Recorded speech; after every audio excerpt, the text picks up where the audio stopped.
Good evening, everyone. How are you here? Uh, just want to check the audio quality and just make sure that we from all kinds of peoples and issues.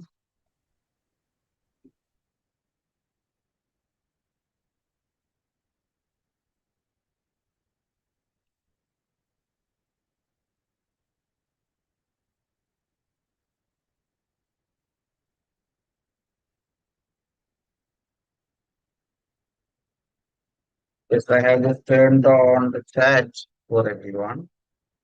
So it's just a look. Hi, Aryan. You should confirm whether you're able to comprehend things clearly, like staging my headset settings and everything. Okay, whether the audio is clear or not, any kind of interruption, please let me know.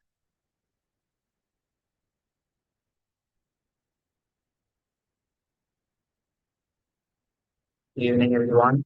Hope everything is working fine. Yes. We have 30 participants out there, and I hope the public line is open. That means for verification.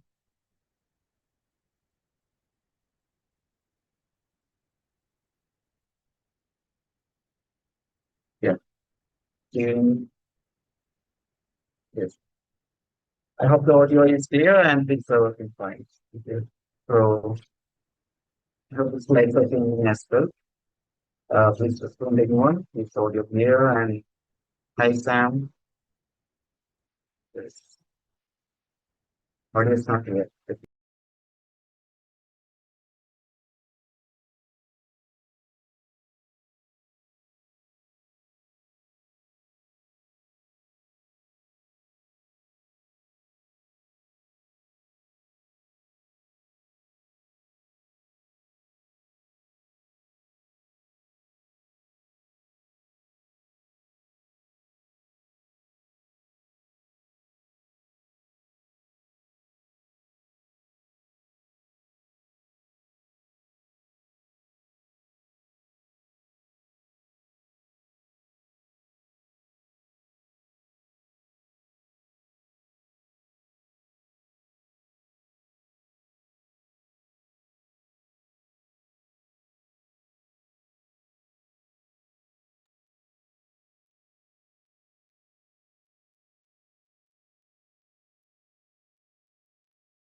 How do you feel the audio right now?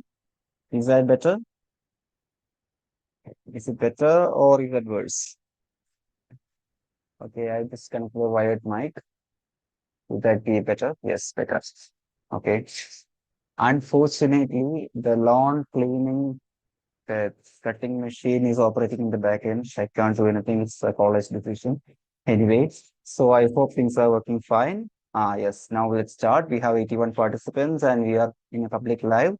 So enough of the interactions, I feel. In the last class, we have discussed a lot on ICT, and I hope that session was quite useful to you, beneficial as well. So today, the most demanded area, that is something that we are going to start with today. So today we have three facilitators. Okay. So until others join, let me tell you, we have, as usual, three facilitators going to. Okay. So from 6 to 7, I'll be joining you with Indian logic. After which we have Greeshma ma'am and Rage ma'am who will be joining you for their part. Okay. So I hope everyone is ready to start. Are you ready? How many of you are here? 82. I hope you're all ready. And sorry that I couldn't see the YouTube babies right now. I didn't get the link. Okay, so where to start with Indian logics? What were the things that we have studied in the beginning of Indian logics? What were the two types of schools that we had? Please throw some light on the things that you already remember. What were the two types of schools? We have the orthodoxical and unorthodox school. The orthodoxical school is called the Astikas, and the unorthodoxical school is called the Nastikas. who all, yeah, Astigas and Nastigas that you all know about it. Very good, everyone. Very good that you remember. It's a high time that you need to remember all these things. The exam is around the corner. So definitely it will help. So among the Astiks and Nastiks, okay, which among the schools constitute the Astiga school? Which among those schools constitute the Astiga category? The Astiga category includes, yes, which were the Astiga category of schools? It was, who were the Astiga category of schools? Astiga category includes, yes, Sankhya, Yoga, Nyaya, Vaisheshika, Mimamsa, and Vedanta. Okay. So the Astiga category of schools includes, is that live? Any having any kind of problem? Please wait. Yes. You can post your answers right there. Okay. Okay. So let me check the YouTube streaming audio quality. Okay. Some kind of problem has entered. Please wait.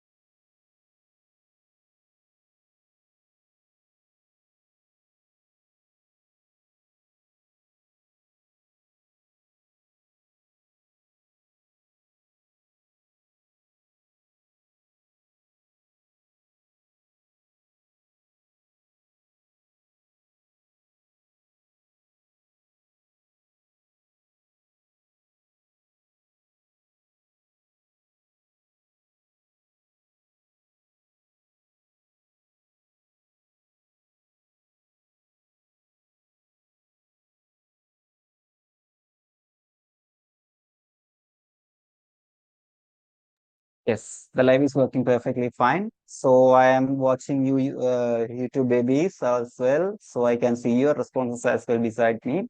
Okay. So you can also respond. So as your friends have already dropped in the chat box, the Astiga schools include Sankhya, Yoga, Nyaya, Vaisheshika, Mimamsa, and Vedanta. Okay. Mimamsa itself, Purva Mimamsa, Uttara Mimamsa, if you dig deep, you can even see Bhatta Mimamsa. Okay. So I told you already, it's a very vast area. You have to do your own research. Okay. So you even see terms like that, Bhatta Mimamsa, Abhoha theory, lot of things that you can go deep into it in this particular module. So that is the Astiga school. Okay. Then the Nastigas, who are the Nastigas?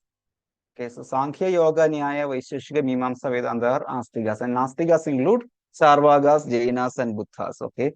And Kaudilya's Arthashastra is based on which school? Kaudilya's Arthashastra is based on which school?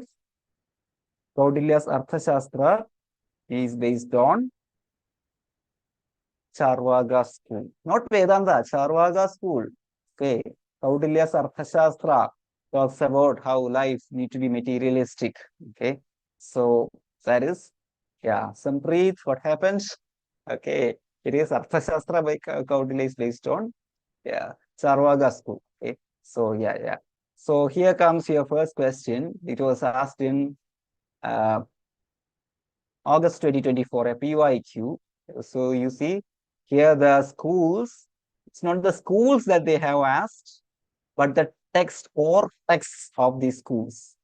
Okay. And the authors or the proponents of these schools, that is something that they have asked. So even if you know Astiks and Nastiks, even if you know the founders, you still have to, yeah, you still have to figure out these kinds of things. You can still face such kind of questions. This is why I just asked you why, which one. Okay. So I think now you can answer the questions easily.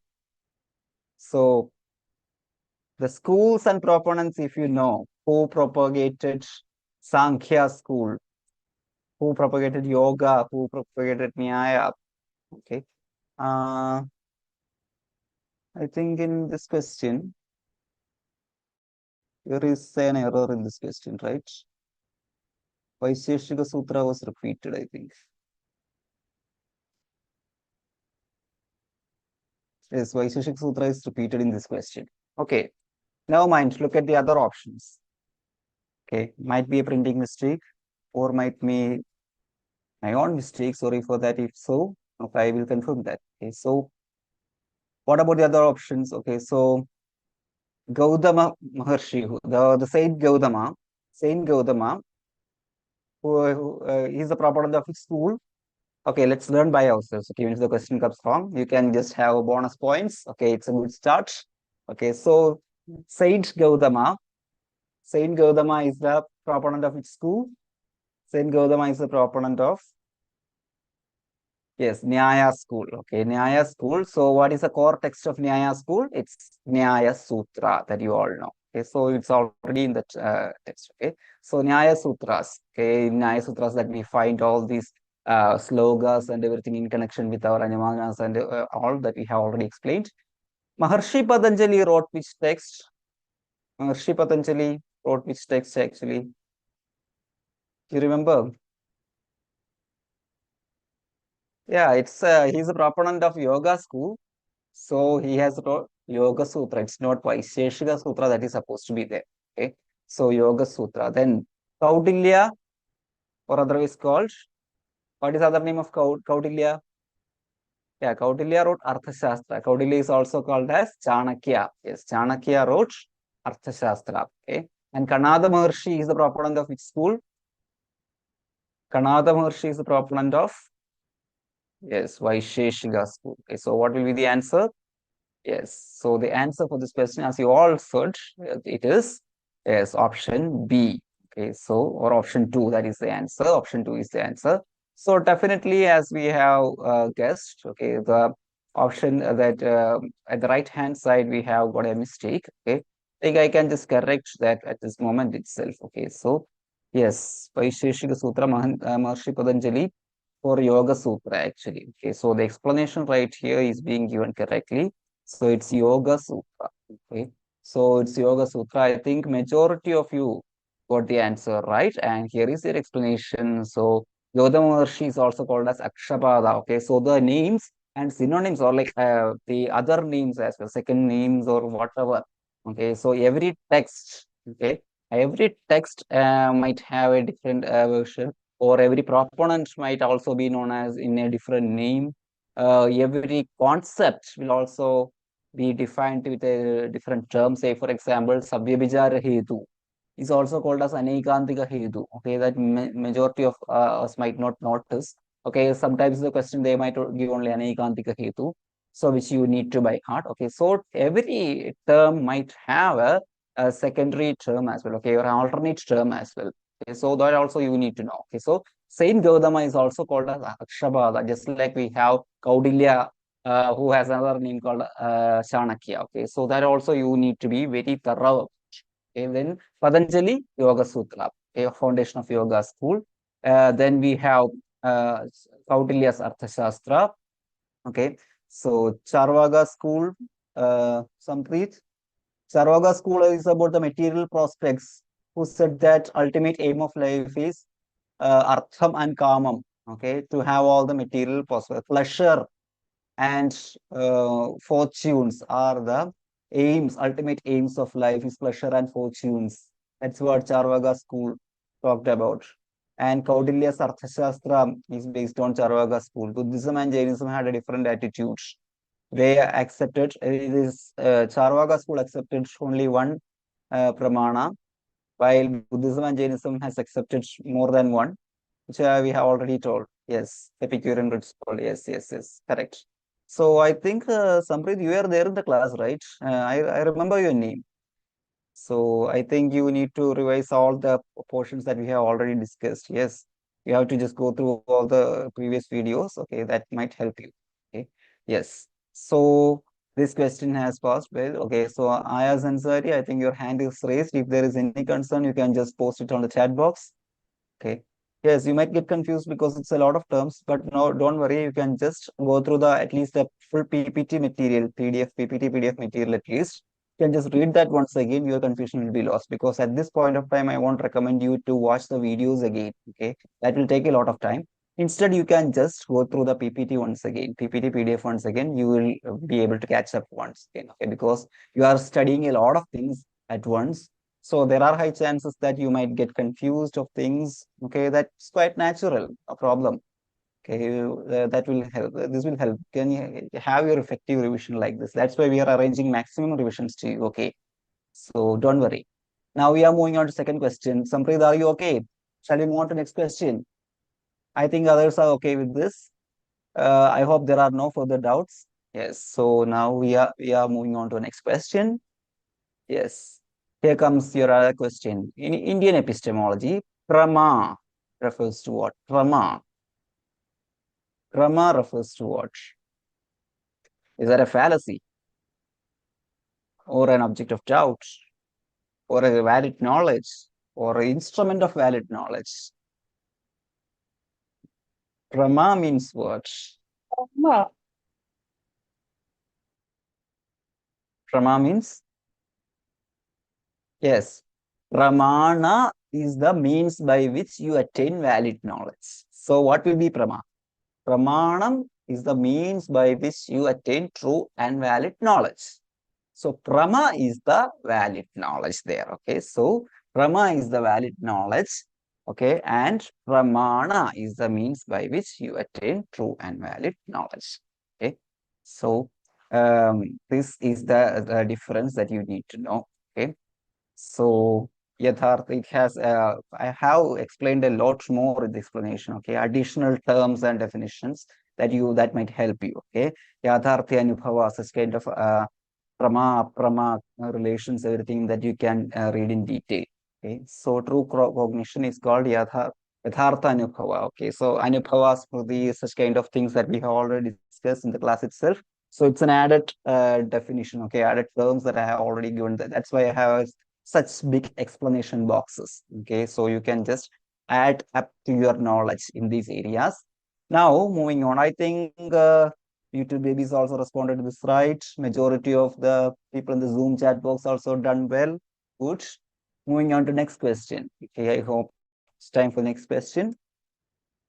So, foreign term in Nyaya, Viparya refers to what? Viparya refers to what? Is a doubt arising from conflict or valid memory of a previously perceived object, definite but erroneous or false cognition, hypothetical reasoning. I doubt something. Uh-huh. Wherever I just give a bit more explanation, you are choosing that as an answer, right? Oh, then I will do something. I found something because I doubt something. Okay. Okay. Wait. In between, I just explained some of the terms, but I think you are taking it as a chance. Wait, let me cross check all the questions once again. Mm, Anywhere else that I have given bracket explanations? No, no. Yes. Correct. Nowhere else. Now you will be. Now this makes sense. Okay, because I found. Yes, I hijacked your code. Yes, because I have been doing more things better than this. Okay, I have been in your seats once. Okay, don't play with me. I have been in those seats once. I already told you. Okay, T19, more senior than you. Okay, okay, yes. I have a handbook of cheat codes even in GTA. So don't mess with me. Yes. So what is the answer? Here Vipraya means is that doubt or is that a valid memory of previously perceived objects?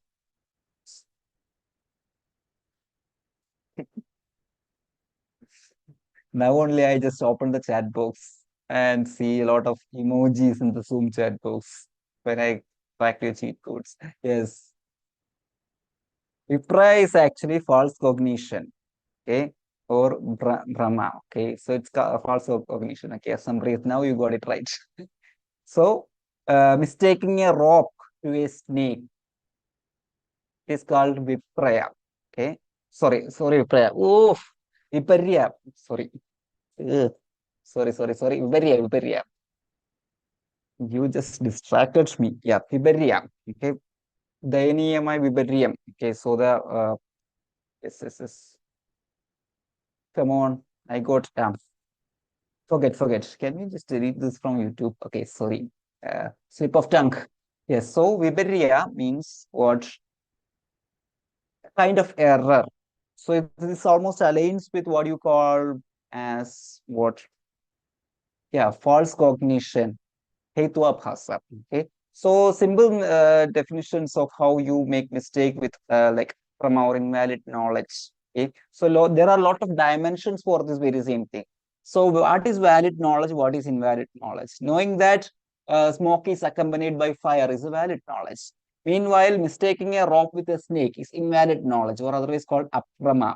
Okay, so this aprama and vibariya that I got a slip of tongue. Okay, so that's why I misspelled it as Vipraya. So it's Viparya actually. Okay, Viparya.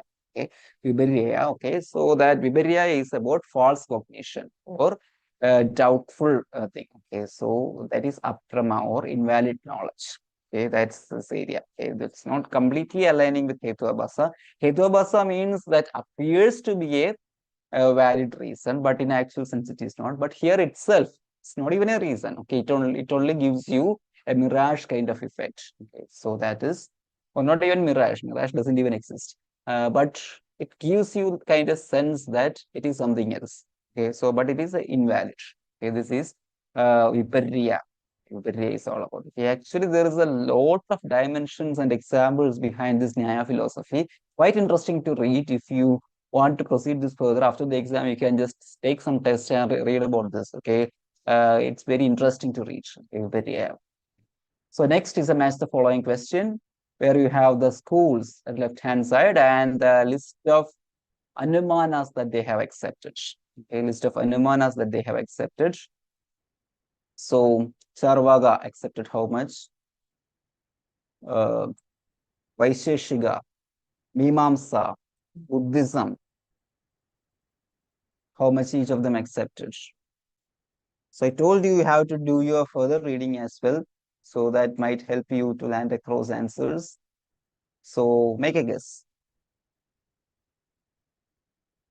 So much in the YouTube. We have 13 people in the YouTube, 106 in the Zoom. So I am waiting for answers at both ends.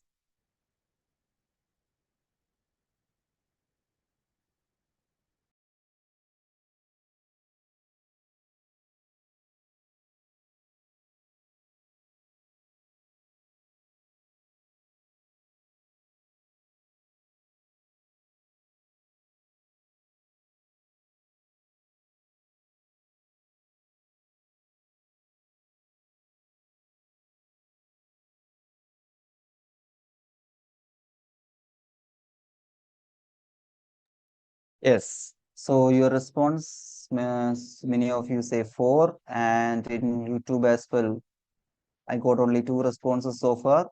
Some says B, some says 4. So Charvaga, materialistic school, just like you talked about various theories, okay? So how many pramanas that they have accepted? How many pramanas that Charvagas accepted? The materialist school, who said that you don't have to believe in anyone, you don't have to believe in any person or a book to gain valid knowledge. You don't have to have interpretative knowledge or comparative knowledge. All you have is that knowledge acquired through direct perception, right? So, what was that pramana that Charvakas have accepted? Yes, it was only pratyaksha. Okay, so what will be the, yeah, Charvaga accepts only pratyaksha. Then Vaisheshika by Saint. Who is the proponent of Vaisheshika philosophy? Who was the proponent of Vaisheshika philosophy? Vaisheshika philosophy, yes, Saint Kanada, one of the oldest schools in Indian logics. Okay, in Astigas, among Astigas, Vaisheshika is the oldest school. How many pramanas that they have accepted?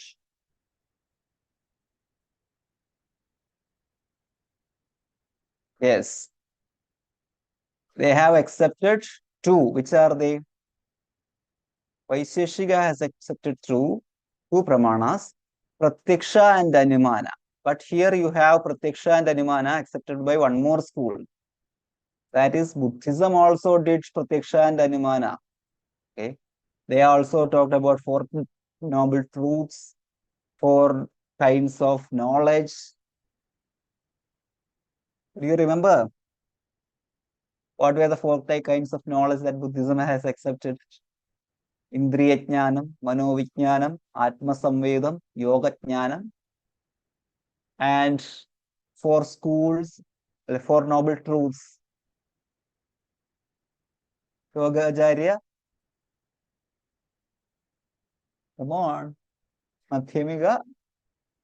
Okay, leave it, all those things. Okay, so Buddhism and Vaisheshika both accepted two pramanas, Pratyaksha and Anumana. But here, which one aligns to Vaisheshika? Through theory of universal, someone did something. Yes. Then, without classical theory of universal, someone has accepted Pratyaksha and Anumana. Okay. So, yes. What will be the answer? And Mimamsa has accepted all six pramanas. So, what will be the answer? Yes, it's option 4. Okay. Yes, it's option 4. Okay. Don't worry, Apurva Tiwari, it's not so hard to learn. You just have to repeat the very same thing. Okay. Then you will get the crux of this. Okay. So you can just watch our free classes if you are like you're relying too much on YouTube. We have might have free classes, previous years question paper discussions and everything that might help you. That's why I'm explaining too much all these things again because the YouTube students should also get the benefit from all these things. Okay, so Charvaga school accepted only Pratyaksha. Vaisheshika accepted what? Yes, Vaisheshika accepted Pratyaksha and Anumana without the theory of universals.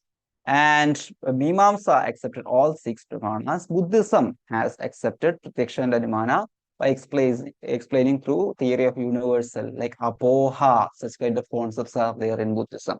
Okay, which I haven't explained to you in the regular class because it's too confusing. Okay, so you can just read about that thing. Okay, apoha concept in Buddhism and everything. Okay, it is not there in Vaisheshika. That's the difference to understand. Okay, so option 4 is the answer.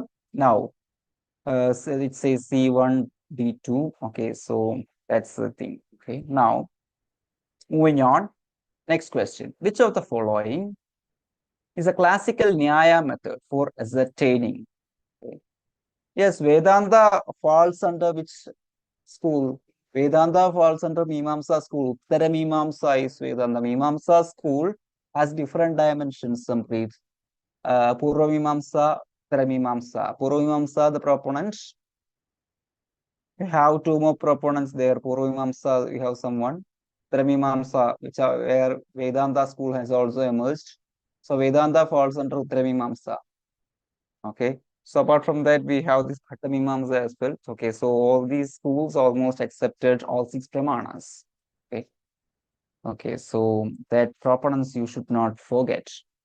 So now, ascertaining Vyapti through repeated observation of co-presence and co-absence of Hetu and Sadhya.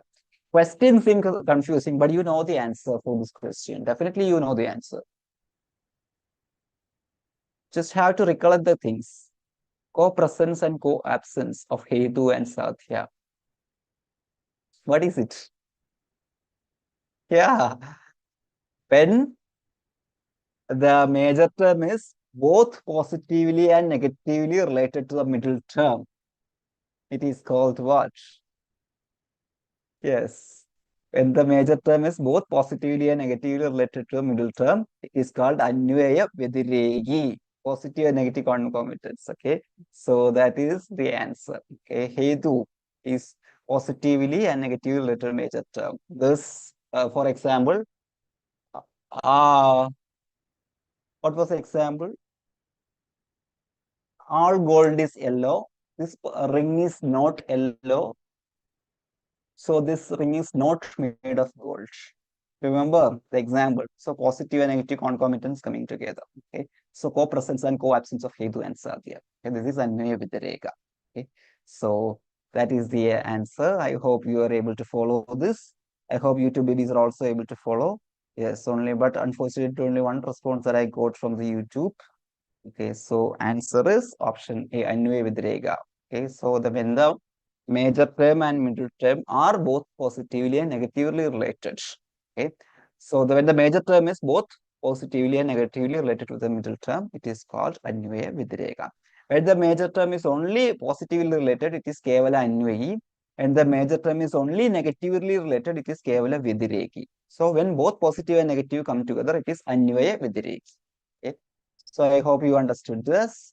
Okay, so Zoom students, I think everybody got that answer right. Very good. So you are preparing well. So coming to the next question. So here is your question. Nyaya Sutra, threefold classification of inference. Purvavat Sheshavadan Samanyato Drishta. Where does this classification come? Is that classification based on numbers of members in the syllogism? Or is that based on the grammatical structure of Pradijna? Or is that based on nature of relationship between Hetu and Sadhya? Or is that the inference between Swartha or Parartha? I think YouTube students can also answer this easily. This appears to be a very simple question. Purvavat Sheshavat Samanito Drishta. What kind of classification this is? This is what? This is Anumana classification. So Anumana can be classified based on certain conditions. Okay. We have learned three conditions. Okay. What were they? According to purpose, according to causal relation, according to application. Okay. These are the three major classifications of Anumana. Anumana according to purpose can be divided into two. Which are they? Yes. Anumana according to purpose can be divided into Swartha Anumana and Parartha Anumana. Yes. Surendra, Swartha Anumana and Parartha Anumana. Anumana according to causal relation can be classified into three. Same time, Anumana according to application also be classified into three, which we have discussed in the last question. Kevala Anvayi, Kevala Vidiregi, Anvayi Vidiregi is Anumana according to application. Purvavat, Sheshavat, Samanyato Drishta is Anumana according to causal relationship. So the nature of relationship between Hetu and Sathya is the answer. Okay. So yes, Anumana according to observed this cause-effect theory. Black clouds, it will rain. Floods, it has already rained. The relationship between black clouds and rain. Relationship, nature of relationship. Or it has already rained because the roads are wet. Water inundations on sides of the roads. Relationship between things. Okay, it is going to rain. Okay, so this is what you say, cause-effect theory. Okay, so this is Anumana based on causal relationship. Okay, yes. Now, I hope you can move on to the next question. I think the YouTube students are getting it so confusing so that are getting wrong answers there. I hope you'll be able to follow in the coming questions. Okay. So here comes another question. Not so familiar term again. Pramanam of Anubalabdhi used to establish knowledge of the absence or abhava of the object. So knowledge in absence, abhava, is uniquely accepted as an independent pramana by which school? Anubalabdhi was accepted by which school? That is the question. Anubalabdhi was accepted by which school? Yes. Nyaya, Mimamsa, Vaisheshika, Sankhya. Which school? It is, yeah, the school that accepted all six pramanas. Which was it? This, yes, Mimamsa school. Okay, Abhava. Okay, knowledge in absence of things. Okay. Oh, so who was a proponent of this? School Mimamsa, Purva Mimamsa and Uttara Mimamsa has different proponents. Purva Mimamsa by who is the proponent of Purva Mimamsa? Harshi Jamini. And Uttara Mimamsa, who is the proponent? Yes, Vyasa, otherwise called Kumarila Bhatta. Okay, so that is, and also by Advaita Vedanta, Advaita Vedanta, all these things come here. Okay, a lot of the resolutions and dimensions for the schools. Okay, so Lakshmi, you from YouTube, I think you are just revolving around things. Anubalakthi was accepted by Mimamsa school, not Vaisheshika. But Vaisheshika proponent is Kanada. Yes, you are right about that. But the answer for this question, the question asked here is Anubalakthi is accepted by which school among the six or the Astika schools? It is actually Mimamsa school. Okay. Now, shall we move on to next question, everyone? I hope it's is because you all responded right. Okay. So, for the students, I'm taking your words. Moving on to next question. According to Nyaya school, how many pramanas are accepted? Simple question. Everyone on the YouTube and in Zoom can answer this. According to Nyaya school, how many pramanas were accepted? So, YouTube babies, I'm waiting for your answer. Your Zoom friends have already answered it right. So, I am waiting for your responses because I want your mass answering right here. 18 of you are here. I'm waiting for your responses. It was 112 friends right here in Zoom has already answered. So, yes, Nyaya school accepted how many pramanas? You have already told how many. So, which are they? For the Zoom students, I'm asking. Which are the pramanas accepted by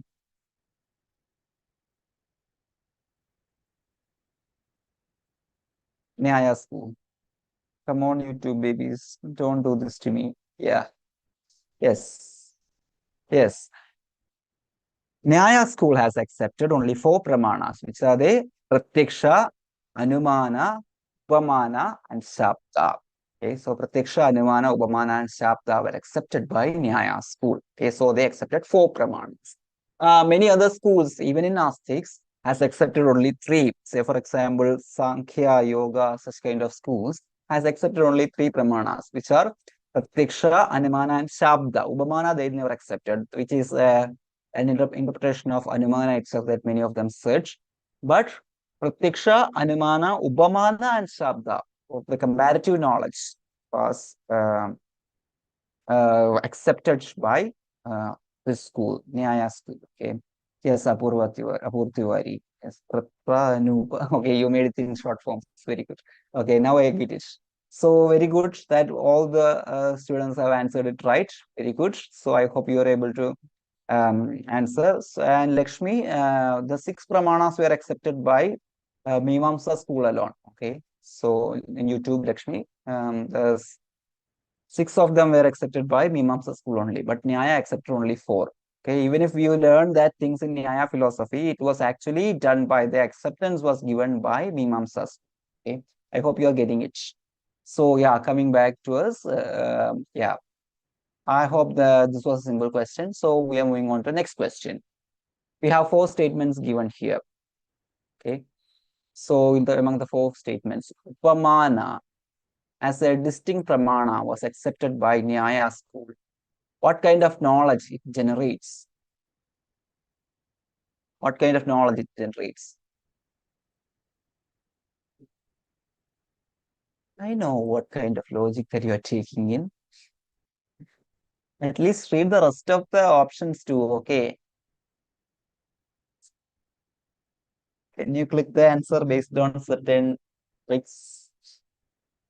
Make sure that you read the other options as well because every time this won't work.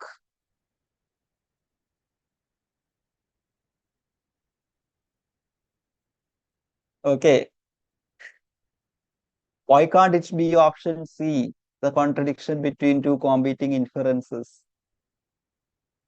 കണ്ട അത്രേ ഉള്ളൂ. If I ask it in this way, you might even click answer C. And A is the answer. Okay. Because contradiction and all comes only in Hetavasa, not here. Okay. Absence of the object is Anubalabdhi. Okay. So competing a comparison is something that happens. Yes, so Bhagya, you are right. It's comparison that happens. Cause effect relationship between two events also comes in Anumana, casual relationship. Okay. So here, in that sense, your brain should work. It's not about the longest option being the answer. Okay, because sometimes they also know the psychology. They can trick you at sometimes. Okay. So similarity pointed out by authoritative statement, relation between word and its meaning. Actually, this is the textual example that they give for you to understand better that I have simplified it in our PPT, but this is a textual example, relationship between word and its meaning. You call a pot a porch because it looks like that. In that manner, they are complicating things too much in the original text. But instead, we have associated it with comparative literature, comparative learning. Okay, so that's what Upamana is all about. Okay, so you see, person who told a Gavaya wild dogs resembles a cow applies this knowledge to actual animal. This is how they explain the original text. Okay, so this is why I have added this explanation as well here, along with your even if you know the concept. Okay, the explanation is also given in a very elaborate way here, just because they might use these kind of things in the examination apart from the things that we have learned in the regular class. Okay, so that's why I brought this as well here. Okay, now you can read this according to your convenience. We are moving on to the next question. Okay, so this is a previous year question. This is a previous year question. You see, the knowledge of the relationship between name and the object is not. I told you. I think you can answer this PYQ just because I give you an exercise. What is the answer for this question? Yes. What is the answer for this question? I've given you the friendly match in the beginning. Now you can play the first ODI. Yes, the friendly match you got well versed with the conditions. So what will it's your free hit. What's the answer for this question? Yes, it's option 4 because you see, relationship between name and object denoted by that name is called. This is not something that we have learned in the class.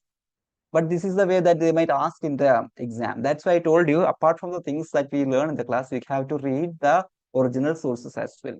Okay, then only you will be able to tackle questions like this. Okay, so then only you will be able to know which were the original examples given in the original text. Okay, it is from the original text that these people might ask you. But to teach in the class the concepts, that I have to simplify the examples. Okay, that might not, that alone will not help you. Okay, that will help you to understand the concept. Then you have to read the original versions as well. Okay, then that will help you to score better marks. Okay, so I think you don't need explanation for that question. Yes, YouTube students also answered that well. Very good. Yes. Now, next question. The inference. Hill has fire because it has smoke, like a kitchen. Okay. Here, the kitchen serves as which element? Kitchen here.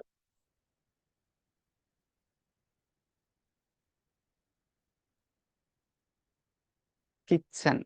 Okay. Here it is explained by means of what? Anumana according to purpose. According to purpose, it is divided into, you know about that. Okay. So there, what say, classical logical reasoning goes through certain 5 kinds of steps. Okay.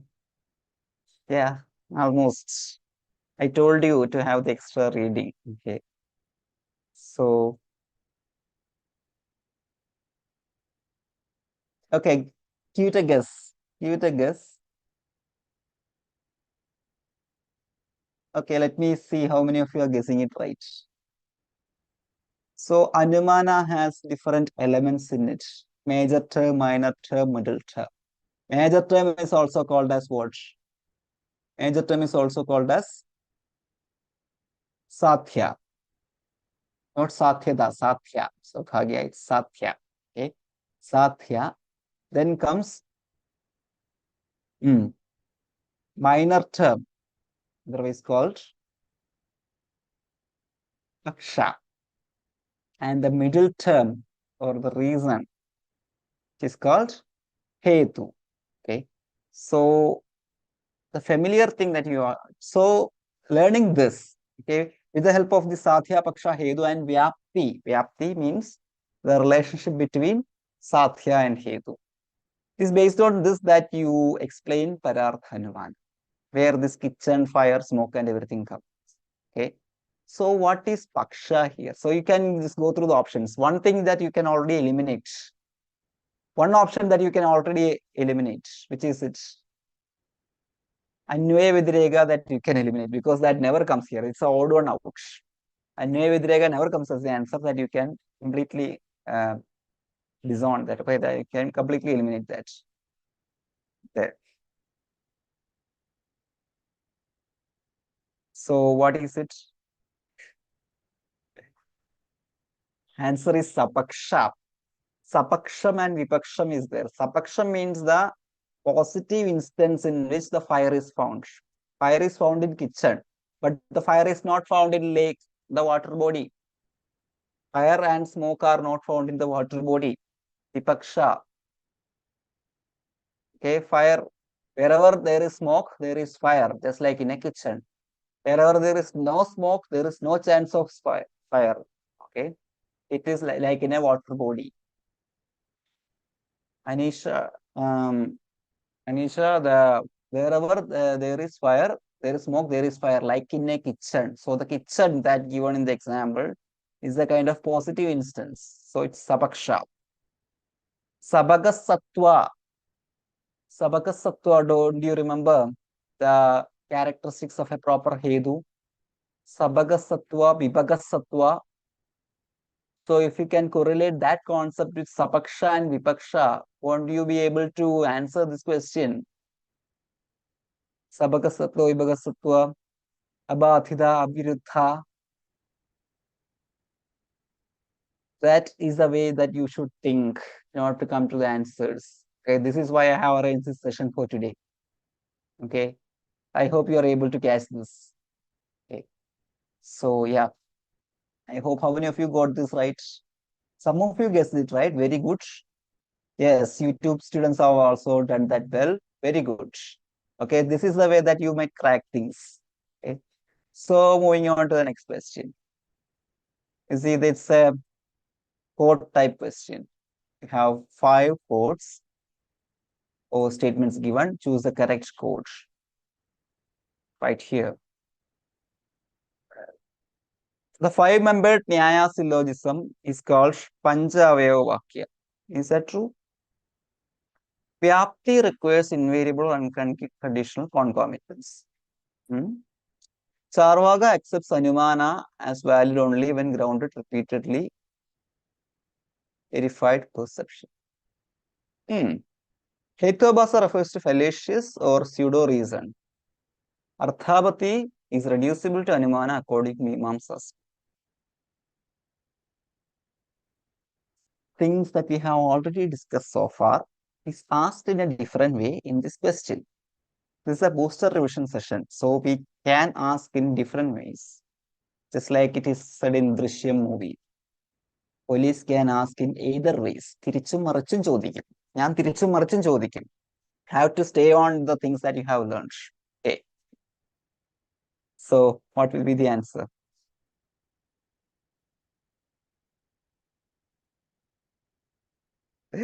What happened, Anisha? 5-membered Nyaya is called Panchavaya Vakya. That's a true statement that you know. Okay. So, this is true. Vyapti requires invariable concomitants. That is true. So 1, 2 should come. 1, 2, 4, 1, 2, 3, 4. So option D is not true. So option C is not right because 1 is not there. All of 1 to 4. Charvaka accepts Anumana as valid only when grounded repeatedly verified perception. What? This is under question. Okay. Hmm, keep it there. But Charvaka never accepted Anumana that we already know. Okay. Hidabasa is fallacious pseudo reason. Okay, 1, 2, 4. Okay, 1, 2, 4. There's an option almost aligns with this. Arthabati can be reducible to Anumana according. No, no, Mimamsa called Arthabati as a different Pramana itself. Okay. തിരിച്ചു മറിച്ചു മറന്നു. Okay. So yeah. So 1, 2, 3, 4 option is it there? No, 1, 2, 3, 4. Oh, we have two options. So which one will you choose? Yes. Which one do you choose? A or B? How many of you choose A? Some of you choose B. Okay, this Charvaka is confusing you. Okay. Anyway, okay, let's check the answer right now. It's option A. That is the right answer. Because Charvaka never accepted. It completely rejects Anumana altogether. Okay. It is Anumana is an like Pramana alone is independent. Okay.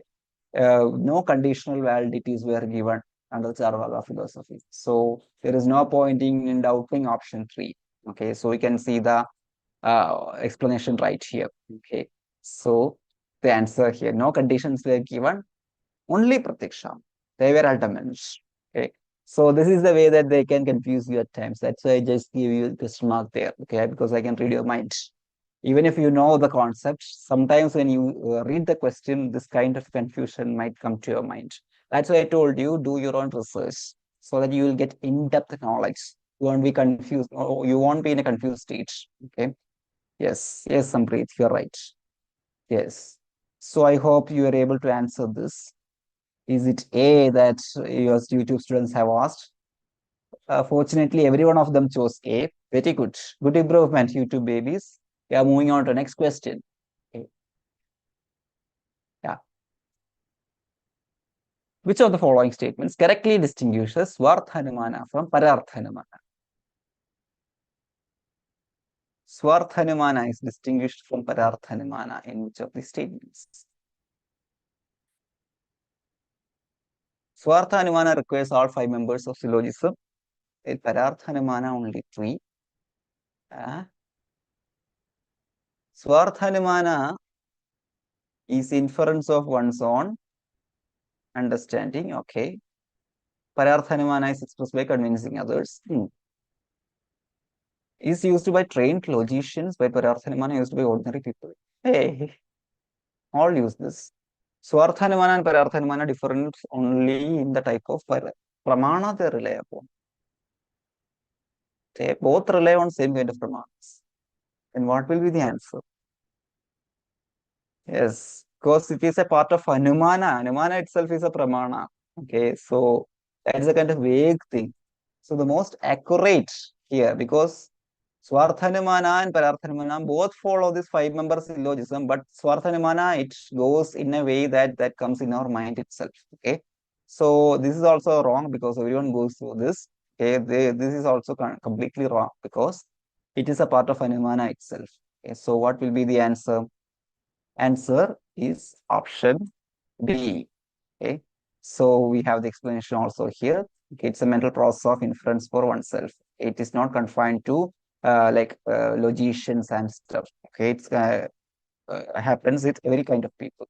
Okay, so it's not about differing pramanas. It's about functionality. Okay, so that is the explanation for this question. Okay. Now I hope everybody was able to answer this question. So next I give you a match the following question regarding the Panchavaya Vakyas. Because we have been talking about Panchavaya Vakyas in the last question. So which are they? How to understand them with the help of the statements? So we have the Avayavas given in the left hand side and the corresponding statements in the right hand side. Answer this. Pratigna can be explained by which statement? Hedu can be explained by which statement? Udaharana by which statement? Upanaya by which statement? And Nigamana by which statement?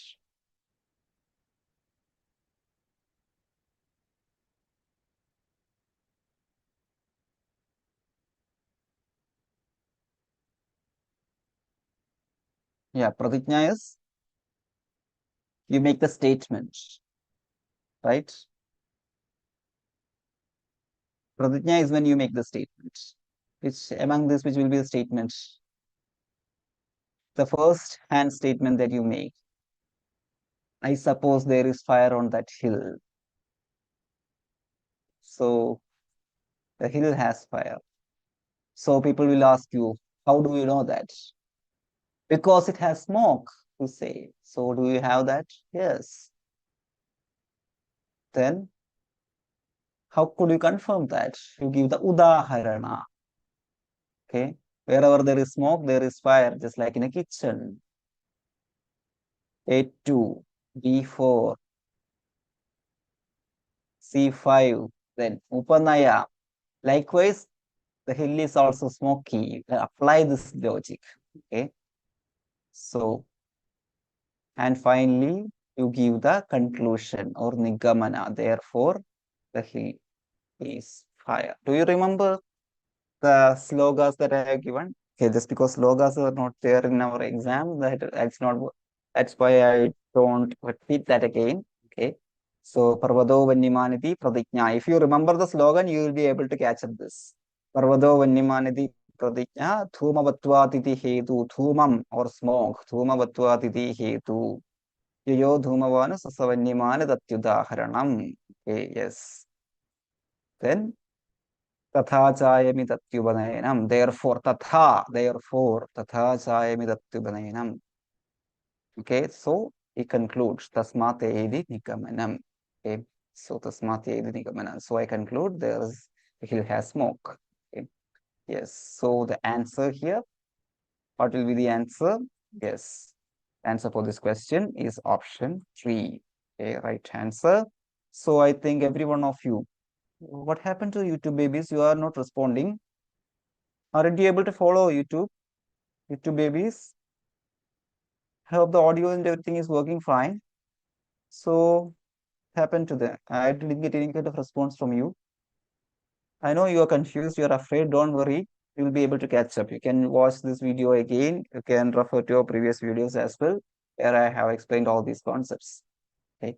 So now, yes. So it's a kind of competition. Okay. YouTube babies, they say that it's a kind of competition between you and them. Okay. Yes. Okay, so now moving on to the next question. In Nyaya inference, the term to be proved, okay, the term that need to be proved is called what? The term that need to be proved. It is called,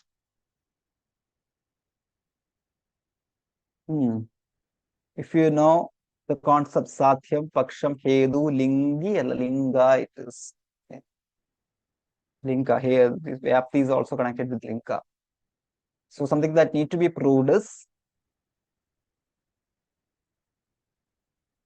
Paksham is the minor term. So the thing that need to be proved is major term. Sathya, how many times I have to explain? Come on. Paksham പറഞ്ഞെങ്കിൽ വിളിച്ചേ. Ayas. Okay. So something that need to be proved. What is Hetu? Not only Pakshas. Okay. Not only I want those people who said Hetu as well. Hetu is a reason that helps you to prove this. Shreya, Bilasha, Shweta, I'm watching you all. Okay. Okay. Please. The fire needs to be proven. That's why it is called Satya. Yes, so you're right. Okay. I think here the YouTube baby scored. None of them said any other answers. Okay. Like C, okay, majority. Okay. Yes. No problem. Okay. So we are just moving on to next question. Based on the purpose of inference, Anumana can be classified. Anumana according to purpose. Come on, everyone. Yes. Yes, Urvashi, meaning of the word Satya is itself achievable. Yes, Satyam. Yes, very good, Urvashi. That is a very relatable kind of stuff. Satyamaya, the possibility, something that need to be proved. Yes. Come on. I think this question will help you. YouTube babies, I'm waiting for your answers. You will be able to answer this very easily. Anumana according to purpose. Based on purpose, Anumana can be classified into, based on purpose, Anumana can be classified into, Aditya, it's not Sadhya, it's Sadhya. Okay. Oh, ah, I didn't even have lunch today, and don't tell me Sadhya and everything in the class. Come on, come back, or else I will just misspell words like I have done in the beginning. Okay. Ah, so yes, according to purpose, Anumana can be classified into Swartha Anumana and Parartha Anumana. According to casual relation, can be classified into Purvavat, Sheshavat, Samanyato, Drishta. According to application, it can be classified into Kevala Anvayi, Kevala Vidiregi, Anvayi Vidiregi. Okay. So here itself from the options itself, Vyapya and Vyapaka, it's an altogether different concept. Okay. So that doesn't come under Anumana. Okay. So this is the answer. Okay. So there is a major event. Oh, very weird examples. Why couldn't you do all these things in the regular class, or else the other students will also be able to benefit from all these things? No, don't worry. We have 114 students right here, more than our regular classes. Yes, that so I hope these things are helping. You can just read through chat box as well, okay? Because your friends are posting crazy comments here saying that Sadhya is the major event. So in that sense, we can remember Sadhya. Very crazy examples. Very good. I appreciate that. Okay, I appreciate that. Yes. Now, so Purva, Manavi, what's the problem? Okay, Anumana according to purpose, Swarthanamana, Parathanamana, that is the answer here. Okay. Now, I hope this question is also simple. The sky lotus is fragrant because it is a lotus, like a lotus in a pond. What kind of fallacy this is? Sky lotus. So think of sky lotus, it is Asiddha Hetu. So one option that you can eliminate from here, what is it? Is not going to be Badita Hetu. So this option that you can eliminate. So Asiddha Hetu is classified into three: Asray Siddha, Swarupa Siddha, Vyapatva Siddha. So out of which the sky lotus example is mostly aligned with the first one, that is Asray Siddha. I hope you remember the things that I told in the last class. Okay, the basic example right here. Okay, the sky lotus example is given in Asray Siddha. Okay, so option B is the answer. Okay, so Asray Siddha is it. Swarupa Siddha and Vyapattu Siddha has different examples that I have already given even in the last class. Okay, so next we have 5 statements given.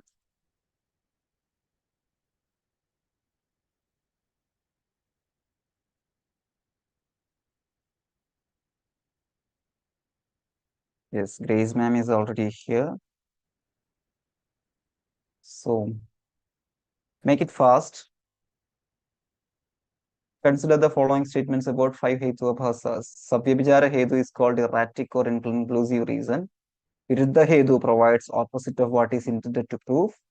Asiddha Hetu is unestablished. Badita Hetu is contradicted by stronger pramana. Even if this sounds to be kind of lengthy question, the answer is so simple. If you have learned Hetu Abhasas, the answer is so simple. Which is the answer?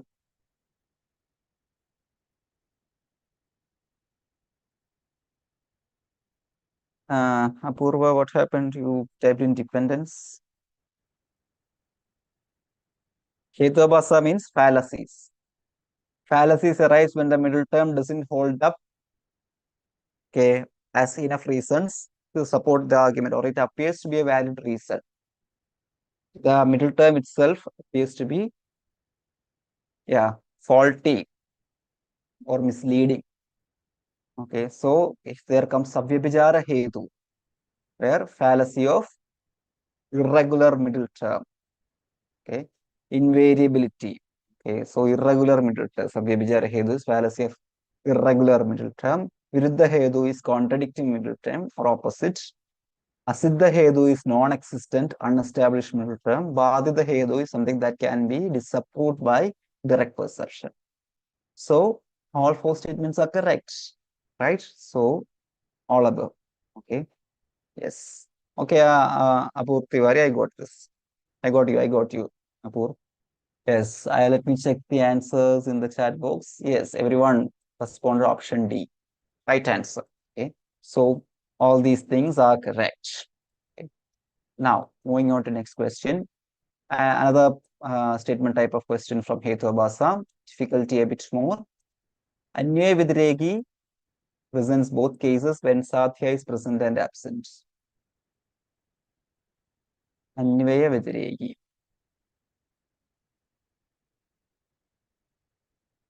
Is Hetu, not Hetu Abasa. In cases where Sadhya is present and absent. Anvayam Vedirekam. Okay. Kevalanvayi has no negative instances at all. Kevala Vedirehi has no positive instances. All knowable things are nameable is a classical example of Kevala Vedireki Hetu. All Vedirekam. All. Vedirekam is about when the major term is negatively related to the minor term. That is something given the third statement.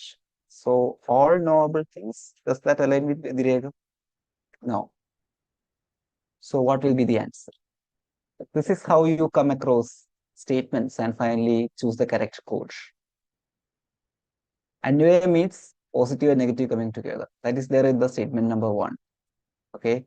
So then Kevala Anvayi means when the major term is positively related to minor term. Positive means no negative. Okay. So that is true. Kevala Vidragi has no positive instances. No positive means negative. Kevala Vidraga means negative instance. All knowledge things are nameable. Knowable things are nameable. Not Vidragi. Because all doesn't come with Vidraga. So this will be false. So what will be the answer? Yes. So the answer for this question is 1, 2, and 3 only. Okay. Statement 4 is incorrect. Okay. It's not a classical example of Kevala and it's like all knowable things are nameable. It's a classical example of Kevala and Vai, not Kevala Vidragi. Okay. Yes, this is the answer. Okay. So I hope the YouTube students are able to follow. The Zoom students got that right. Yes, correct. Now, moving on to the last few questions, match the following. Shankara Ramanuja Vidyapati Haskara. You see, when it was asked, it's a PYQ from June 2025. None of these names that we have discussed in the class. But you have to address the question. Vedanta Sutram, Algebra, Dialect of Bihar, Vedanta Sutra, and Bhagavad Gita. Sometimes life can be so unfair to us. Even if you learn all the complex terms, they might ask questions like this. But still, you can use your brains because there are names that you are quite familiar with. Which is that? Yeah. So learn it from there itself. Adishankaran, Adishankara, Vedanta Sutram, and Bhagavad Gita. Okay. Or like Adishankara is Vedanta Sutra. Ramanuja is algebra. Vidyapati,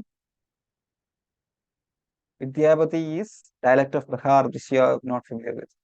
Haskara is about Bhagavad Gita. Okay. Yes. Vyasa, okay. Bhaskaracharya is about uh, astronomy actually. Algebra is Ramanuja. Bhaskaracharya is astronomy. But unfortunately, This is the answer that they have given. I don't know. Yes, you have the explanation right here. I have brought you the explanation. Shankara or Adi Shankaracharya, renowned for his commentaries on Brahma Sutra or Vedanta Sutra, okay, foundational for Advaita Vedanta. I explain the way you think, okay. So you have the explanation right here. Okay. Ramanuja, as you all know, it's about algebra and algebra, Ramanuja's algebra, everything that we know. But according to them, it's it's the Ramanuja who authored Sri Bhashya, not the Ramanujan that we know. Okay, it's the author of Sri Bhashya. Okay, so Bhaskaracharya, you see, this is all about ancient philosophers. Okay, you can meet. Even I would have gone through your area because only Ramanuja the name that you know. But Shankara, you at least know. So Vedanta Sutra, but you know A1 and A4, both of things are there. So possibly you might choose one or four, but the answer was unfortunately two because Adi Shankara has also written the commentaries on Bhagavad Gita. Bhagavad Gita, what does that says? Bhagavad Gita also talks about Advaita. Okay, because what you are searching for is there inside you. That's what Bhagavad Gita says. Okay, what you are searching for, the light you are searching for is inside you. That's what Bhagavad Gita says, which is actually ultimately the concept of Advaita Vedanta. Okay, so Aham Brahmasmi, yes, Aham Brahmasmi. So that is Adi Shankara's concept. Ramanuja has also written a major commentary on Vedanta Sutra. Okay. Vishishtadvaita Vedanta. I mentioned about Vishishtadvaita Vedanta in our PPT. Okay. You have to look at that. You would have looked at that. Then you would have remembered this Ramanuja, not the Ramanuja, the mathematician Ramanuja. But Bhaskaracharya and mathematics that you all, because algebra and astronomy, that's where you lock the answer. Algebra and astronomy. Okay. Then Vidyapati was a poet and scholar who wrote Maithili. It's a dialect of Bihar. Okay. So known for devotional and romantic poetry. It was Bihar for which they gave this kind of a weird spelling. Okay. I just copied down from the original question paper. Okay. So this is Bihar. Okay. So that is the answer. So that takes us to the last question. Okay. So is there any kind of doubts or anything? Yes. So I hope it was beneficial to you. Okay, so the YouTube students also, I think they were able to get familiar with a lot of concepts. Yes. So here, all of the tutors are waiting here. Hi, Grace ma'am. So I'm just switching to next facilitator. So thank you, everyone. Okay. So yeah, thank you, everyone. So just you can just enjoy Grace ma'am's class right now. See you.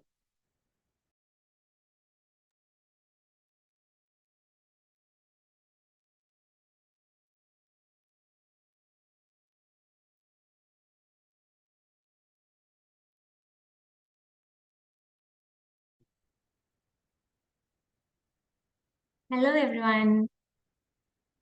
So you've been learning Indian logic, and I can see that everyone was actively giving answers, and it was a pleasure to listen to Manusar's session and seeing your answers was exciting.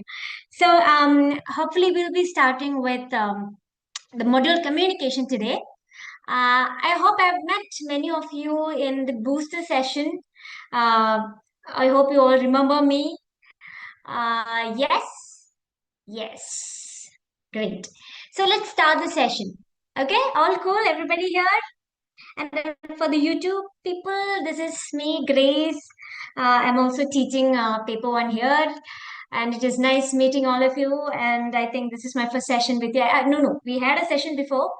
But I hope you are you are at least some of you are familiar with my face. Yes. Let me pin. Yes. Yeah. Okay. So, what do you think about the module communication? Is it easy?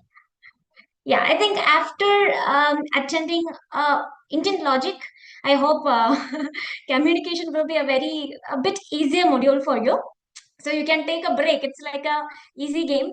You're not, you don't have to give uh, a lot of pressure here. It's like you can peacefully, you only have to use small part of your brain to do communication. It's a very easy module. So let's do that. Okay. So I know that it's very difficult attending classes back to back. I understand that, but I hope this session also benefit you in your net preparation. So let me take you to the first question from the module communication, and it's a very easy question. We know that in communication there are verbal, non-verbal communication, right? So here in the first question, I will be reading it out for you, for the YouTube babies as well. Please, I hope you can see this. I hope the video and everything is clear. Yes. Now, the first question is like this. The means of non-verbal communication are the means of non-verbal communication are, and you have a set of options which says spoken, time, sign, space, written. And what do you think is the right answer for this question? Very easy. So yeah, they asked you about non-verbal. Non-verbal. Everybody, come on. Let's do this. Yeah, it's a very easy one. Yeah. Yes. YouTube, I can't see your answers. What do you think is the right answer here? Yeah, some says it's B, some says it's C. And let me take you to the answer then. So I think after doing 2, 3 questions, you will get the swing because your brain is now there in Indian logic. Now you have to travel to do the communication. So I understand. So we'll just do some questions as like a small introduction to the module. Then I think you will get a hang of it. Yes, I'll take you to the right answer, and the right answer for this question is B. Is B. And I can see many of you giving me answer like B, some said C. I understand. For some it will be a bit confusing, but you can see the question. They're asking about non-verbal communication. So what do you mean by verbal communication? When there is words involved, when you use vocabularies in your communication, that is verbal communication. When you don't use that, when you talk with your face, with your your pitch, your tone, and that leads to non-verbal communication. Yes, expression, correct. I asked, it's expression. Then what else you use when you want to communicate? Different tone. If you're surprised, you'll be like a exciting tone will be there. So all these things comes under the category of non-verbal. Intonation, correct, intonation. Now look at the question. They're asking about you about non-verbal communication. So here you should avoid options that include words or vocabulary. Yes, body gestures are there, non-verbal. With the verbal, you should identify verbal with what? Words. Verbal is equal to words. Now, what are in the options which belongs to the verbal communication? Spoken and written. Spoken and written are explicitly, talks about, or involves words. You have to orally use words. You have to write words, right? So you have to exclude A and E. And look at the options given. A is included in A and D option, and E is included in the C option. So there is only one option left. And if you use the logic in itself, you can come to the answer B. B. So in the B, we have time language, which is chronemics. Then sign language, we use sign to communicate. Then also space language. Space language is what? When you talk to the terrestrial beings, you use a space language which doesn't occurs. Yeah, prosemics is like, yeah, it's like about how to use space in language. Yes, space language, in another way is like when you talk to the terrestrial beings, you use a space language which doesn't need vocal or language as such, or It's not language. You don't use words. So here, for this question, the right answer is B, which is if you are not familiar with, you have to learn this. Nonverbal communication include time, sign, and space languages. Okay, clear? Is it clear? What do you think? Written is verbal, dear. Written is verbal. Yes, written. Why written is verbal? Because in written, we use what? Words. So whenever there is words are involved, it is part of verbal communication. Yes. I don't think it is impossible to have written language with it. Yes. What we are trying to say? I skipped it. Yeah. Being a part of spoken. I don't think it is impossible to have written language without it being a part of spoken. Yeah, true. Correct. Yes. So that is all about the first question. So I hope you got a clarity. Moving to the next question. Try answering this one. A teacher who encourages students' participation and communication will ensure what all things. Now there is a teacher who encourages students' participation and communication will ensure what all things. What do you think? What do you think is the right answer? All these are easy questions. Yeah, yeah,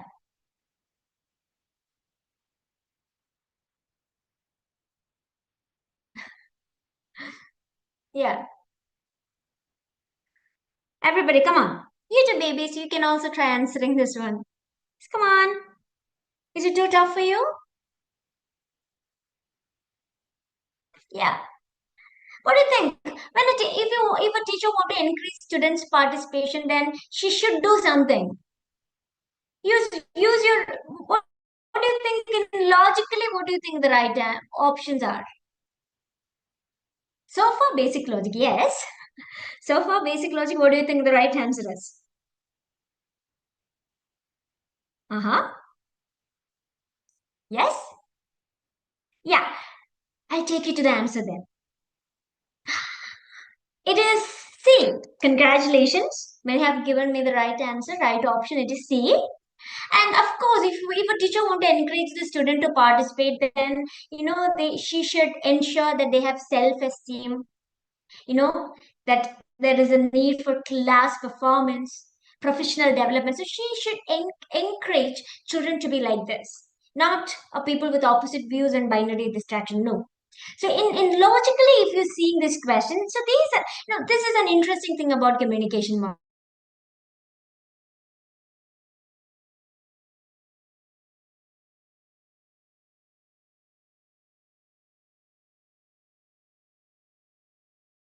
Question how you can relate it to things what you've learned. So to this question, a teacher who encourages students participation in communication will ensure what all things: self-esteem, class performance, and professional development. Okay, can I take you to the next question? Yeah, I'm so sorry, my sound is breaking. Is it better now? Is it better now? Yes. Yes, if there is any problem, let me know, okay? Yeah, I think there is some issue here. Yes. Okay. This one, try this one. Try this one. Aggressive and inflammatory statement by the teacher make the classroom communication academically effective. Yes. Then the next statement talks about a choice of appropriate word length credence to classroom communication process. What do you think? All these are recent questions actually. Yeah. Yes. You too? Anybody want to try answer this question? I can see everybody is saying D. Yes. Yes, you can try. Everybody, come on. I don't want anybody to miss this.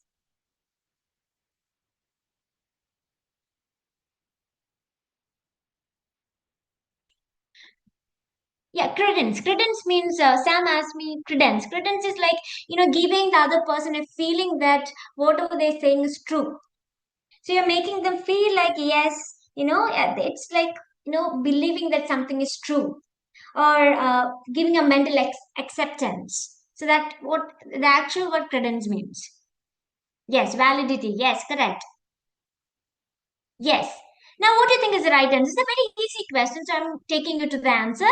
Yes, statement one. So, what is the difference between statement question and assertion reason question? How you should approach these two patterns?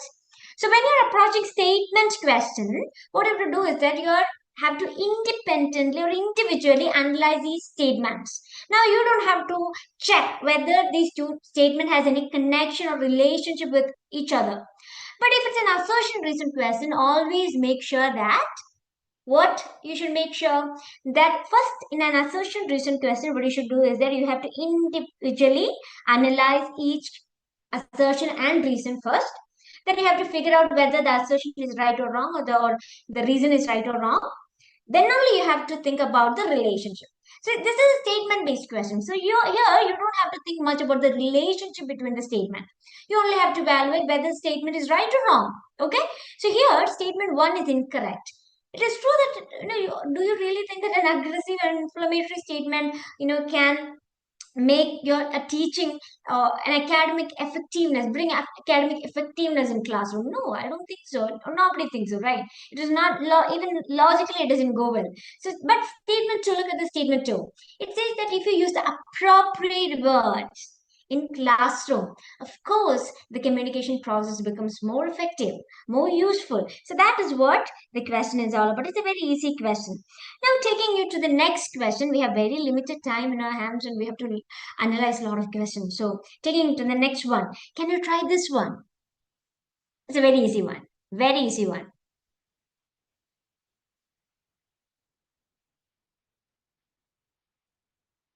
Yeah, Sampreet, whatever you said is also true about the last question. Whatever, yes, it's true. If the teacher is very aggressive, of course, when if a student asks some question, they will rudely, yes, it's right. What do you think is the right answer for this one? Easy question. It's a match the following. There is examples, there is communication here, and you have group communication, intrapersonal, mass, interpersonal. Inter is, yeah, now try answering this one. It's a very easy one. Future people also can answer. You too? Yeah, I'm actually, waiting for to see your answers as well. I'll explain it to you. If anybody is confused, if you're not familiar, don't worry. I'm here. I'll be teaching you. Don't worry. Try this one. It's a very easy one. Yeah. Yes. So I'm taking you to the answer. Now, C is the right answer. Correct. C. I think almost everybody given me the right answer. Congratulations. C is the right answer. How you connected C? A is two. Rehearsing the message sent to others. You are rehearsing it within yourself, right? There is nobody there. So it is intra. When you talk with yourself, it is indra. Indra. When you write a letter to a friend, then what it is? What kind of communication it is? Writing a letter to a friend is interpersonal. Interpersonal. So B is four. Then talking to a team. It is a group. So when you are having a communication with 5 or 10 people or number you can count, then that is group communication. Now there is another mode of communication, that is option D says it is like message from one source to many, anonymous. Many, it is not easy to count. So when it is numerous, it is not easy to number them, then it is mass. Mass. So D is 3. D is 3. Is it clear? D3 clear? Is it easy? Are the questions easy for you? Is it tough? I want you to respond something. Is it clear? Is it easy? Yes, it's easy. Easy peasy. Yeah. I'm taking you to the next question. Try this one. This is an assertion reason question. So it is quite different from statement question. So I already given you an idea regarding what is statement based question and what is assertion reason question. Now try answering this one.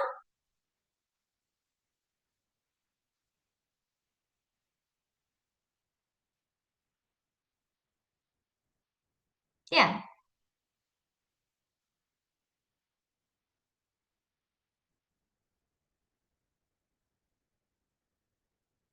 The assertion says the positive feedback from the teacher is necessary to motivate students. So that is the assertion. Now the reason says continuous criticism of students is the best method to make them realize positive outcomes. So what you should do here? First you should analyze assertion. Then you should read reason, and you have first what you have to do is that do you have first you have to figure it out whether the assertion is right or wrong. Then you should analyze whether the reason is right or wrong. If it is right, then you have to check for the relationship. Now, what is the answer for this question? It's a very easy question. It is C. It is C because these two sentences, this assertion and reason has no connection with this because it is contradicting. The assertion says something and reason says something else. Now it is contradicting statements, and so it's not assertion and reason has no relationship with each other. So now you have to individually analyze the statement. So when you individually analyze the statement, we can say that assertion is true here and the reason is wrong. His reason is false. So we are coming to the answer that A is true, but R is false. R is false. Yes, so that was the answer. Anybody, any doubt from this one? If not, let me take it to the next question. Try answering this one. In a classroom, transforming verbal and non-verbal signs, very careful, back into messages is known as what? Very easy. You too, babies. You can also try answering this one. Yes, come on. Let's take this session as now. I don't want you to be very feel bad about what you're doing. Even if it's turned wrong, it's okay, it's fine. We have time, we'll learn. So this is a learning session. Even if it turns wrong, no problem. Nobody's going to judge you. Nobody's going to judge you. You can just give me answers. We'll learn, we'll try. You know, this is all part and parcel of learning. Yeah. What is the right answer? C.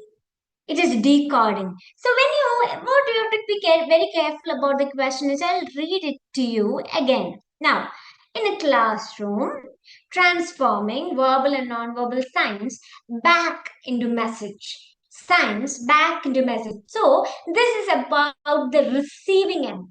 So somebody is going to receive it. Now the signal should be converted back into message for the receiver. So what does a receiver do?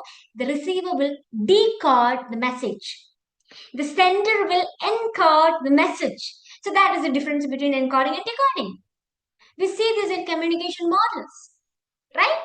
So decoding is what happening because we here is very careful, transforming signs back into message. Signs back into message. It's decoding. Decoding. So the right answer here is C. Congratulations, almost everybody has given me the right answers. And if anybody got it wrong, no problem. We are learning together. I hope you got a clarity with this one. Yes, taking you to the next question. Oh, I'm sorry, I have shown you the answer. I hope you don't see it. I hope you missed the. Did you see it? Anybody has seen the answer? Yeah. Ah, yeah. At least if you see, then just act like you've never seen it. Okay? Yeah. No, we don't. Yeah. What is the right answer for this one? What is the right answer for this one? Yeah.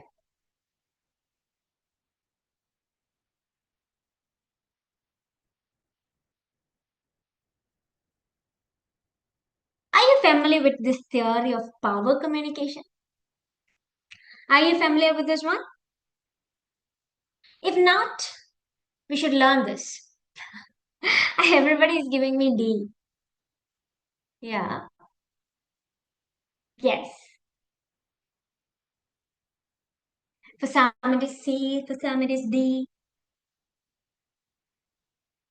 Not really. So you don't familiar with it. No worries. We are going to learn it together now. But I like your guessing style. It's nice. Yes, guessed it with expert power. I hope you everybody was blind back then when I was just, you know. Yes, taking into the answers. Yes, wonderful. You have given me the right answer. I hope you didn't see the answer before. Yes, it is D. But before getting into the answer, we have to know what is the concept of power communication. So I'm taking you to an explanation which explains you what exactly power communication is. That I'm reading it loud for you. Be careful. The concept of power communication explores how power influence the message. So when a message is sent, there is a power play that is happening because there is an influence of power, the influence of hierarchies, the influence of authorities. There is a certain kind of control the power has over sending or receiving or interpreting messages. So that exactly what communication power theory is all about. So in simple sense, this theory talks about how power influence communication. Are you getting it?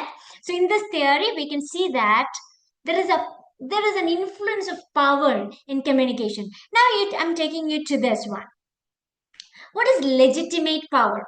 So you got to see this all this word when you were matching the question. So what was it? What do you mean by legitimate power? Legitimate power is the when there is some people whom was given an authority from the organization. So you have to understand this very concept in an organizational or a very large communicational setup, not in a day-to-day life. It's not quite different from that.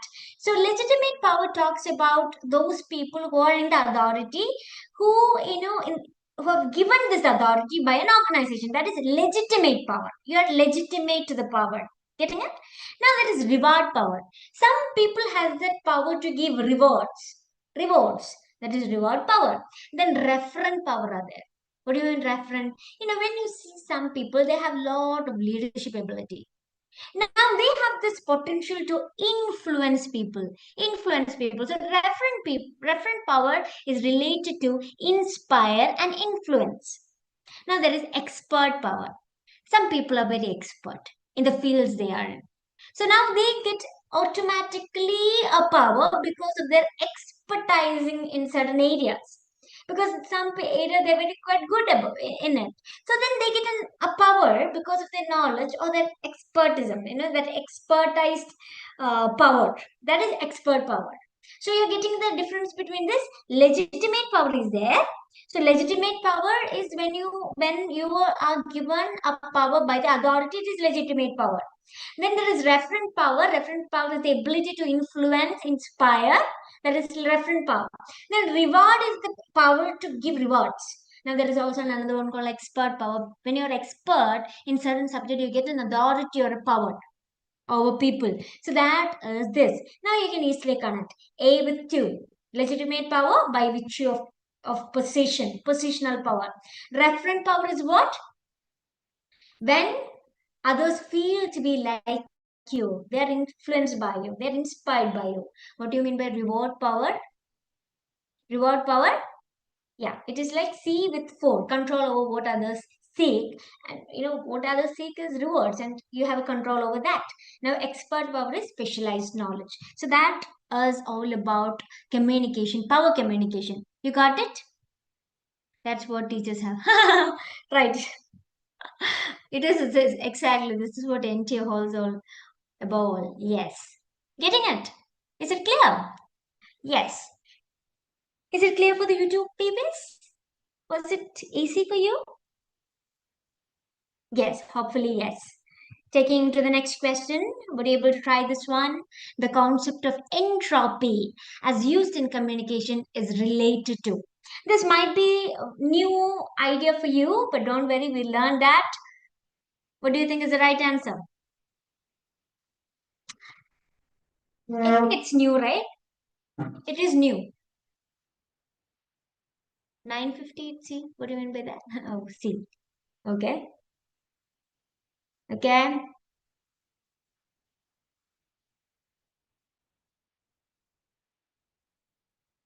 Yes.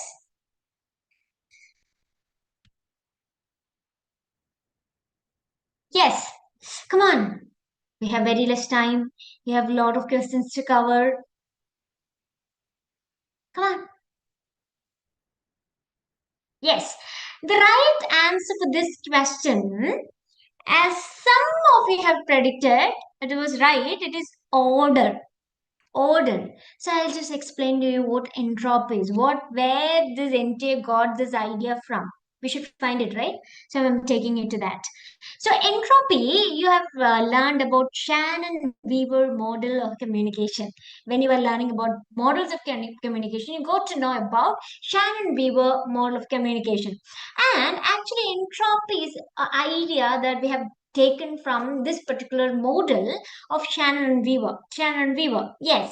So entropy basically means in simple sense, it means when it refers to the message that conveys unpredictable information to the receiver. Sometimes, certain messages are unpredictable to the receiver. So such kind of messages we call as entropy in this particular context. So you should understand this word in a context. So we are understanding entropy in the context of Shannon-Weaver mode of communication, and from there they explain entropy as a message that conveys. It refers to a message that conveys unpredictable information to the receiver. Now you might not be confused. Then how come that is related to order? I'll explain it to you. So in this particular question, they are seeking like entropy. When you send a message that has an order to it, here, entropy is related to the order or sequence in which the message is transferred. So there is a sequence or an order in which we, send the message through a channel. So that kind of an order and sequence is a seek from, we should understand that kind of an idea from this question. So I know that in itself is a very tricky one. If you don't know much about this idea, it will be very difficult to answer this. What is this? I've read a fantasy novel related to this topic. So Aditya, please share that. Everybody's interested to read that. Yes. So this is the idea. This is the idea. So entropy, you should connect with what? Order. With order. Yes. Taking you to the next question. Try answering this one. Successful communication inside the classroom depends upon what? Successful communication inside the classroom depends upon what? What? You two people, would you like to give an answer for this one? Try answer this one, Cece. Yeah. Isn't it easy? Yeah. When you were learning classroom communication, you got to know that how we can make it effective. We have seen some of these points there. Or generally, you have learned some points from here, in relation to effective communication. Yes.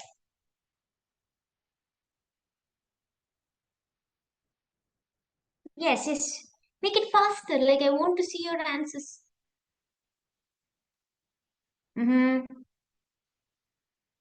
Everybody went to sleep. Are you sleeping? You can't. Exams are near. We have to learn these questions. It's very important. Yes, I can see a lot of answers coming from YouTube people. Why Zoom people are not giving me answers? Yeah. Yes. Yeah, now the competition began. Yes. Yeah, come on. Let me take you to the answer then. Yes. The right answer is B. Many have given me B. Correct. I think from YouTube I got a lot of right answers. B. Here also I can see that many people have given me the right answer. B. Yes, it's B. And Kirtana got upset. Don't worry, Kirtana. What happened? You're not getting it? Are you sleepy? It's okay. So what happened here? Successful communication. So they're asking you, what you can do to make your classroom communication effective. So it's based on classroom. Now, detailed and long description of the topic. Do you think it make a classroom communication effective when the teacher goes from a long and very detailed explanation? You'll get tired and you'll get very sleepy. Now, A is not the right answer. Repetitive anecdotes. No, it's boring. Now, unstructured delivery of message. Start somewhere and somewhere in between. There is no structure to it. Do you think it's effective in a classroom? No. So, what will be the good things you can make a classroom communication effective? First, describing the theme. What you're going to teach, you should describe the theme to the students. Now, use persuasive words and phrases. You should always make them attentive in the class. So, you should use certain words and phrases that make them sit in the class. Now, clarity in explanation are often. So, these are the three important points you should remember in relation to successful communication. It's okay, dear. So Kirtana is a bit sad. Everybody, please give her some energy. No worries, we'll crack some other questions like this. Yeah, I can say thank you, Lakshmi. She's giving me some compliments in between. Thank you. Yeah, she's from YouTube. Okay, dear. Yeah. Moving to the next question. A university, yeah, it's a tricky one. So when I was giving this, I hope Trivandrum offline batch students are here.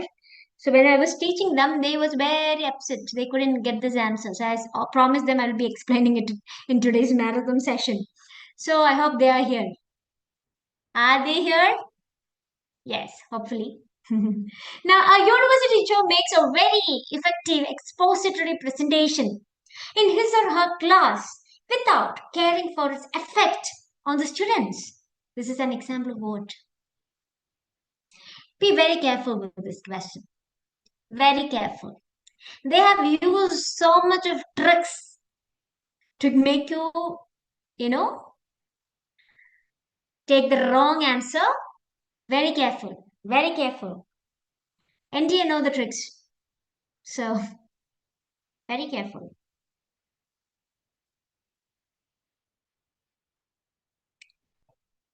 You two people, come on.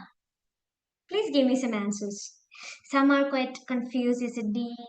Is it D? Yeah. I understand. All are nice guesses actually. All are nice guesses, but very careful. Now I'll tell you something. This is not what you think it is. This is not what you think it is. Very careful. Yeah. So when I said careful, you started thinking, right? You have to rethink. I'll take it to the answer. I'm so sorry for all of you who have chosen authoritarian communication. Sorry, it is a linear communication model. I understand you have a lot of questions to ask. I'll explain it to you before Kirtan is against that. No worries, baby. I'll explain it to you. What happened here? What is the exact problem here? The thing is that you all got hooked in the term that saying the teacher doesn't care about it. So you thought that it is an authoritarian communication. It is not. Authoritarian communication is related, it's a mass communication theory. Okay? So it is a mass communication theory and it is not talking about anything related to some people being careless about the effect that a communication causes in another person. That is not the case here. Here, the question directly asking you to understand the communication model. Go to Aristotle model of communication. Or I'm taking you to all those models we have learned. What are the models we have learned in linear communication? You got to know about Laswell, Aristotle. Then what else? What else you learned in linear model? Tell me, very quick. Linear model, what are the models you have learned? Oh, you're not even saying one? Berlo SMCR model. Yes, yes. Other one. Shannon Weaver, correct. Yes, right. Laswell, true, great. Yes, and look at the structure. When you were talking about the one-way communication, you've got to know that it's a straight line communication, starting with a speaker, a speech, an occasion, right? A message, there is an occasion, right? And finally, you entered the one-way model communication by using the term effect. Effect. In one-way communication, in linear communication, there is no scope for feedback. There is no scope for response. Here, they're actually pointing to that. I'm explaining to see the question. A university teacher. She's a speaker. Now make a very effective expository, a speech, a presentation in her class, occasion. And there is a receiver, that is the students. And there is an effect. Effect happened. The question says that she doesn't care about it. It has nothing to do with your answer. The effect happened. The effect is there. She doesn't care. And nothing to do with that, the model. So here they follow a pattern. There is a speaker, a speech, a occasion, a receiver, and an effect. So that is a linear communication model. So now when you see such questions, be very careful. Don't jump to the answers like this. Okay? You don't, what happened? Brain is not braining. I understand. It's okay. It happens. You're being in one session, you're being continuously attending the classes. It's okay. It happens. No worries. Take the notes. Make sure you capture some notes. We will learn. I already told you, not don't take all these things into your heart. If you couldn't answer it, we all understand. It's okay. It happens. We're learning. Hmm? Okay. Now, can I take you to the next question? Tell me this one. Oh, okay. Please explain option D. Oh, authoritarian communication. You need explanation. I will tell you. Authoritarian communication is actually a theory. It's based more than a model. It is actually a theory, and that is related to mass communication theory, basing on media and all that. Now, it is not part of the models. So you're actually going to learn about interactive transactional linear models. So authoritarian model you didn't even see in your slides you've learned. So authoritarian model talks about the authoritarian power rules in communication, but it is quite different from the communication model we have seen and learned in linear, interactive, and transactional. Okay, and if you have more doubts about it, please try to. We'll talk about in person through messages, through call. I'll be there available. Yeah, it is there. An authoritarian communication model is there, but it's quite whammed and swapped in a theory basically. So it doesn't stand alone; it stands along with the theory, and it is a very different idea on mass media and everything. Mass communication actually, it's quite a it take a different turn from the regular models we see. Yes. Can you take into the next question? Okay. Connotative communication inside the classroom is very easy. Connotative. Connotative means what? Connotative means what? YouTube. Come on. Come on, everybody. Start answering. Try answering.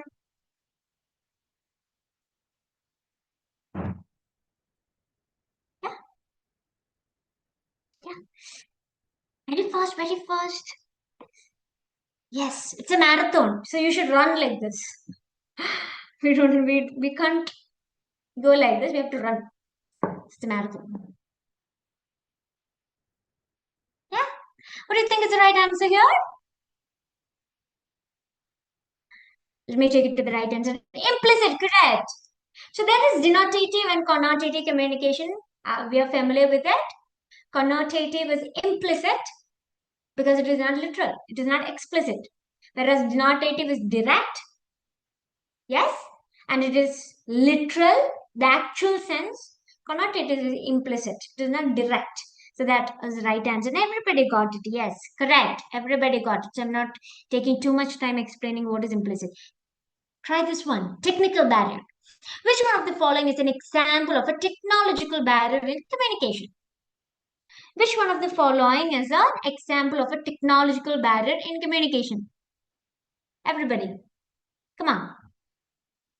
Sometimes I feel like I'm attending some concert. Like when you use everybody, come on. It's like you're attending some concert. Yeah, try. YouTube. Yes. Yes, come on. Why? No answers from the YouTube. Ah, yeah, they're coming. They're slowly coming. For the Zoom meeting people, please. Zoom people, come on. It's very easy. Very easy. What do you mean by technical barrier?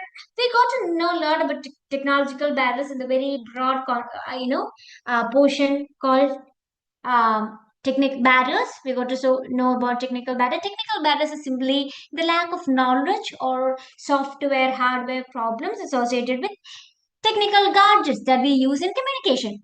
Now it's very easy question. You all got the right one. It is B. It is B. Correct. Cool. I have told you now. It's very easy. Of course, I'll share the PDF for sure. I'll do that. Now, can I take you to the next question? In YouTube also they have given me the right answer. Congratulations, we all got the right one.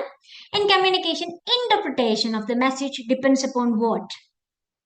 Interpretation of the message depends upon what? All these are easy. Have taken easy ones for you actually. What is the answer for this one? Mm-hmm. Easy peasy. Yes. Yeah. Come on. It's marathon. You should give me answers like this. It's like, consider this is like a rapid fire session. We're doing a rapid fire. If I'm asking question, you should give me like this. Now, come on. Yeah. Very easy. Context. Context, correct. In YouTube also, they have given me the right answer. It is context. When you interpret a message, you should always place it in context. When you take the message out of the context, then you will get wrong understanding or you will start to interpret it wrong. Ma'am, in the previous question, it can be possible because the location sometimes disturb the nest. Which one, Sampreet? Physical locations. If consider this question as it is technological barrier, dear. Physical location comes under the title physical barrier. Okay, we're pointingly asking you about technological barrier. So you should, for example, the physical location is related to physical barrier. Now, personal attitude related to attitude or emotional barrier. Complexity of ideas related to semantic barrier. Now look into the four option. What do you think is the right answer for when you ask them technological barrier? It is low bandwidth of internet. Internet is related to technology. Is it clear, Sampreet? Sampreet, is it clear? Okay, acha. Yeah. Now, context. We already explained. Poor listening by the audience leads to what? Poor listening. Geographical, yes. More than geographical, you have to use the word physical. Physical. Physical barrier. Place and time and comes into that. Which one is this? Poor listening by the audience. Very easy, right? Very easy. Try answering this one.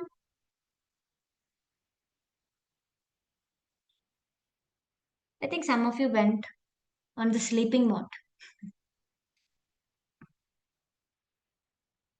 Inaccurate inference. Correct. In YouTube also they have given me C. Everybody is saying C. In Zoom, everybody is saying C. Correct. It is C. C. Inaccurate inference. Why not all of the above? Poor listening has, wild imaginations can happen even if you're not listening to something. Appreciating the speaker, is it related to poor listening? Do you appreciate the speaker when you listen it in a very wrong, if you can't properly hear it? Respecting the speaker is also there. But the thing is that it is actually not a multiple option question. So you don't have to choose multiple answers. You have to choose the right answer that is, in comparative to the other option, what is more suitable for the question. Right? Because we only have one option to choose, we have to choose inaccurate inferences. If you had multiple options, then we could have choose one more. In NT question pattern, they have asking such questions. You have to find the right, appropriate. So that why we often use this word appropriate answer. So yeah, that's the reason. Just they only ask, oh sorry, I've shown you the answer. Anyway, we'll just quickly do a. Again, you're going to see that, right? You saw that, right? The answers. Again, everybody is pretending like they can't see. Anyway, I'll just discuss this question. I know you already seen it. Yes. Feedback reflect the reactions of the audience. How feedback reflect the reaction? You can understand how it affected the effect that happened due to the communication. One knows the quality of the content, yes, and also the person can understand the future problem. The feedback has nothing to do with financial implications. It is out of the context. The option in the four options, D doesn't make any sense. So we can take it out, and the other four are the right answers. Yes. Anyway, I'm taking you to the next question. This one. Try. Which of the following is an exclusive example of non-verbal cue that includes pitch, rate, volume, and use of poses? Very careful. Very careful. Correct. You do? Would you like to try answering this one?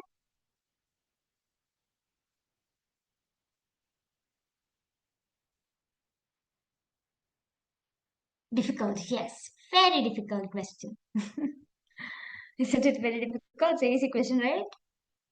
Yeah, try. No, you don't. Please, everybody, be active. You're doing it. Yes. YouTube also they started giving me answers. Yes. Probably the term are confusing. Yes. There is a tendency that we just quickly go through, when you think pitch, rate, and volume, you will think, yeah, it has something to do with the non-verbal. It does, but you have to be more specific to this question because the options are quite specific. The options are specific. It is para-language. Para-language. What do you mean by para-language? If anybody don't know, I'm going to explain very careful. Listen to it. I'm explaining it to you. Para-language simply means, that para-language comes under this broad category of non-verbal language. In non-verbal communication, para-language comes under non-verbal language for sure. And para-language means that the pitch, the rate, the volume, the poses we use in communication. For example, if I'm saying that I'm surprised, would it be like this surprise? I'm not going to say that like that, right? When I say surprise, then I have to raise my pitch, like surprise, like that. If I'm sad, then I have to use a meek voice when you're sad. So like that, the pitch, the rate, the volume, the poses are communicating something. And that is called as para-language. Para-language. So this comes into non-verbal cues, but in this question, they're very specific with the options. Now in this question, you have to choose option D. D. So that is para-language. Para-language. Taking you to the next question. Identify the barriers to communication from the list given below. So you should identify 7 barriers. You have to just recollect your PPT slides, quickly go through it. Yeah. Yeah. Mm-hmm.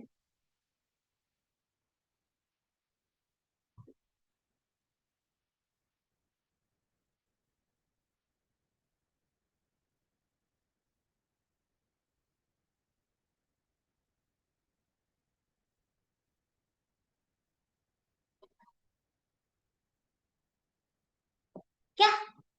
Is it clear? Uh-huh. A. Everybody is asking A. Yeah, I'm taking you to the answer. It is A. A, correct. A. So what do you mean? What do you mean by time and distance is very familiar? Physical barrier, we know that. Adit is happy now, I think. Now, what is bypass instruction? Have you ever heard about it? I'm sure that many of you given me option A because the A was not there in B, C, D. Isn't it? Are you been very familiar with the idea of bypass? Bypass instruction, I'll explain it to you. It is actually a semantic barrier. Bypass instruction, if you're not familiar with it, please make a note. You're not supposed to sit like this. You should take a notebook and start writing. Now, bypass instruction is related to semantic barrier. When you use different meaning for same word, it can bring a lot of confusion. It can obstruct the flow of the language. It can lead to what? Confusion. Oh, again. Yes, similar to something like that. Yes. So bypass instruction is a semantic barrier. Different meaning to the same word. For example, I'm taking a very general example in Kerala. We have a lot of districts, Kottayam, Trivandrum, and one word you use in Kottayam cannot be used in Trivandrum because the same word has different meaning. Some are very bad words, which is very normal in one district. Some words which is very common and usually used by a district, as a bad and abusive word in some other district. Multiple meanings to same word as bypass instruction. So that is a semantic barrier. Semantic barrier. Is that clear, everybody? Are you there with me? Thought of telephonic communication? Yeah. Got it. Yeah. So when time and distance is physical barrier actually. Physical barrier? Yes. Means rice or thief. Yeah. Chore. Yeah. Yeah. Yeah. Oh, I got it. Aditya was saying that now I got it. Initially I was thinking what you were trying to say. Yeah. Is it clear? Are you with me? Are you sleeping? If you're sleeping, wake up. I liked it actually. Yeah. Moving to the next question. Try this one. Given below are two statements. Interactive multimedia systems provide for a new culture of teaching and learning. Virtual classroom converts students into senseless humanoids. What do you think? I think the statements are quite cruel. When I was reading it, I found it very offensive. But I think it's the right answer. It's a very easy question. Yeah. YouTube, try answering. Mm-hmm. Yeah, everybody's slowly coming. Everybody is answering. Yeah.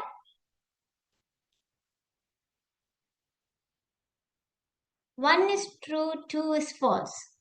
That's what Urvashi is saying. Name is Urvashi, right? Yes. Yeah. So here we can say that the one is right, it's a correct statement. So yes, it's a C is the right option. C is the right option. Statement 1 is correct. Yes, interactive multimedia system do provide a new culture of teaching and learning. That's exactly what we are doing now, even. It's a virtual platform. Now, virtual classrooms convert students into senseless humanoid. We can't say that we are we are part of it. How can we say that? And it is very logical. It is not true. So statement 2 is false. So statement 1 is true. Statement 2 is false. So the right answer is option C. Correct. Moving to the next question. Try this one. Try this one. With this, we'll end the session actually. So this is our last question.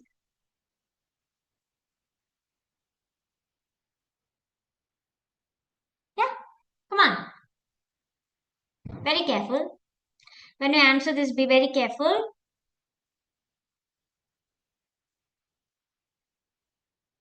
Oh, this NCRT CHP which says 2 is also true. It's okay, Urvashi. Let's not believe that. Okay? We can say this. We don't see that. It's not true. How we can say that? Yeah, this one. YouTube. Everybody, come on. Wake up from your sleep. Come on.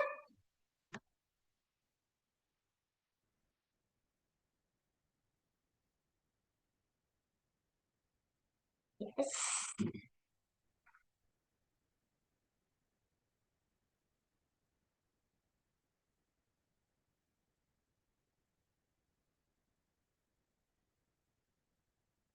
What is the right answer? Hmm?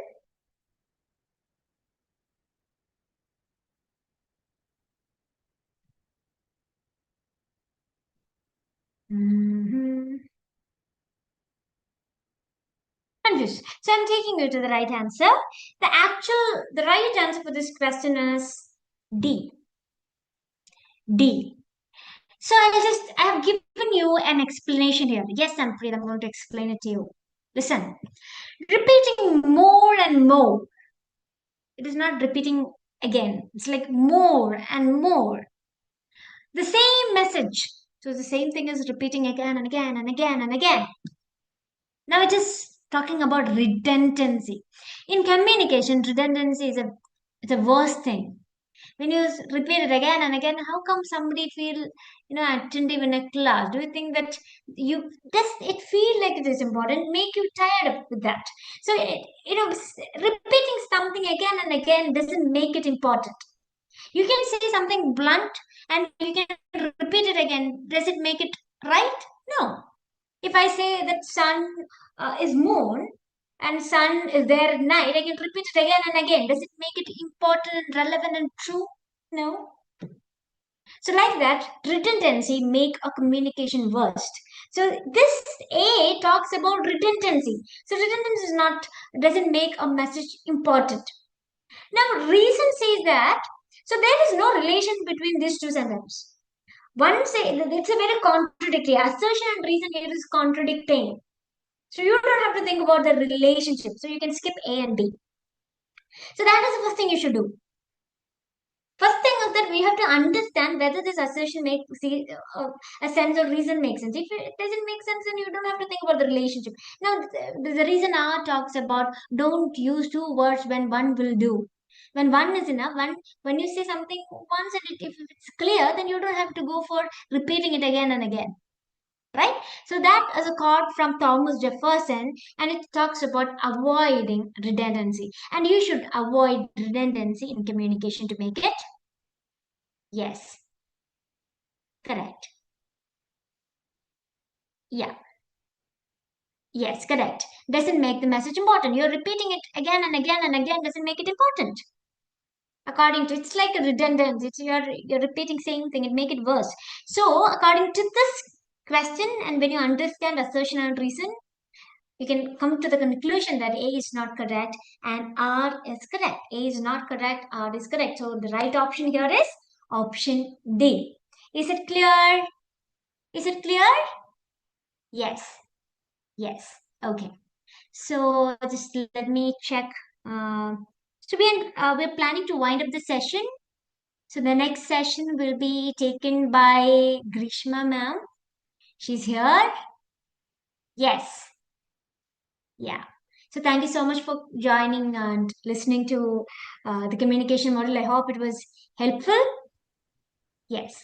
Thank you. And we hopefully will see in some other session very soon. So thank you, dears. Thank you so much. Handing over to Grishma ma'am. Thank you so much, Grace.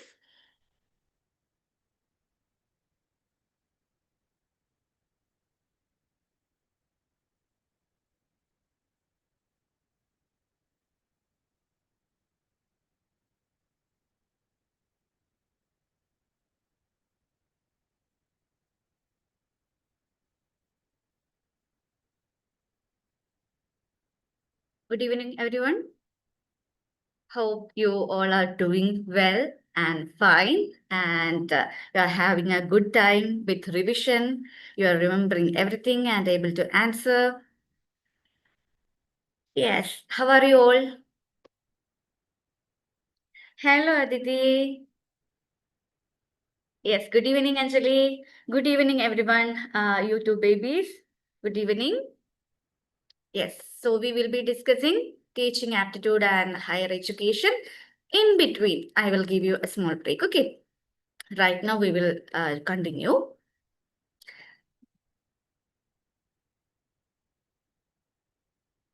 Okay. So let's start with our revision session. Am I audible for you?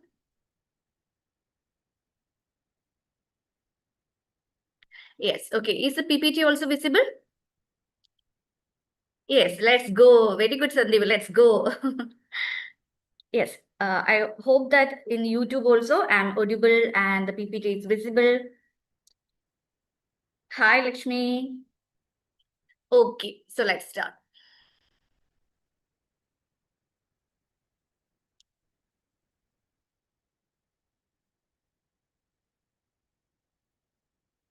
So, these are the focus areas of teaching aptitude, which our students know, and those who don't know, those are from the YouTube, those who don't know, these are the main focus area related to which they often ask question from teaching aptitude.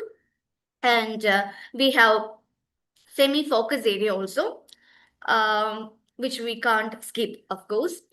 And here comes our first area that we are going to discuss, which is connected to evaluation, because evaluation, methods of teaching, teaching aids, all these are their favorite area. Okay, in GNet, people who are making question, these areas are favorite area connected to teaching aptitude. So evaluation.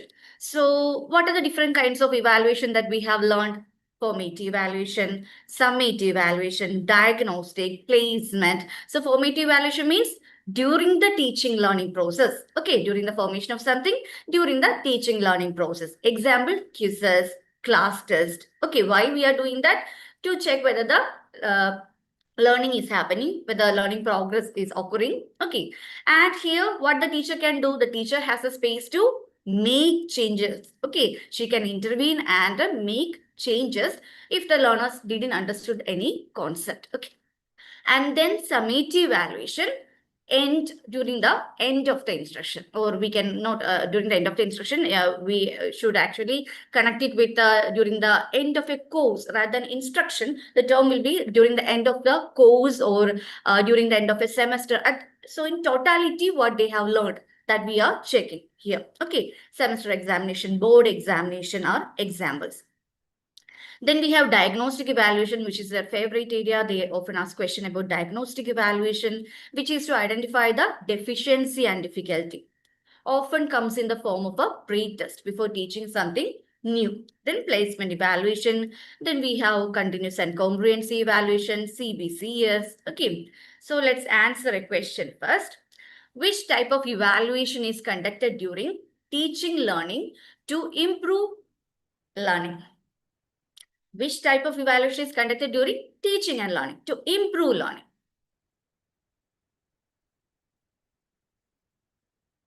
Summative, formative, placement, prognostic.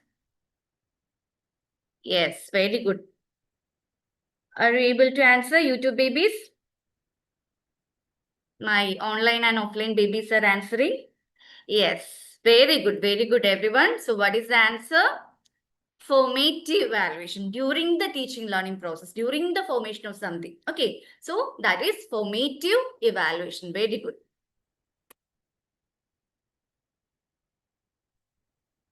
Next, assertion reason type question. Formative evaluation improves teaching learning process. Reason, formative evaluation is conducted only after completion of the course. What will be the answer? Formative evaluation improves teaching learning process. Reason, formative evaluation is conducted only after the completion of the course. Yes, very good. Very good, everyone. Good going. A is true. Formative evaluation improves the teaching learning process. Of course, it is true. Formative evaluation is not conducted only after the completion. That happens for the summative evaluation. Okay, very good. So option C, A is true, but R is false. So I told you that when an assertion reason type question is, you're facing a question from assertion reasoning area, then first we have to check whether the assertion statement is correct. Then you have to check whether the reason statement is correct. If both are correct, then only you need to check whether the reasoning satisfies the assertion or not. Okay? Yes. So these are the types of evaluation. We discussed what is formative, what is summative, what is placement. Placement evaluation mainly connects with the placing the right person in the right place. Okay, mainly entrance examination and all job related examinations. Okay, so to place the right person in the right place. Then we learned about CC, continuous and comprehensive evaluation, which was a shift in focus from teacher-centered evaluation to learner-centered evaluation. Terms connected to continuous and comprehensive evaluation. Which are the terms connected to continuous and comprehensive evaluation? Scholastic and co-scholastic. Then, which are the terms? Curricular and co-curricular.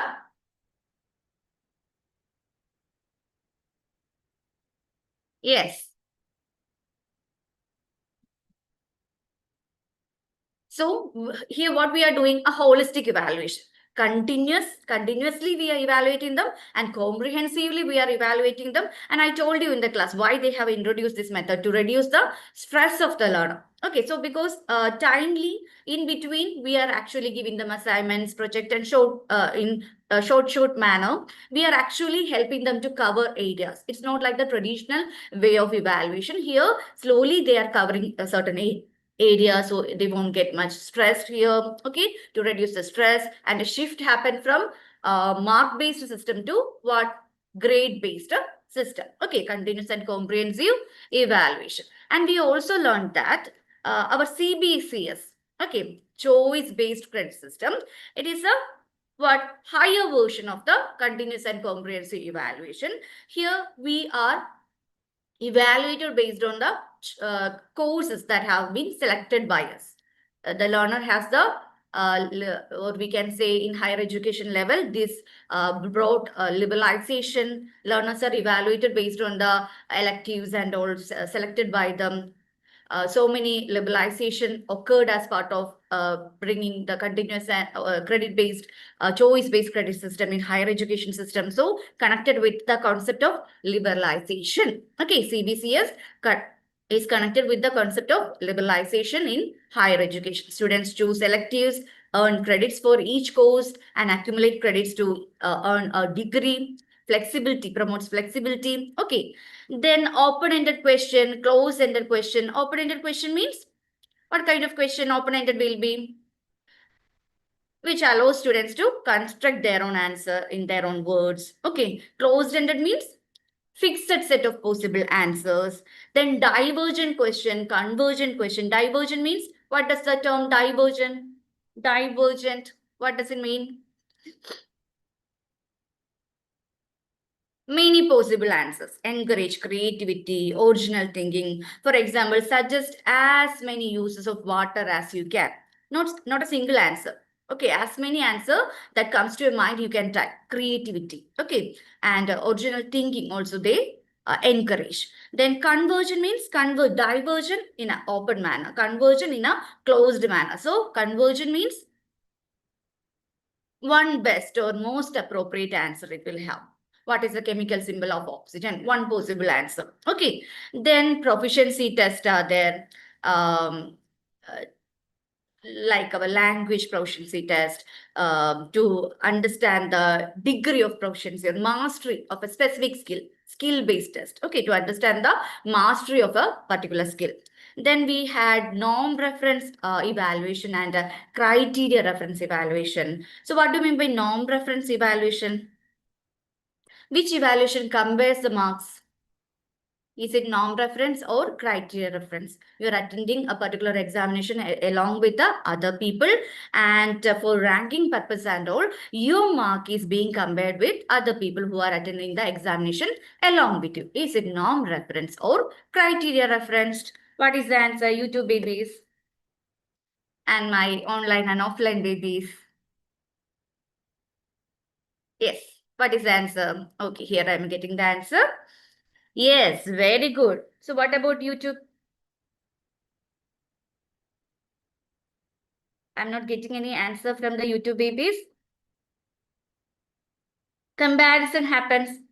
Rank making happens. What kind of evaluation it is? Yes, norm referenced evaluation. Okay, criteria reference evaluation. It is based on certain yardstick or criteria. Okay, so pass or fail, and based on that you will be getting certificate. So if you are attending any particular, imagine a certificate course or a course on what to say, any kind of course. For example, our IELTS examination, there are certain criteria that a person need to pass, and your mark won't be compared with anyone else, but your personal progress, how much you have progress from the moment you have entered the institution, and that will be evaluated based on a set criteria decided by the evaluators. Okay, criteria, reference, evaluation. So evaluation is an important area. Related to evaluation, we can expect questions. So we have almost covered the important types of evaluation. I hope this is clear for you, because teaching aptitude and higher education, it is a very vast area. We need to cover most of the area as possible. Okay, so you need to answer fast, and I also need to explain fast. Okay, yeah. So next, important area is levels of teaching. They ask questions from levels of teaching. So what are the different levels that you know? Different levels of teaching. A teacher need to move from different levels of teaching. Which are the different levels of teaching?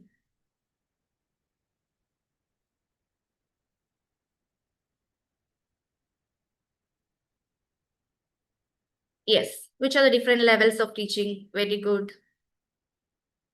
Very good, all of you. Yes.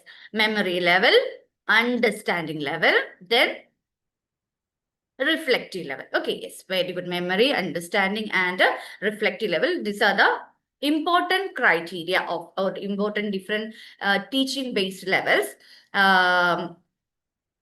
So who is the person behind memory level? Memory level. Who is the person behind memory level? Do you remember? Okay, I'm getting answer as Herbert. Then who is the person behind reflective level? Let's see. Hunt. Okay. Okay, now let's see whether you have answered it correctly. So memory level gives importance to memorization of facts, and all the teacher will be just explaining certain facts, which is a capital of a particular country. Okay, or like that, memory-based factual information will be passed by the teacher. Recalling and memorization are the characteristics of this particular level. Okay, and the memory level, who is the person behind that? Hubbard. Okay, an understanding level, Morrison, reflective level, Hunt. So how we need to teach in the reflective level? We need to give more opportunity for developing the learners creativity, logical thinking and all. We should give them more opportunity to express their idea. From what they have learned, they need to express that and apply that in a real life or real like situation. Okay.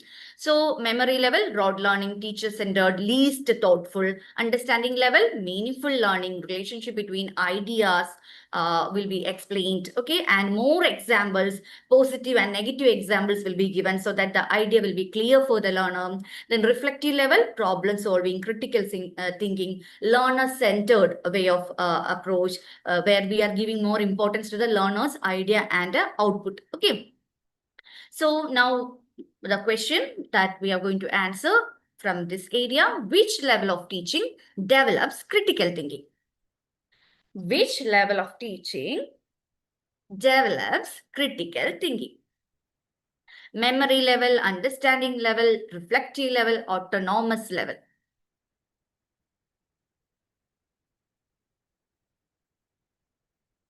Yes, Gayatri, Leah, Vinita, Elisha, very good. Which is the level? Yes, you two babies. Okay, Anuprita, option C, reflective level. Very good. Reflective level, it develops independent thinking, problem solving, reasoning ability. Teacher gives real life problems to solve. So reflection of what the learner has attained, learned. Okay. Now there is another level. It is not added to, we can say it's not part of the main level like memory, understanding and reflective. But there is another level based on the changes that happen in our education system, like people need to learn by their own self-directed learning idea when we are promoting such idea. So another level also came, autonomous level, which is not part of the main levels, but of course we are adding that also, autonomous level, where what will be reflective level, the learner's idea, they need to reflect, okay, critical thinking, problem solving. But when it comes to autonomous, student has to do set their goals independently, identifies, that means like our Sam has done a course on I think counseling or something. Okay, so for that particular course, separate course, Sam has decided I will be doing that. Okay, and then whatever that he's doing, if it's an online course, he need to set a goal. Today I will be completing this much, and extra resources he has to find to do assignments related to that and all. Mainly MOOC and Swayam based courses if we are doing. It's your responsibility to complete the portion, to cover the portion, to do the assignment, to do the quizzes and all. Okay, so student independently identifies problem, his difficulties, his strength and all, finds resources, learns concept, evaluates on learning. So this is the autonomous level. Okay, a higher version of the reflective one, where learning becomes completely self-directed. Learner learns independently. Learner controls learning process. Teacher interferes become minimal. That means once in a while, if you have any doubt, only during that time, you will be getting the support of the teacher. Mainly, the learning is in your hands. You are having a self-directed learning. Okay. Now, let's answer another question, which is related to our theories, learning theories. So we discussed about evaluation, then we discussed about levels, and now we are moving to learning theories. It's a PYQ. So statement type question. Statement 1, accommodation takes place when we use our existing schemas to make sense of events in our world. Statement 2, assimilation occurs when we must change existing schemas to respond to a new situation. In the light of the above statement, choose the most appropriate answer. So, most of these questions are already discussed in the class. If you are able to answer this question, it will be like a revision for two areas, assimilation and accommodation, which is connected to Piaget's theory. Yes, what is the answer?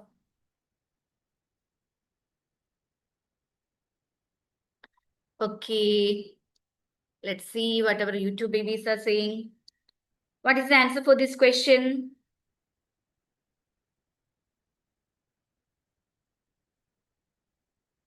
Again, it's a trick. It's a tricky question.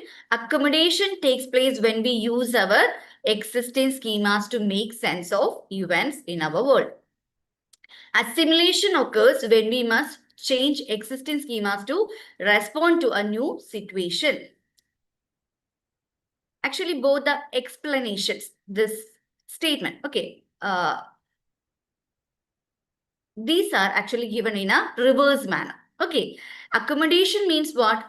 If you want to accommodate an idea, you need to delete all the confusions that you are having in your mind. Your state of mind will be in a disequilibrium. You have to eliminate that disequilibrium state of mind, and you should move your mind from disequilibrium to equilibrium. And so for that, you need to get or you need to get answers for the doubts that you are having in your mind. So for that, the existing schema, we need to make some changes in that. Okay, so we know what is a schema is. Schema is the mental framework, the initial framework of certain information that we are having in our mind. Related to every idea, we are having different schema, related to bird, related to trees, related to father, mother, related to everything, we are having schema. So accommodation means modification. You need to modify the existing schema to add a new information.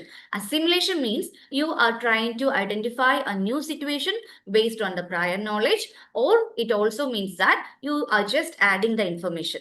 Okay, you are not modifying anything, you are just adding a new information. So you have to think it like this whenever you are saying a question related to assimilation and accommodation. Assimilation, adding something new, okay, to the existing schema. Okay, old schema plus new schema. Accommodation means you have to modify, make changes in the existing schema so that the new information can settle down perfectly. Okay, so what is the answer for this question here? Both statement 1 and statement 2 are incorrect. Okay, very good, very good. Those who have given option 2 as answer and those who have made mistake, that's okay. Now you understood the what mistake you made, right? So they have given it in a reverse order. So such things they will do in the examination to confuse you. So you have to read the question carefully. Accommodation, modify, okay, or making changes. Assimilation, adding something new. And based on our prior information or prior schema or the old schema, we try to identify something new also. Okay, when you know what is a you have dog, a pug at your house, and you know the characteristics of a dog, and when you see a poodle puppy, you are identifying it also as a dog. Okay, so you are identifying something based on what you already know. And the example of the bird and aeroplane, accommodation related, you are seeing, you know what a bird is. When you see an aeroplane, you are thinking that that is also a bird, and you are saying to mama that the see a new bird, a big bird is flying, and mama corrects you. When mama corrects you and tell you that that is not a aeroplane, that is not a bird, that is a aeroplane, then you will be having confusion. That is also flying, then why that is not a bird, and you are calling it as an aeroplane, then mama will explain. So for that you need to make changes in your existing schema. Okay, so such things happen in the accommodation process. Okay, I hope it is clear for all of you. Shall we move to the next area? It's about learner characteristics. Yes, very good, all of you. Happy that you recall. Yes, the bird flight example. Sampreet, assimilation means you are just adding something new. Okay, and based on your prior learning, you are trying to identify something similar. Something similar you are trying to identify when you see that. Only that much. Accommodation, you have to make the modification. Okay, yes. Now let's answer this question. According to Howard Gardner's theory of multiple intelligences, the ability to understand and interact effectively with others is known as. According to Howard Gardner's theory of multiple intelligence, the ability to understand and interact effectively with others is known as. Yes. Is it interpersonal? Is it intrapersonal? It's always in a confusing area, inter and intra.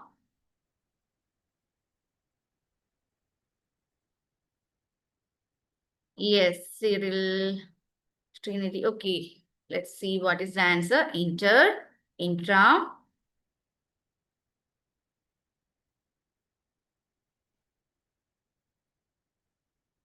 It is option B, interpersonal intelligence. Very good. Those who have answered option B, very good, everyone. Interpersonal intelligence. So, interpersonal intelligence, ability to understand other people. We can imagine it like in their personal space.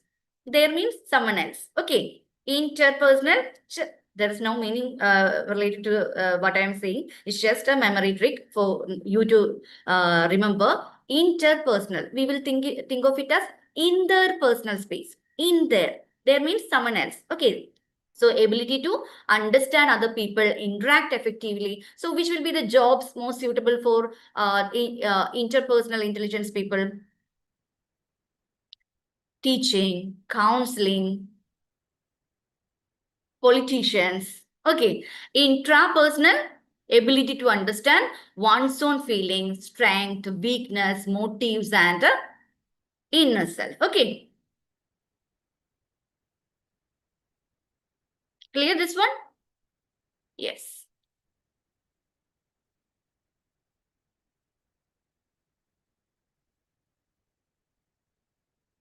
So which are the different types of intelligences put forth by Gardner? Gardner actually, he argued against one single IQ score. Okay, and he was against this traditional idea of evaluating people with one single IQ score. So he stated that humans have different baskets of intelligence. Okay, so based on that, how many intelligences he actually identified? Can you remember and name? Just the first alphabets are enough. Which are the, other than interpersonal and intrapersonal, which are the other intelligence?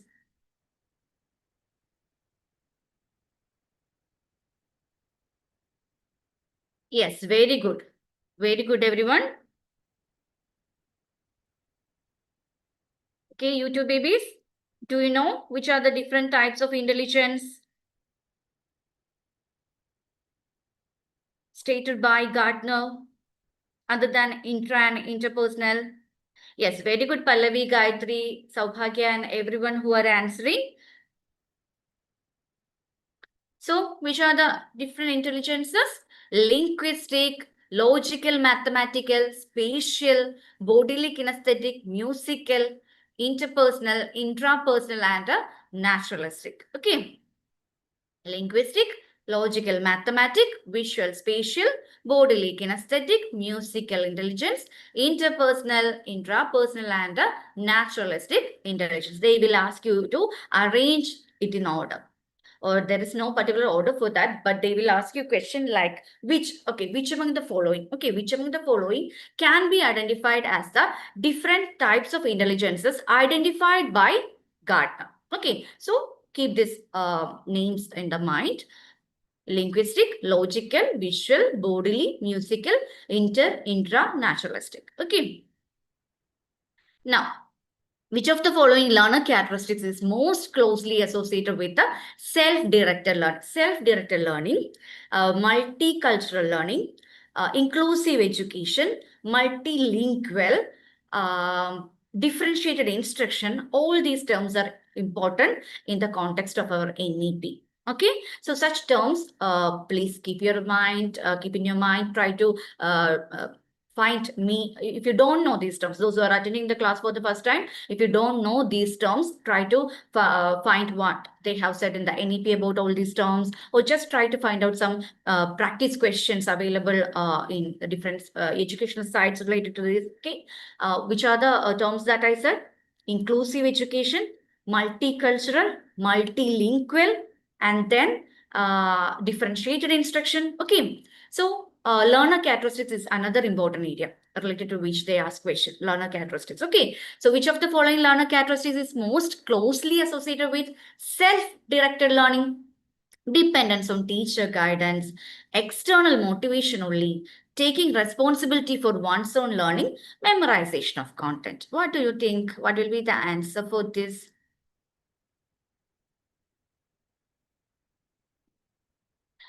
Already it is given self-directed. So a teacher, you won't be depending on the teacher. So you don't need external motivation. Self-directed learning should be self-directed. So you need internal motivation. Okay. So intrinsic motivation is what you need, not extrinsic motivation. Then memorization of content. That, of course, it can happen, but the most suitable, because in self-directed learning also, sometimes memorization, rote learning will take place. But what our answer need to be the most appropriate one. Okay, I think your Grace ma'am also have mentioned this. Most appropriate answer you have to choose. So related to self-directed, our key term. What is the answer? Taking responsibility for one's own learning. Option C is the answer. Yes, very good, Prathama, Abhurva, and Lakshmi, and everyone who are answering in YouTube and here also in Zoom. Okay, option C, taking responsibility of one's own learning. Okay, next, adult learners are generally characterized by dependence on external rewards, readiness to learn based on social roles and experiences, preference for rote learning, lack of prior experiences. What can be the answer? Yes, answer fast. We have so many questions. Then we have to go through higher education also. We started our class late, so we have to cooperate, answer fast, like a rapid fire. Treat it like a rapid fire. Okay, it's marathon. Adult learners are generally characterized by what they are characterized by. Now, focus on the positive options connected to adult learners characteristic, which will be readiness to learn based on social role and experiences. They are adult learners. Okay, so based on their social responsibility and experiences, They will be focused to do actions and activities. Okay, and the other options that is given mostly are connected to negative examples, or we can say negative option, which doesn't suit well with the characteristics of adult learners. And connected to adult learning, the science of adult learning, we call it as andragogy. Pedagogy is connected to the science of teaching and learning, mainly comes under the normal general teaching and learning area. But when we discuss about adult learning as a whole, that area, that science of teaching, we call it as andragogy. Okay, adult learning is called andragogy and is mainly associated with the Malcolm Knowles. Okay, all this we have discussed in the class already. Now moving to next question. Which of the following is a characteristic of a gifted learner? This since in NEP they have mentioned about inclusive education and all this we can expect gifted learner and learning disability. All this area is important. Okay, so this is connected with learner characteristics also, different types of learner that comes in learner characteristics. So which of the following is the characteristics of a gifted learner? Slow pace of learning, limited curiosity, high level of creativity and problem solving ability, dependence on repetitive instruction. Gifted learner. They have something more than other children. That's why we considering them as gifted, right? Most often, they are actually characterized by creativity, high problem solving ability, and rather than slow pace in learning, they will be showing extra, we can say, high or fast pace in coping up with the ideas and all. Okay, so which is the answer here? Gifted learner, high level of creativity and problem solving ability. Okay, yes, option C. Very good, YouTube babies and my Zoom babies. So option C is the answer. Very good.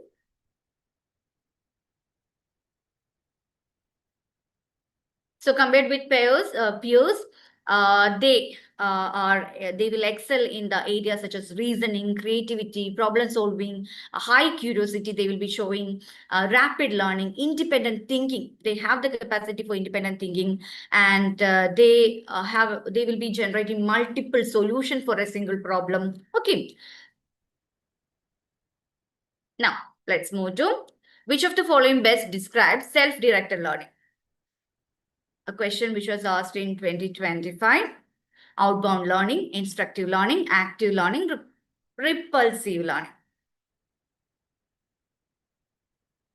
Self-directed. So you need to be, if you are a person who are self-directed in your learning, you are the one who is active here. You are not passive here. You are the one who is active here. You have to take responsibility of your own learning. You have to set your goal. You have to decide how much you have to finish. So what will be the answer? Yes, Surendra, very good.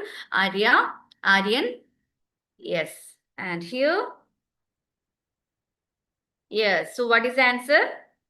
You two babies, what is the answer? Self-directed, self. So you have to be active.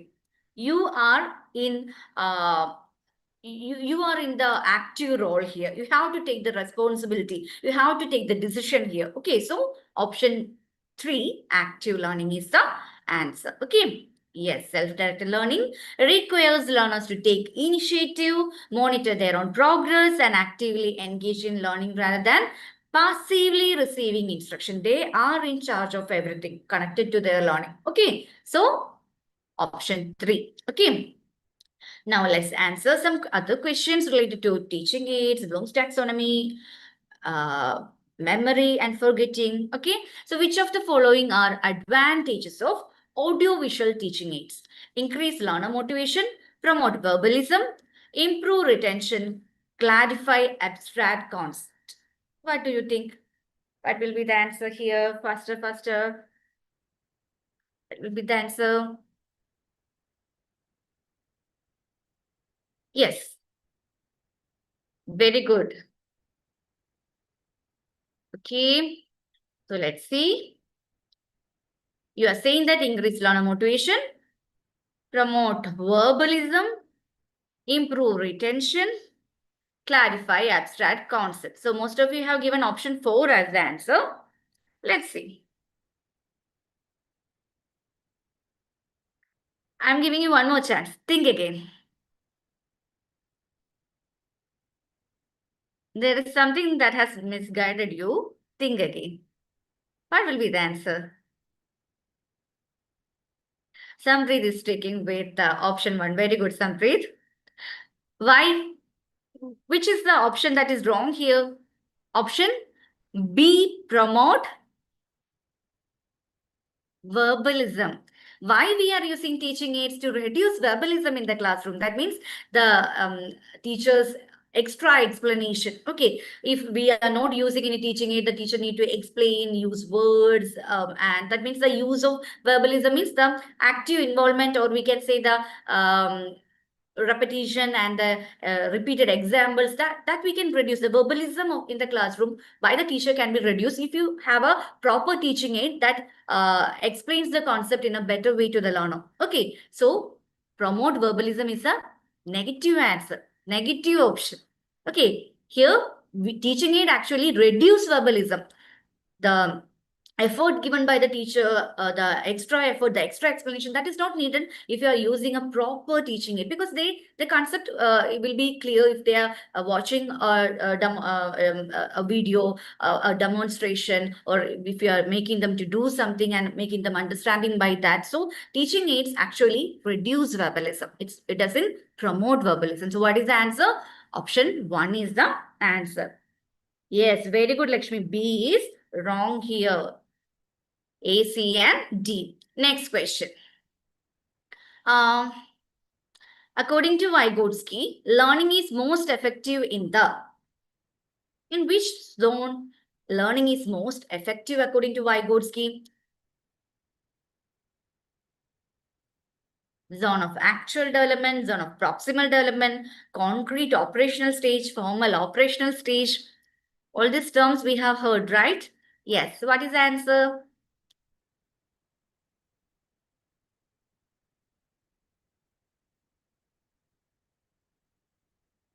You two babies. Kritika, question mark. Concrete operational stage and formal operational stage. Is it Vygotsky's contribution? Who explained about concrete operational and formal operational stage? Who explained? Is it Vygotsky? No, it is Piaget. It's Piaget's contribution. Different stages, age-wise stages. Which are the stages? Sensory motor stage? Pre-operational, concrete operational, formal operational. Yes. So here, according to Vygotsky, learning is most effective if you get the support of someone. The gap that you are having, that can be eliminated and you can reach the zone called the zone of proximal development. Zone of proximal development is a zone where you can't reach now. Now you are in the actual development zone, but when you get the help of someone else who is a more knowledgeable other MKO, and that help we call it as a support or a scaffolding. With that scaffolding, you will be reaching the zone called a zone of proximal development. Okay, so the answer is option B. Okay, next question. Which domain of Bloom's taxonomy deals with values, attitudes, and emotion? Values, attitudes, and emotion. Okay, Zaubagya, Priyanka, Atida. Okay.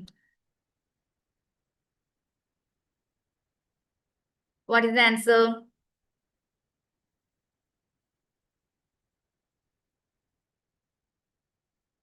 Let the YouTube babies also answer. Okay, I think then it is slow because I can't see their answer. Yes, values, attitudes, emotions. This belongs to which domain? Affective domain. Cognitive domain is related to what it is related to? Cognitive domain. Yes, knowledge.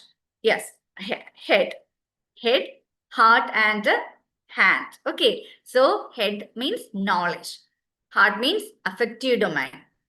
That means which consists of your emotion, your character development, your values, all comes in the affective one. Psychomotor domain, motor movements, eye-hand coordination, reflex, and all comes in the skill-based area. Comes in the psychomotor domain. Yes, very good. So here the answer is option. Yes, physical movements, physical activity, motor activity, coordination.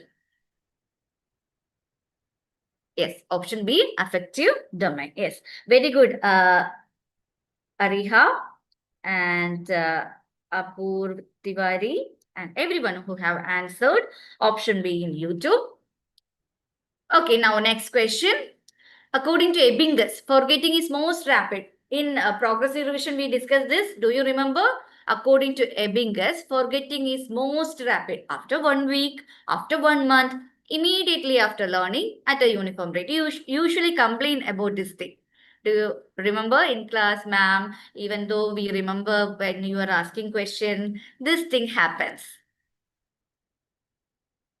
What happens when you feel like your forgetting is in a rapid rate? Immediately after learning, around 40% of what we have learned, we actually forget. Okay, so immediately after learning, the rapidness of the forgetting occurs immediately after our learning. After that, even though we forget, it won't be like 40%, 20%, 10%, 5%, like that. The forgetting, the rapidness of the forgetting will reduce. Okay, the rapid amount of forgetting happens immediately after you that means while you are in the class, you will remember. After that, that rapidness of the forgetting occurs during immediately after the learning. That's why people say you need to do your first revision 20 before or within 24 hours of what you have learned. First revision should occur within 24 hours. Okay. Yes. So what is the answer here? Option C, immediately after learning. Okay.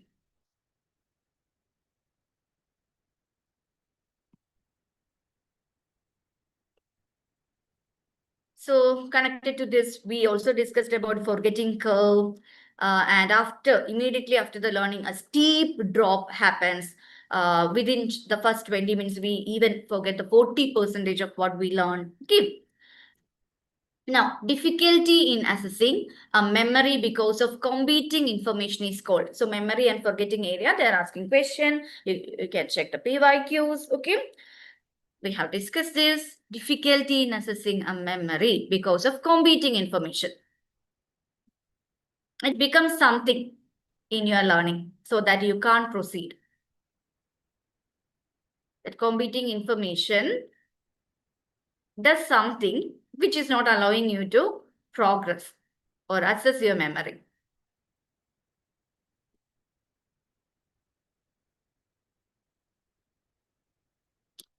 Yes. Okay, so what is the answer? Option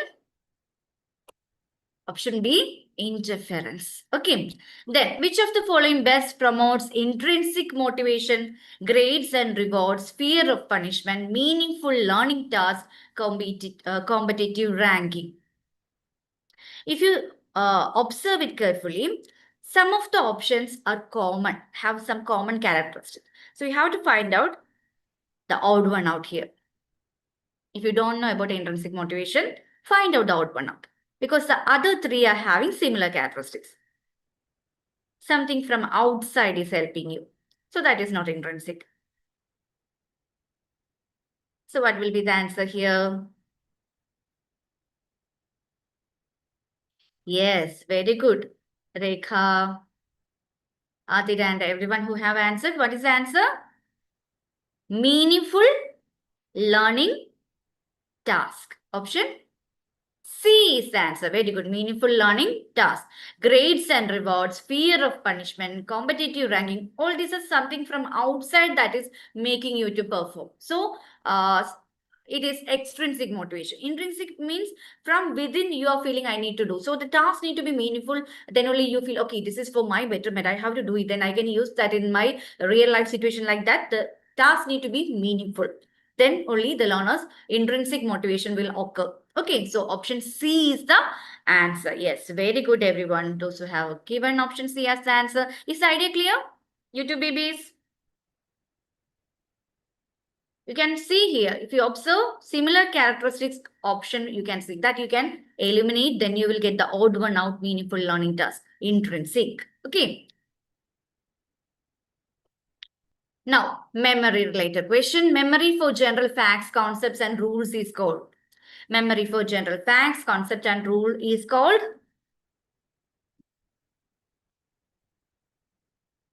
general fact related memory. It is semantic or semantic memory. Okay, general fact related memory. What do you mean by episodic memory? I will give you some example. Procedure of cycling, procedure of preparing an omelette, or sudden flash of an image that comes and then goes. Then a personal experience that you are trying to recall that happened yesterday. What is an example that is part of episodic? Which one becomes episodic here? Example of episodic. Is it cycling? Is it your memory about something that happened yesterday, your personal experience, or the flash of that image that comes to your mind and then just disappears? Yes, very good, Paulomi. Personal experience, something that happened yesterday. You are trying to remember that episode. Okay, yesterday at 5 p.m. I have done this, then 5:30 I have done this. Like that, you are recollecting something from your personal experience, episode by episode, episodic memory. Okay, then procedural memory, that is connected to cycling or cooking. That means procedure by procedure, exactly what you have to do in a serial order, what you have to do. Okay, so when you are doing a PPT, first what you have to do, then how you have to make the PPT, like that. A procedure is it. That is procedural memory. Okay, then iconic memory. That is the one. For a flash of a second, something come to your mind and then it will go. That is the iconic one. Okay. Yes. So here, memory for general facts, concepts and rule is called semantic memory. Okay, option C. Episodic memory, remembering your first day at college.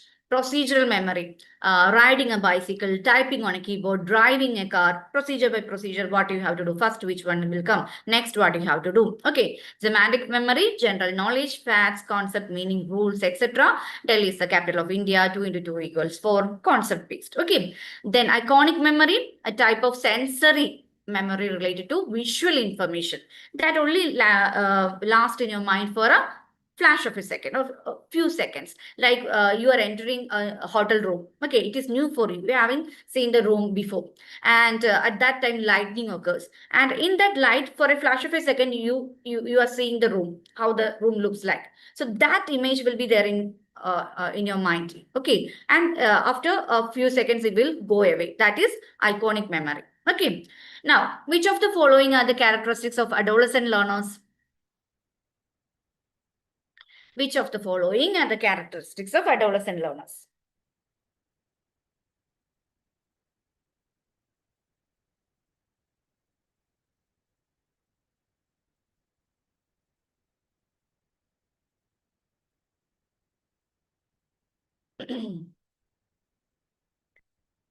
Yes. Increased emotional sensitivity, high level of self-discipline, strong need for social belonging, cognitive development for abstract thinking, emotional vitality. What will be the answer?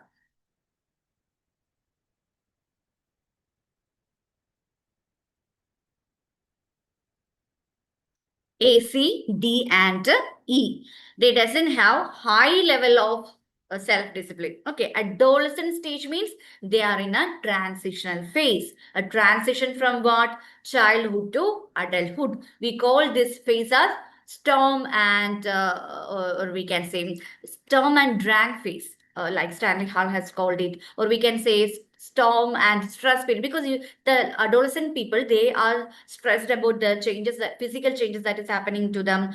They will compare the changes that is happening to their body with other peers and all. So many things are happening in their mind. They're confused. Sometimes people are addressing them as children, sometimes people are addressing them as adult. So they are in a transition phase where they are not children, and they haven't completely gone towards the adulthood. Okay, in a transition phase, so they doesn't have any high level of self discipline at this level. So increased emotional sensitivity they will be having, because it's a transition phase, so many confusion, it's so many energy they are having. Then strong need for social belongingness that they are having. Then cognitive development, abstract level thinking, high level, hypothetical thinking, reasoning, abstract thinking. Okay, emotional vitality. So A, C, D, and E are the option. We can eliminate option B, high level of self-discipline here. So what is the answer? Option 4 is the answer. Very good. Now, according to Robert Gatney's hierarchy of learning, which of the, I'm sorry, already the answer is here, right? Yeah, according to Robert Gatney's hierarchy of learning, which of the following represents the highest, most complex level of cognitive learning? Concept learning, rule learning, problem solving, chaining. Which will come? Already the answer is here. I can't say to you to ignore the answer, because already you have seen that. Yes, problem solving. Gatney proposed that learning happens in a strict sequence, where you cannot move to a higher level without mastering the one that is below. So in a order you have to, in a strict sequence you have to move. Okay. So which are the hierarchy that he mentioned about the learning? Do you remember Gatney's hierarchy? Which one will come first? Which one comes first? I'm showing you the mnemonic that we have learned, Gatney's hierarchy. Smart students can verbally discuss concept, rules, and problems. You are my smart students. You can verbally discuss concepts, rules, and problems. So, my smart students, with the help of the mnemonics, it is given in blue color. Try to recall which are the levels, Gatney's levels. Which are the levels? S for signal learning. The next is for stimulus response learning. Then C for, yeah, now you can. I have given you the clue. Try. You will be able to. Yes, concept learning. Very good, Saubhagya. Then V for, what is V? Stimulus. A signal learning, stimulus response learning, concept learning. Then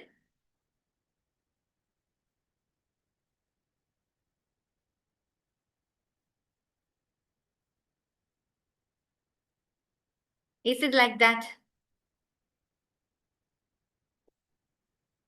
It is chaining. Okay. Signal, from signal we are moving to stimulus, then we are moving to chaining the ideas that are connected, like our we said about the procedural memory, no, procedure by procedure, that chaining, what we have to do next. Okay, and then we move to verbal association.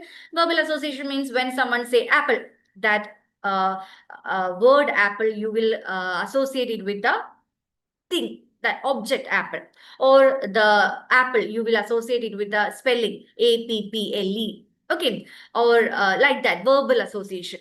Multiple discrimination, you will be able to discriminate with the two different things, two different ideas.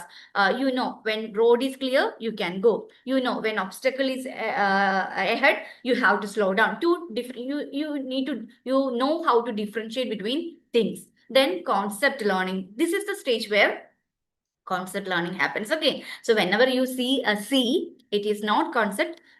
First one is chaining, then the sixth level is concept learning. Okay, you are slowly moving. From signal, you are moving to stimulus response. Then you are moving to chaining. Then you are moving to verbal association. Then multiple discrimination. Then concept-based learning.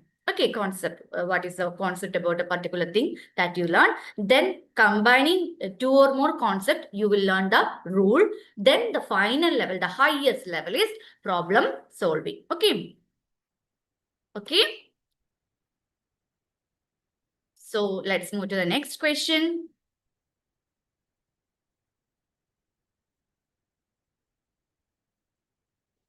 Which of the following cognitive process occupies the highest level in the revised Bloom's taxonomy?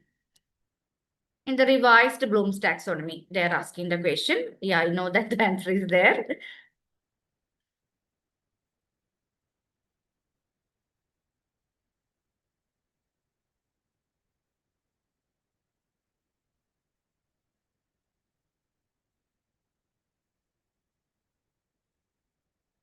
Yes. Okay. Now let's see whatever YouTube babies are saying. Already the answer is there. Okay. So create. Now, what are the levels that comes in the cognitive domain? Which are the levels in the revised taxonomy? Can you just recall which are the levels that comes in the cognitive domain? Bloom has said that learning happens in 3 different domains: cognitive, affective, and psychomotor. So which are the levels that comes in cognitive domain? Revised. Okay, revised taxonomy. It was revised in 2001.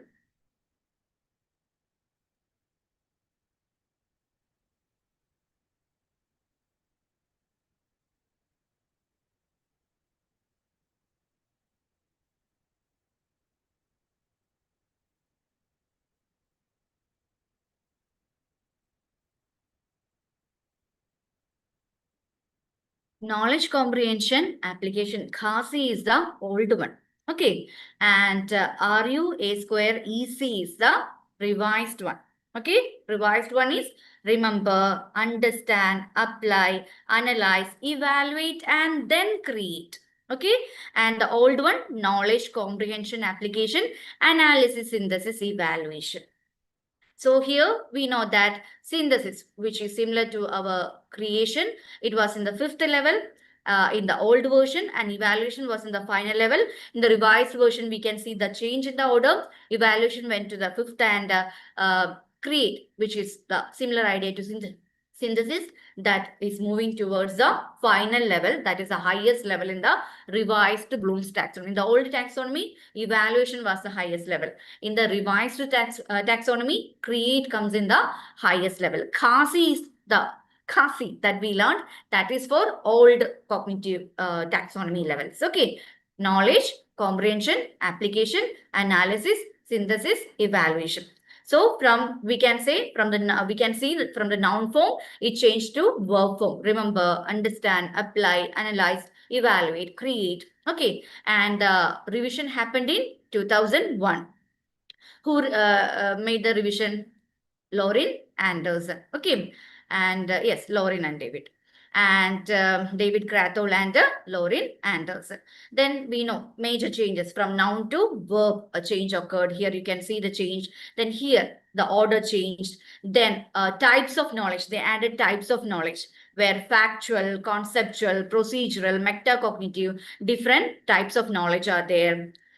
Yes, it become application oriented or learner centered. Okay, according to the changes that happened in the world, in the education sector, we give more focus to active knowledge, outcome based education, active knowledge making. Okay, so that is the idea. That is the idea behind the old version and the new version. I hope this is clear for you now.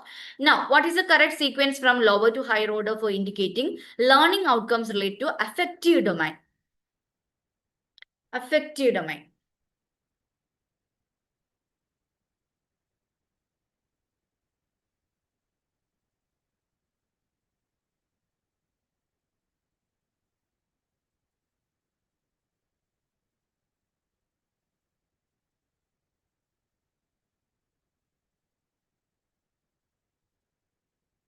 Yes, let's see. affective domain. What is the correct sequence from lower to higher order for indicating learning outcome related to affective domain? Your attitude, your no emotion, social adjustment connected to that thing. When you are having in a group of discussion, a public group discussion is happening. First, what will you do? You will be at what end? You will you first respond or will you patiently listen? You will receive the information, receiving. Then after receiving patiently, then what you do? You will respond. Okay. So what is the order? What will be the order? Receiving, responding, then valuing, organization and characterization. Characterization comes at the end, at the highest level. Okay. Option 2 is the answer. How many of you got it right? Yes, let's see how many of you got it right. Yes, yes, no need to ask sorry and all. It's okay. We are human beings. We will forget. That's why we are having a revision. Okay. It's a marathon revision to cover everything. Okay. Yes. So affective domain. What is the order in affective domain? Receiving, responding, valuing, organization, and characterization. Characterization is the highest level. Okay. Yes. How we, what was the memory trick? R square VOC. You have to remember the code, then it will be easy for you. R square VOC. Receiving, responding, valuing, organization, and characterization. Okay. Yes. Now, do you need a 5-minute break? Can you just go and grab something quickly, have some water and come? I will give you 5-minute break because we have to complete this and we have to complete higher education. We started late. So at least for 30 to 45 minutes, we need to continue. Can you just go and grab something, have something, munch something and come?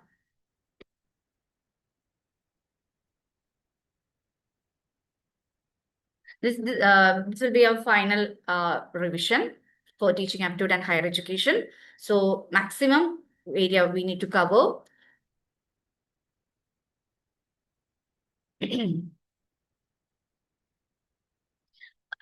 Aditya, rather than going and annoying your sibling, just go and have something. Because if you're hungry, you can't listen. So eat something, drink something, and come. Okay. I can't say how much time I will be taking the class. Maximum, whatever that is possible for us to cover today, we will cover.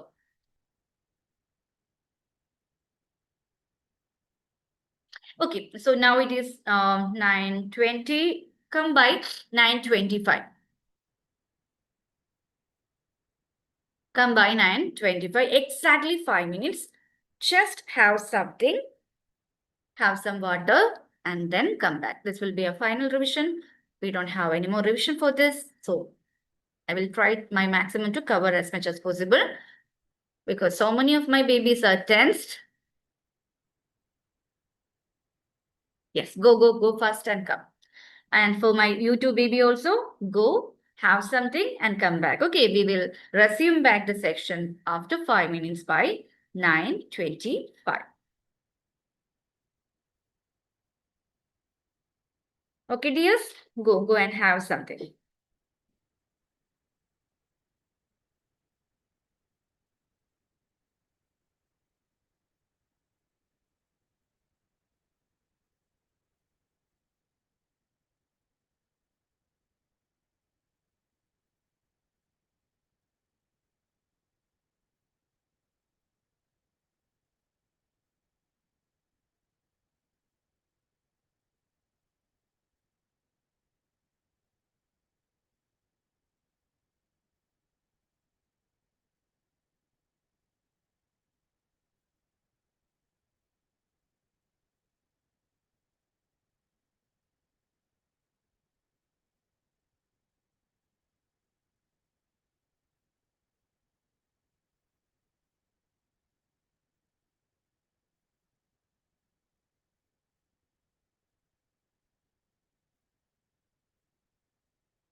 Aditi, I have seen your message and I have sent you the reply in your, I mean, privately.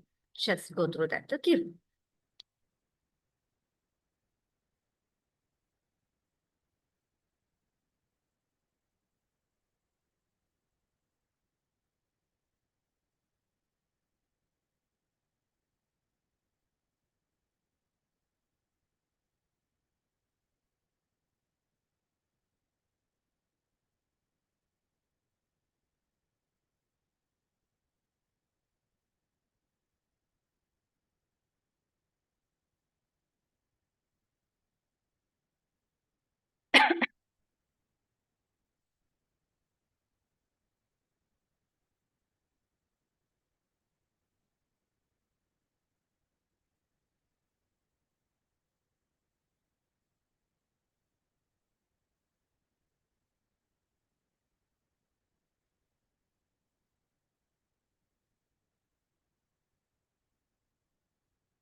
Okay, it's 9:25, so we are resuming our session.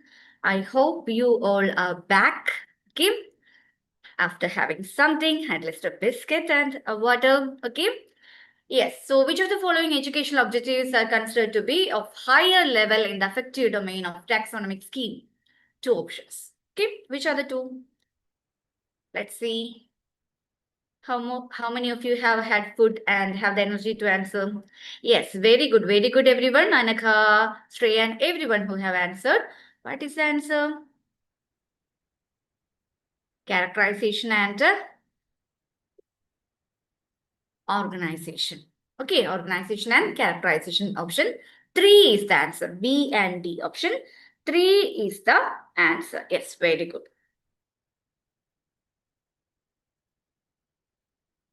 Now, next question.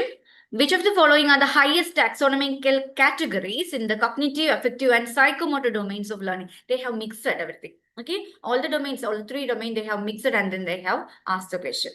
So, now answer. Which of the following are the highest taxonomic categories in the cognitive, affective, and psychomotor domains of learning?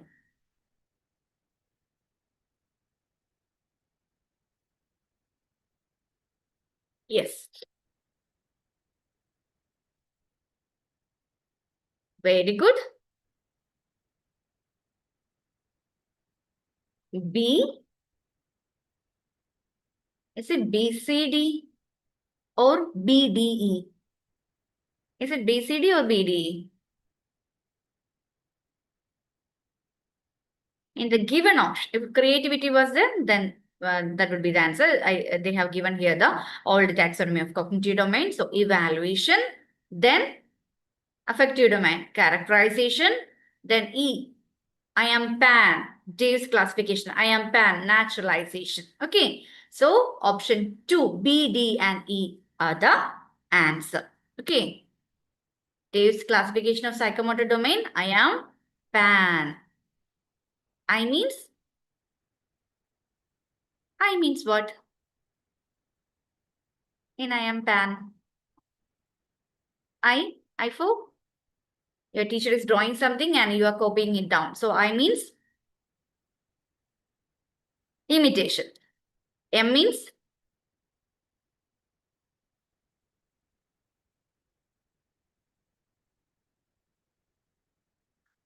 you have a manual. See in the manual you are doing. Yes, very good, very good, very good, Shimba. Manipulation. I am pan. P for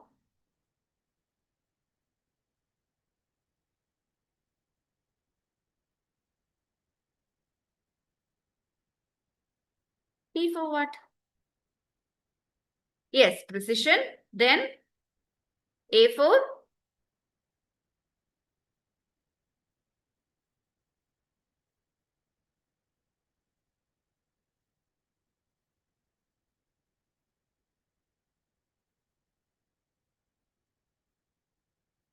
one minute.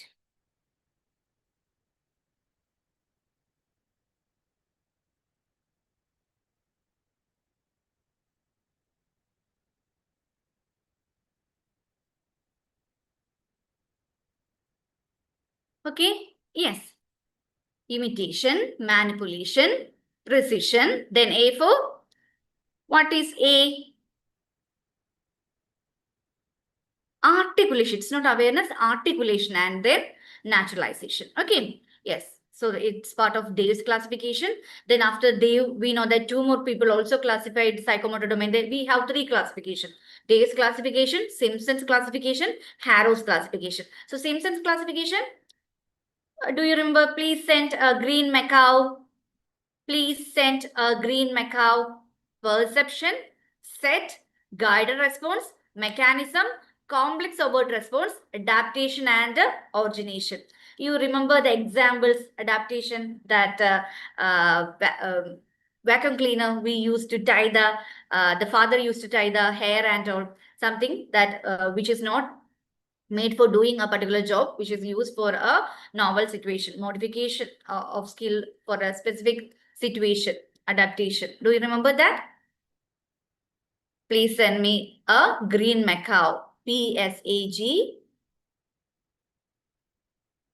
MCAO. Perception, set, guided response, mechanism, complex overt response, adaptation, origination. Then Harrow's. What was Harrow's taxonomy? Reflex movements, fundamental movements, perceptual ability, physical ability, then skilled movements and non-discursive communication. And you asked me how non-discursive communication will come in the higher level because there is no language is being used, just gestures and all. So this is the in Harrow's classification, non-discursive communication. That question was asked. Okay, in Harrow's classification, non-discursive communication is the highest level. In think about the example where our Jerry is showing that That means I am hungry, I need food. Or rubbing your tummy and seeing that other person can understand what the person is showing. So without any language, by just symbols and all, you are able to understand a concept. Okay. Non-discursive communication. Anita Harrow. Reflex movement, fundamental movement, perceptual ability, physical ability, skilled movement, and a non-discursive communication. Now, related to memory, one more question. Not this one. Okay. This was the iconic phrase, iconic memory. We discussed this question now. So this is the iconic one.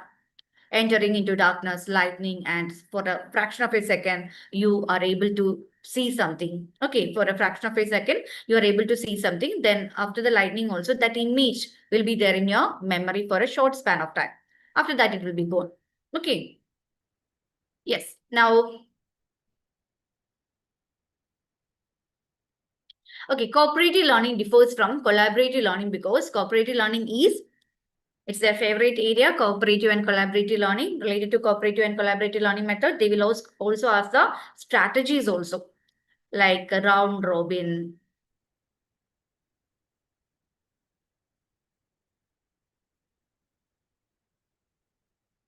Yes, yes. What is the answer? Cooperative learning differs from collaborative learning because cooperative learning is,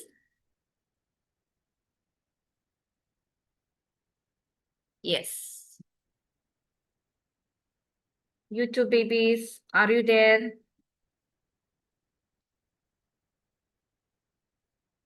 Okay, so what is the answer? Is it completely learner control or teacher structured?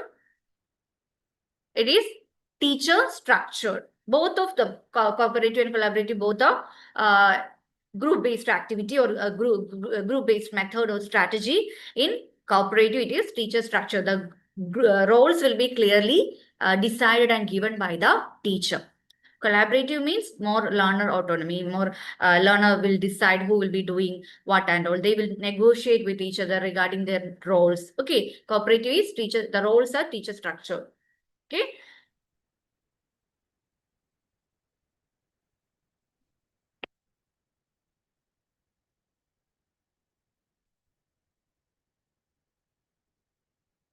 Roles, tasks, assessment, everything is clearly structured and given by the, or identified, or objectives clearly set by the, or we can say it has a clear structure.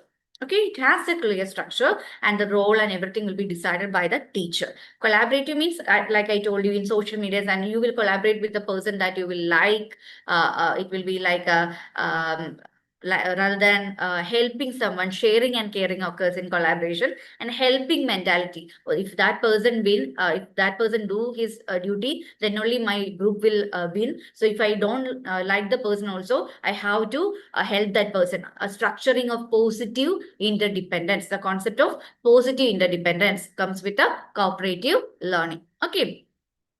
Now, when learning in one situation helps learning in another, it is called learning in one situation helps learning in another. Transfer of learning, negative transfer, zero transfer, positive transfer. We learned about this. So, whatever you learned in one thing, it is transferred to do another thing, which is helping in doing. For example, if you know cycling, okay, and that cycling is helping you when you are learning a scooter, the balancing that you learned in cycling. So, transfer to something. So, what is this? Yes, option C, positive transfer. Very good, you two babies also, but you only few of you are responding. Try to respond, everyone. If you don't know, it's okay. Then also you can just try. Okay. So negative transfer, previous learning hinders new learning, like our British spelling, confusing American spelling and all. Then zero transfer, it is not affecting at all because they are not related. Learning music does not help learning chemistry. No effect of previous learning. Neither negative nor positive. Nothing is happening. Zero transfer. Okay. Positive transfer, earlier learning helps new learning. Learning multiplication helps in division, like that. Okay. Then retroactive transfer, New learning affects the old learning. That means it is related to forgetting. When you learn new things, you started to forget the what you have already learned. The old learning, you will forget about that. Retroactive transfer. Okay, so negative transfer, zero transfer, positive transfer, and a retroactive transfer. Then transfer of learning from classroom to real life situation. Another classification: near transfer, far transfer, vertical transfer, lateral transfer. So transfer of learning from classroom to real life situation. Um,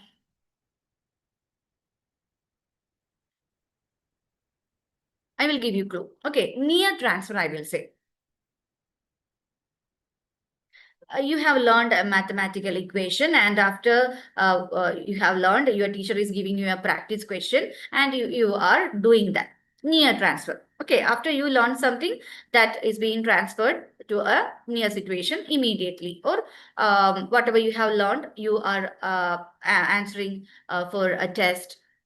So near transfer. So what will be the answer to real life situation? You have learned something, and that is transferring in real life situation when you get a chance for that. So that is far transfer actually. Okay, what is the answer? Far transfer. So near transfer, learning applied in similar situation. Learning applied like a max problem in textbook, and you are applying the same exact similar version in an examination. Near transfer. Far transfer means you have learned something, and in a different real life situation, not in a similar one, in a different real life situation, when a situation appears, you are applying that. Okay, so that is far transfer. And vertical transfer means transferring of learning from simple to complex, from simple idea, what you have learned, that thing you are, that means when you are learning tenses in smaller classes, and the change of verbs and all, slowly you are understanding. When you go to different levels, 5th and 6th and 7th, you will be applying the basic level, the transfer occurs. So that is vertical transfer, from simple to complex level. Then lateral transfer means transfer between subjects at the same level. Something that you have learned, an equation, how to solve an equation that you have learned in your max, you will be applying that to that means that concept of addition. You can apply that in physics and chemistry for a particular situation. So for transfer subject at the same level, that is lateral transfer. Okay, same level subject, lateral transfer. Simple to complex level, vertical transfer. You have learned something, and you are applying that in a different real life context in future. That is far transfer. Near transfer, what you have learned in a similar situation, see exact same copy you got in an examination, that is near transfer. Similar situation. Okay, near transfer. Now, another important area, Swayam Prabha. Okay, Swayam and Swayam Prabha. What is Swayam? Study webs of active learning for young aspiring minds. And we know the three pillars of our Swayam: access, equity, and quality. And what is Swayam? It is designed for massive open online courses. Okay, it is designed for MOOC courses, and dedicated for which all level? Dedicated to young aspiring students from class 10th to PG. They have asked this question, different levels, class 10th, 12th, a postgraduate. Okay, and for teachers also, now we are having various courses in skill-based courses in SWAYAM. Okay, so it's a joint venture by Government of India, Ministry of Education, and All India Council of Technical Education. And we have 10 national coordinators. That is also important. AICT, NPTEL, UGC, CEC, NCERT, NIOS, IGNOU, IIMB. Then we learned about NITTR. What is NITTR? National Institute of Technical Teachers Training and Research. Then a newly added one, INI, Institutes of National Importance. So in many books that you have referred, those who are attending this class for the first time, you might have seen only 9 coordinators, but there is a correction in that. Now we have 10 national coordinators for SWAYAM. AICTE, NPTEL, UGC, CEC, NCERT, NIOS, IGNOU, IIMB, and NITTR. Okay. And then finally added INI, Institutes of National Importance, coordinated by BH. Okay. Then focus area, school education, out of school education, undergraduate and postgraduate. Then 4 quadrants related to, usually in many books, they are still in the 4 quadrant level. They didn't came to know about the change that happened. So first we need to go through the 4 quadrants related to Swayam: video lectures, reading materials, self-assessment test, and online discussion. Then what is the change that happened now? Now, it is not the 4 quadrant that they are focusing after the NEP. They are focusing on the 6 component multi-dimensional learning system, where they have 6 components: e-tutorial, e-content, interactive platform, assessment, blended learning ecosystem, and industry vertical. Okay, 6 component system. From 4 quadrant, they move to 6 vertical multi-dimensional learning system: e-tutorial, e-content, interactive platform, assessment, blended learning ecosystem, industry vertical. Okay. So the Swayam initiative by the Government of India was designed to achieve the 3 cardinal principles of the National Educational Policy. Which of the following correctly identify these 3 foundational pillars? So from National Education Policy, they have taken only 3 pillars. Which are the 3 pillars? Just now we mentioned. Those who are attending the class for the first time. So and related questions are important. What is the answer, YouTube babies? Tell me. Okay, my online babies and my Trivandrum and Ernakulam and all my babies here in Zoom. Yes. What is the answer? Access, equity, and quality. Option B is the answer. Very good. Okay. Next. Which of the following accurately describes the academic levels? PYQ. Okay. Academic levels and focus areas covered by the Swayam MOOC platform just now we discussed. Which are the academic levels? Only post-graduation research modules, exclusively technical courses for undergraduate students, courses ranging from school education up to postgraduate, specialized training solely for out-of-school adult education. Yes, very good. Here in YouTube, what is the answer? What will be the answer for this? Yes, option C, courses ranging from school education up to postgraduate education. Very good. Now, Swayam Prabha, another important. It's a part of the project under PM E-Vidya. How many higher education channels we have? How many higher education channels we have? DTH channels for higher education. Faster, faster, faster. Like a rapid fire. Yes, very good. We have. Yes, YouTube babies. Very good.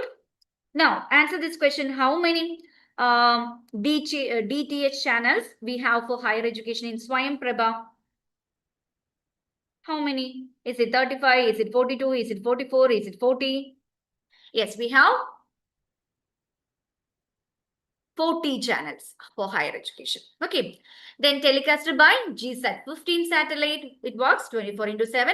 And this question they have asked multiple times in different shift. Within 4 hours, new content every day. Retelecasted in 5 different time slots. So new content with every 4 hours. Okay. And retelecasted in 5 different time slot. Students can choose time slot and all. Then next point that we have to keep in mind, channels. Channels are uplinked by BISAC Gandhinagar. So what is the full form of BISAC? That also they have asked. Bhaskaracharya Institute of Space Application and Geoinformatics. Then we have contributors for Swayam Prabha, IIT, UGC, CEC, IGNOU, NIOS, NPTEL, and QEEE, Quality Enhancement in Engineering Education. These are the contributors of Swayam Prabha channels. So it is a complete platform for curriculum-based learning, mainly connected to TV channels. Okay, DTH channels for education. Free DTH channels for education. And I told you that they provide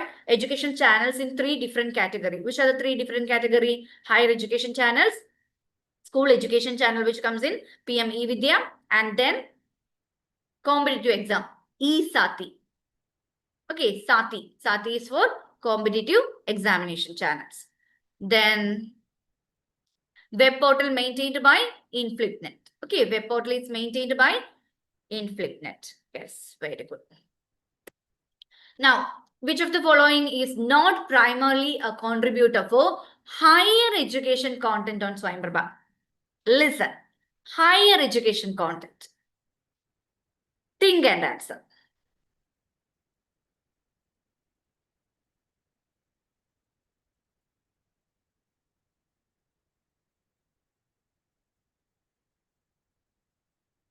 Okay, why?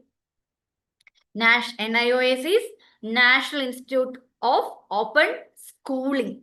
Okay, so our question is about primarily, which of the following is not primarily a contributor for higher education? So CEC is for higher education contributor, IGNOU contributing for higher education, NPTEL contributing for higher education, NIOS is not. Okay, so option D is the answer here.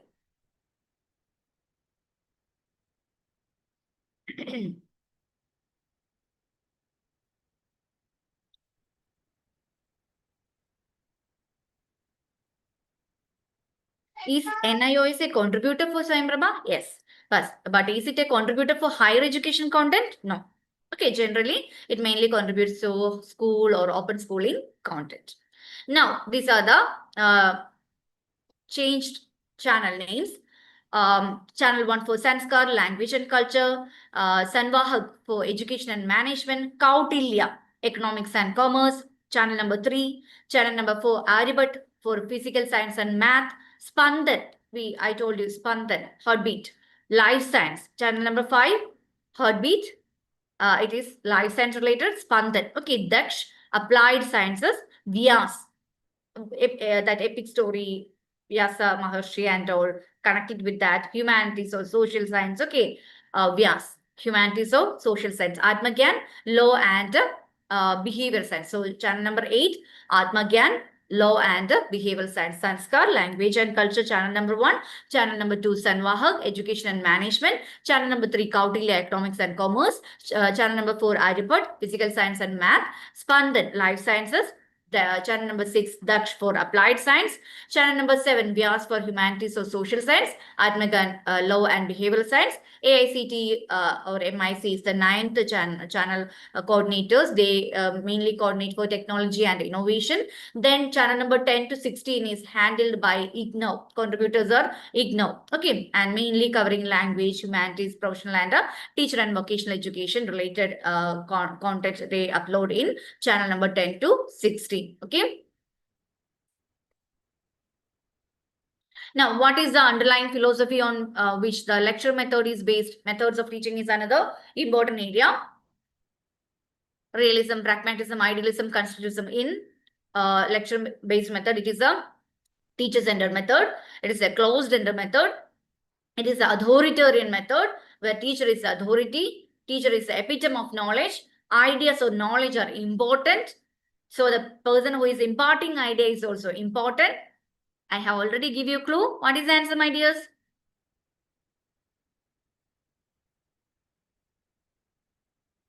Ideas are important. The person who is imparting idea is also important. Lecture-based method, method which is a closed-ended method. So what is the answer? Option C, idealism. Okay. Yes. Okay, statement type question. Statement 1. The discussion method is also called the Socratic method after the ancient Greek philosopher Socrates, who would engage his students with questions and dialogue. Okay, statement 2. The discussion method involves minimal participation from students. What do you think?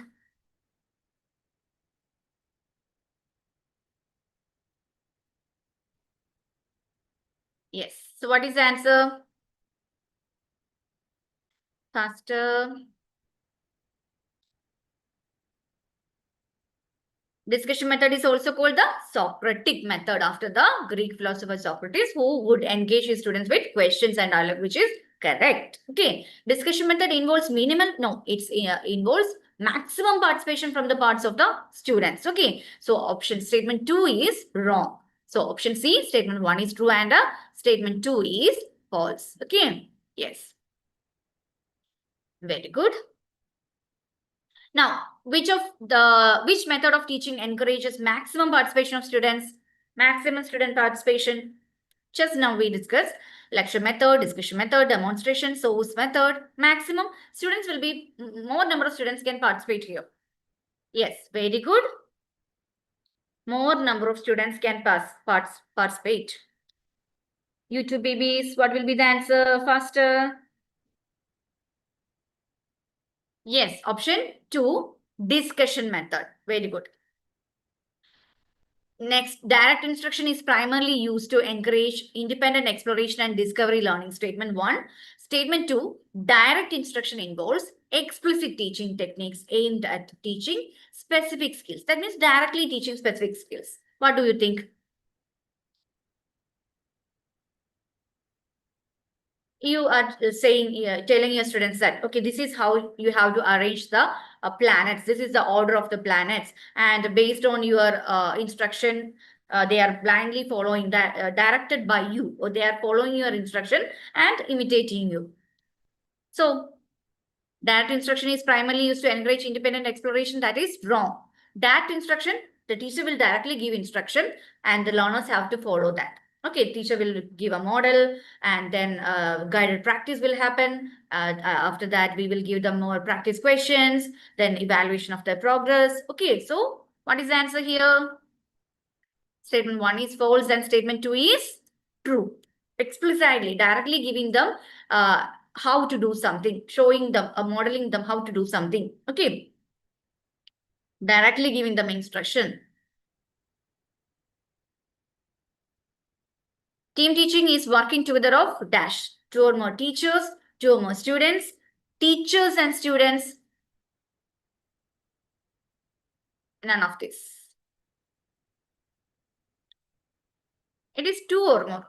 Who are the 2 or more here? Students or teachers? Yes. Team teaching. 2 or more teachers. Very good.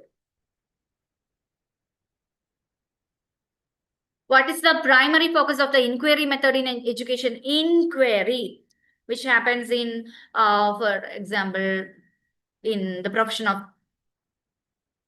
detectives, police. So what happens in inquiry method?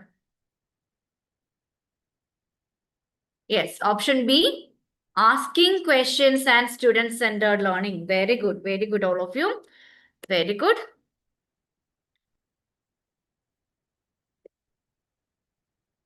Okay. A teacher asks learners to enact the roles of a parent, teacher, and student in order to understand classroom conflict and improve empathy, communication, and problem solving. Which of the following best justifies the use of role play as a teaching method in this situation? We learned about role play method, right? So it is the application of that. It's an application type question based on role play method. Why we are using role play method? It is not connected to memorization. It is not for quick syllabus completion because it needs time. Role play method, we need to give the learner time. We need to dedicate our time for this particular activity and all. So actually, it is not individual learning because we need our peer to interact. So what is the answer? Yes, option B. It enables learners to experience social situations actively and develop effective as well as interpersonal skills. Option, very good, you two babies. Option B is the answer. Very good. Now, in which situation does discovery learning takes place? In which situation does discovery learning takes place? Discovery. What happens in discovery? What will you do in discovery? Discovery learning is connected to Bruner. Spiral curriculum is a concept connected to Bruner. Inactive, iconic, and symbolic are the mental representations connected to Bruner. So here in this question, discovery learning, what is the answer? Yes, problem solving, option B, problem solving situations where the learner draws on their experience and prior knowledge.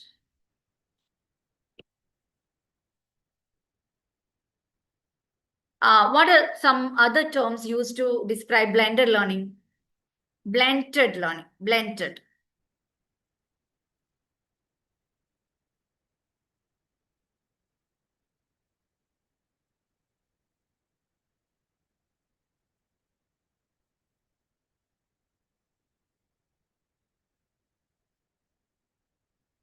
Okay, some of you asked me why, whether option A will come the answer, traditional learning and online learning. It's a mixture of traditional and online learning. Okay, but we have certain terms connected with that, which is directly given. So what is the best option? What is the best option? The best option is option C, technology mediated. So it's a traditional classroom which is mediated by technology. Some kind of technological intervention will be there in the classroom along with the traditional one. Okay, technology mediated instruction, web enhanced instruction, or mixed mode instruction. Okay, yes. Option C is the answer. What is the key characteristics of heuristic method in learning science? Heuristic method, key concept.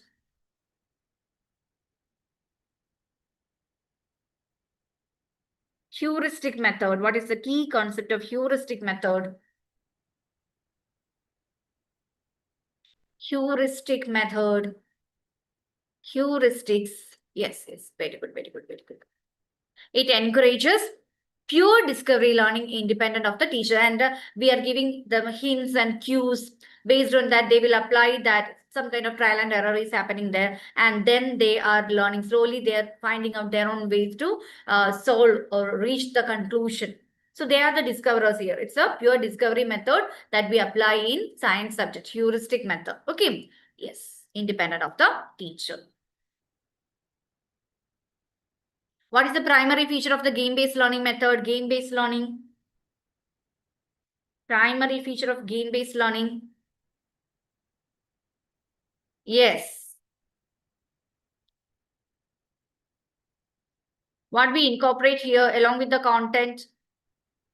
Along with the content, we incorporate strategies, rules, and social aspects of gaming. Okay. Now, computer-assisted instruction. What is the primary function of computer-assisted instruction? Primary function of computer-assisted instruction.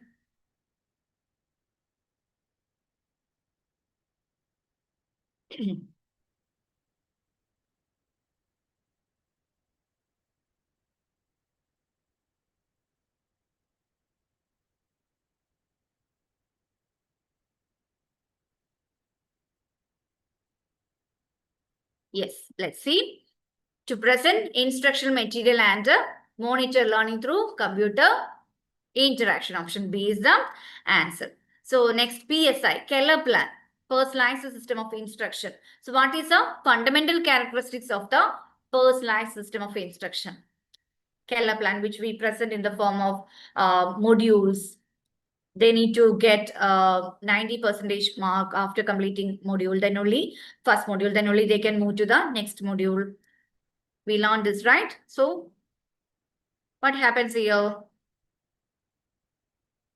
YouTube babies, what happens here in Keller plan, personalized system, module by module, they will be learning. After completing one module, 90% of mark, there will be evaluation, and 90% of mark they need to score, then only they can move to the next module. Yes, B, learners set their own learning goals and manage the learning. Okay, so they can develop or move in the learning according to their own pace. Okay, they can move, they can succeed in the with the module, with the material according to their own pace, their own speed. Okay, yes. Now, differentiated instruction. What is the primary goal of differentiated instruction? Primary goal of differentiated instruction. Yes, very good. Catering or meeting or tailoring individual needs, giving importance to individual learner needs. For that, in which all area the teacher need to focus? The differentiation the teacher will make in which all area? 4 area. We learned that. Which are the 4 area? In which all area the teacher will be make the differentiation in the classroom? Do you remember? Anyone? Which all area? Yes, here the answer is option B, to tailor instruction to meet individual need. My next question connected to differentiated instruction. We apply differentiated instruction for inclusive classroom and all. So, in which all area the teacher make the differentiation? So that everyone can be included, everyone will feel that their needs are being catered, their feelings are valued, they are respected. Which all area?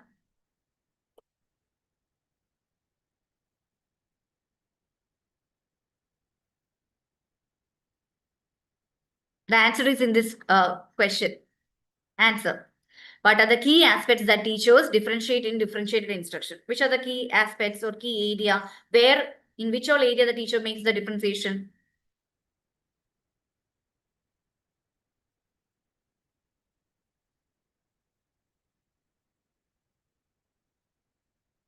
Yes, very good. Oh, already I got the answer. Very good.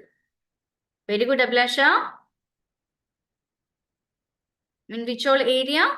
Content, process, product, and the learning environment. That also need to be suitable for each and every learner. Content, process, product, and the learning environment. Yes, very good, everyone. Okay. How does brainstorming encourage new ideas among students? Brainstorming.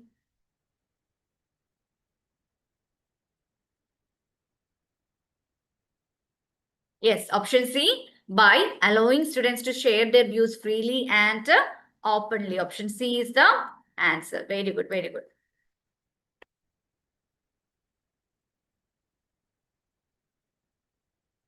A diagram speaks more than 1,000 words. The statement means that the teacher should use diagrams in teaching, speak more and more in the class, use teaching aids in the class, not speak too much in the class. Yes, use teaching aids. This is about the use of teaching aids in the classroom. Why are we using teaching aids? To maximize the learning outcome, to teach within the understanding level of the learner. All these are key terms, okay? To maximize the learning outcome, to teach within the understanding level of the learner so that the concept will be clear for the learner, okay? And then connected to that, to motivate them, to create interest in them, we can attract our learners and have their attention towards our teaching, and all this will come, but the main idea is maximizing the learning outcome. How we will maximize that? By teaching within the understanding level. Okay, so bringing clarity of the concept. Miss Smith wants to create a mind map for her students to understand the different parts of flowers. Which of the following tools would be most suitable? Next area, important one, evaluation and teaching aid related. New technological tools or interventions. New technological aids or assessment aids or teaching aids, technology related tools. So what is the question here? And what is the answer here? What's the question? Question is about mind mapping. Multiple option will come here. Yes. We have learned this. Miro, Kogel, and MindMeister. MindMeister, Miro, Kogel. We learned all this now for mind mapping. CMAP. Yes, very good. Mr. Kim wants to create a live polling and feedback tool for his students. Okay, so which of the following would be most suitable in this context? Which of the following will be most suitable in this context?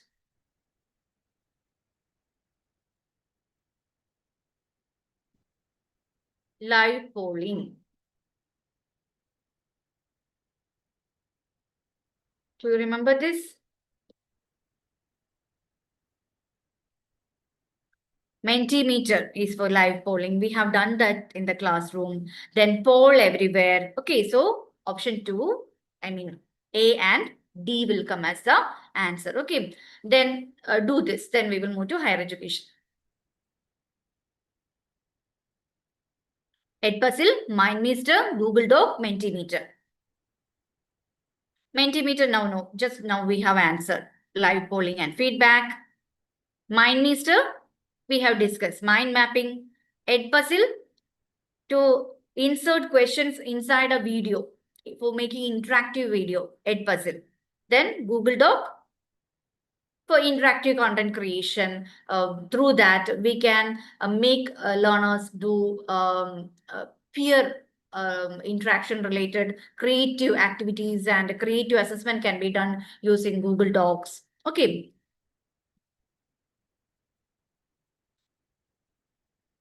Yes. Okay.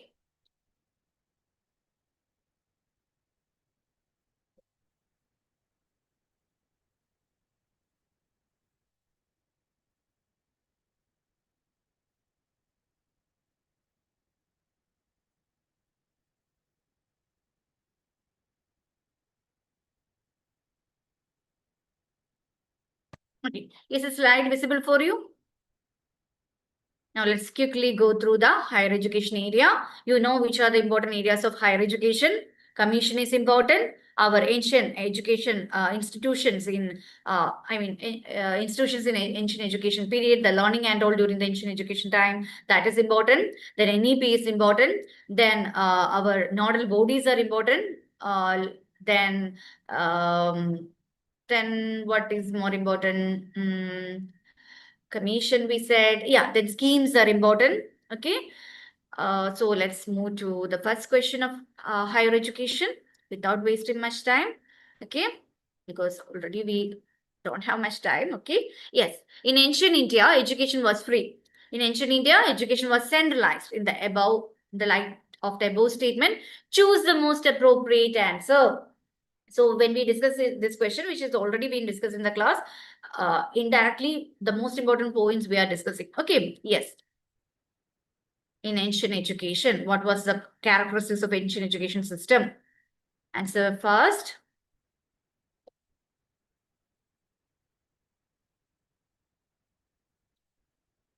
Those who are hungry, you can leave and have your food. The class will be available in the YouTube. You already have the link. Okay. If no one is here, then also I will do the revision, because after when you have time, you can go through the YouTube. Okay.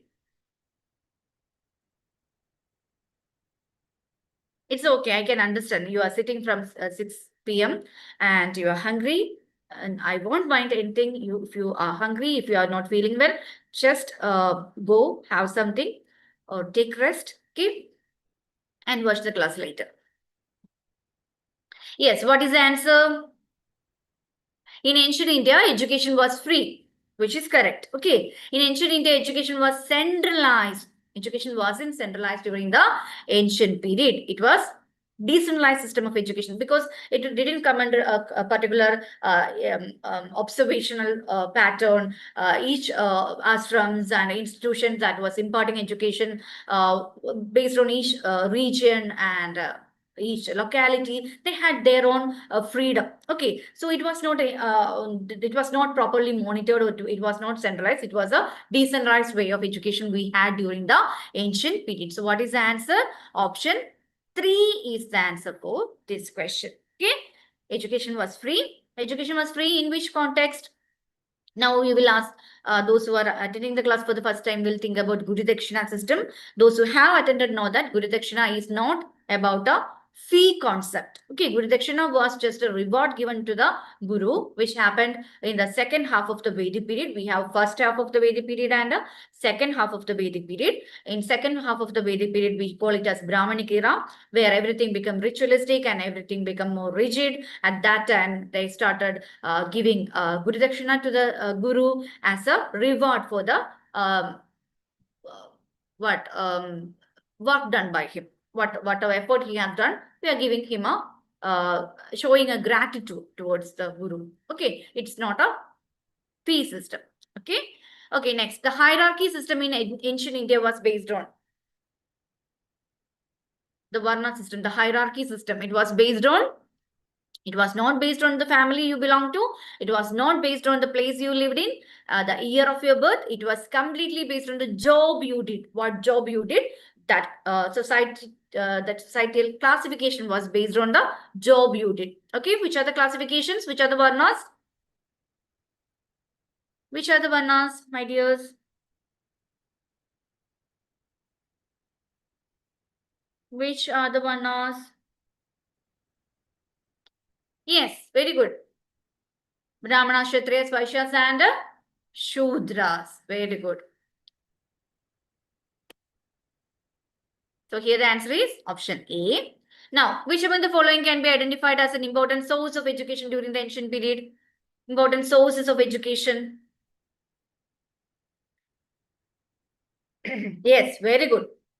All of the above, Brahmanas, Dharma Sutras, Upanishads and Vedas, all these are what? Sources of knowledge. Okay, this was a repeated question which was asked again. Yes. To teach agriculture and animal husbandry, the major source of knowledge was drawn from agriculture, animal husbandry, commerce, etc. comes in.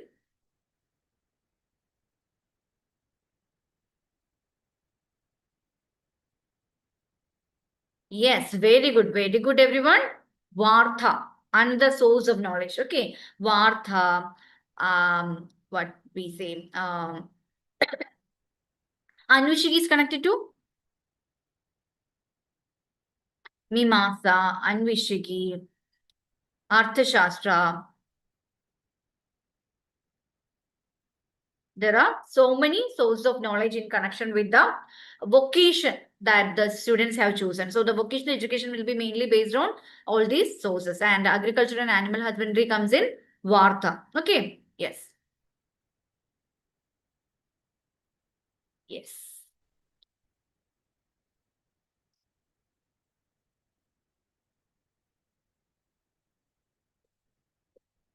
Now, Ayurveda, which deals with the indigenous system of medicine, could be traced back to Ayurveda, medicine. Ayurveda, medicine. It is connected to which one? Medicine.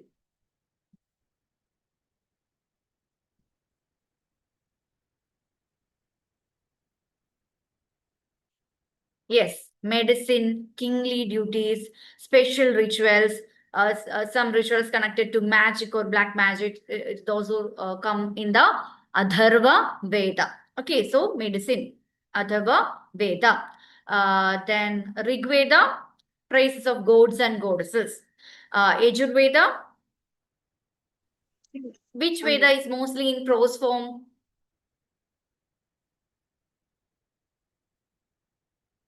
Yes, Yajurveda.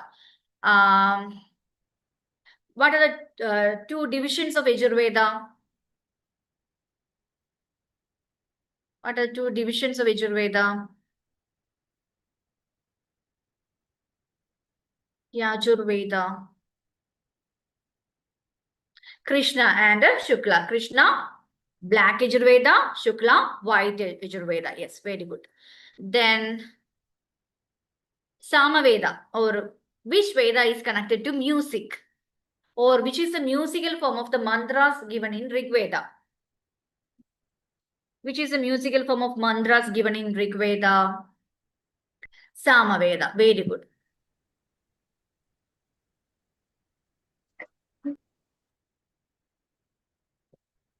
Now, we learned about Vedanga. It's like a reference book to, or like a guide to know more about different types of Vedas.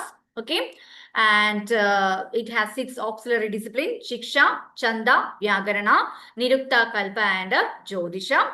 Shiksha is connected to phonetics, phonology, pronunciation. Chandas, it is connected to metrics or musical science. Body part connected to that is we beat tala on our leg. So leg. Shiksha, phonology, phonetics connected to the body part is nose and tongue. Vyakarana, grammar and linguistics, body part is in connection to that is mouth. Nirukta, etymology, explanation of word, and the body part connected to that is ear. Kalpa, using our hand, we are doing ritual instruction. So connecting, the body part connected to kalpa is hand, and kalpa means ritual instruction. Jyotisha, astrology. Okay, so Vedanga were created to know more about Veda. 6 auxiliary discipline: Shiksha, Chandas, Vyakarana, Nirukta, Kalpa, Jyotisha. 6 way. Okay, and now do this. Do it faster.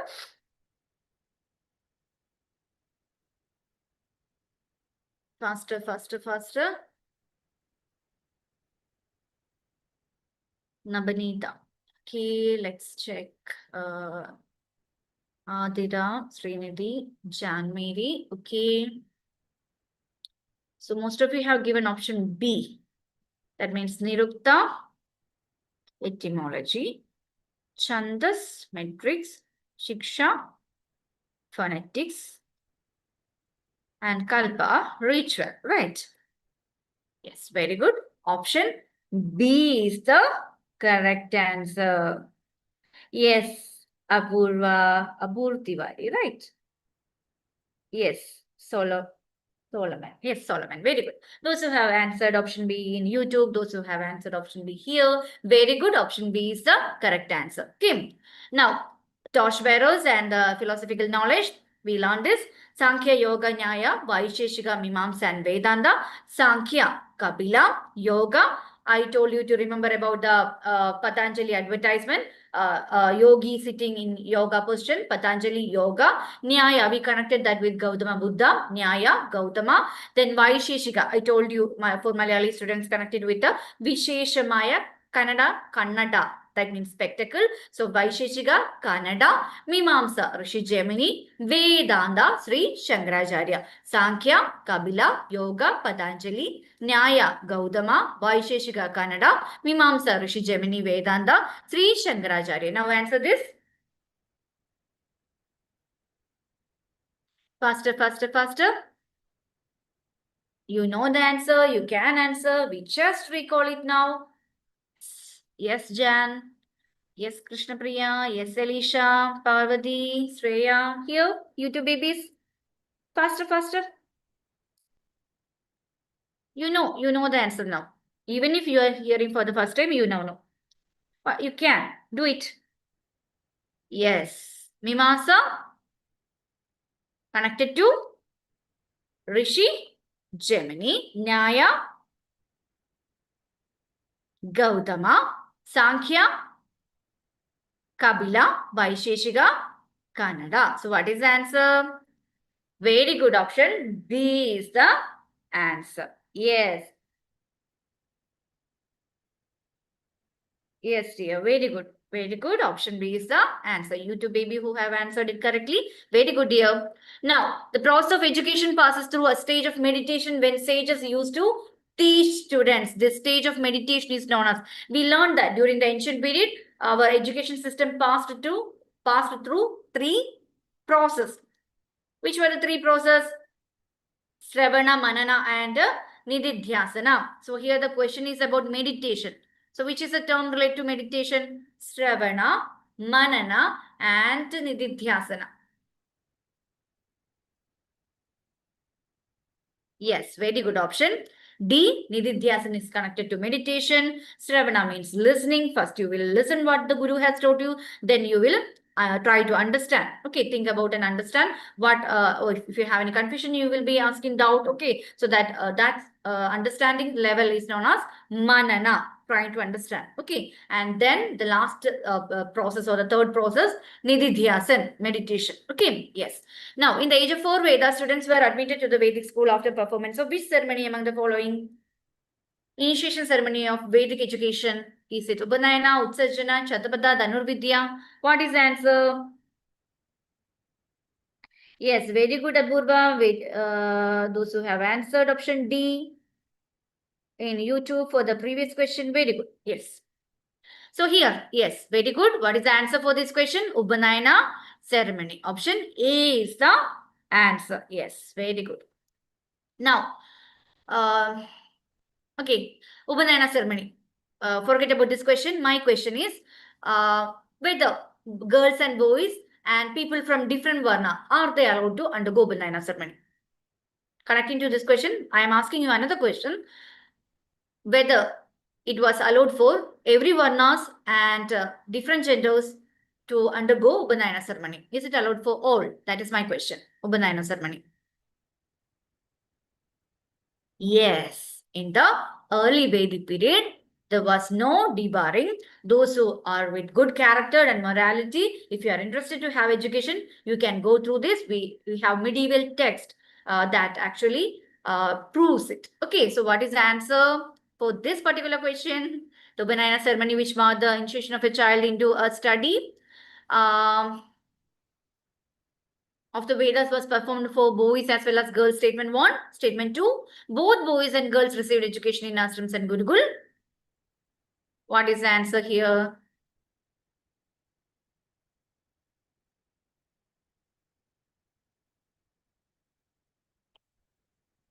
Both the statement 1 and statement 2 are true. Okay. There was no debarring. There was no discrimination towards learners during the early Vedic period. Okay. So considering that, this answer is right. And considering that there was no, during the early Vedic period, there was no debarring for anyone, everyone who is interested to have Upanayana ceremony, who is interested to join the institution for education with a good moral character, they can enter the institution and undergo Upanayana ceremony. Okay. So what medium was used to preserve the written knowledge during the ancient period?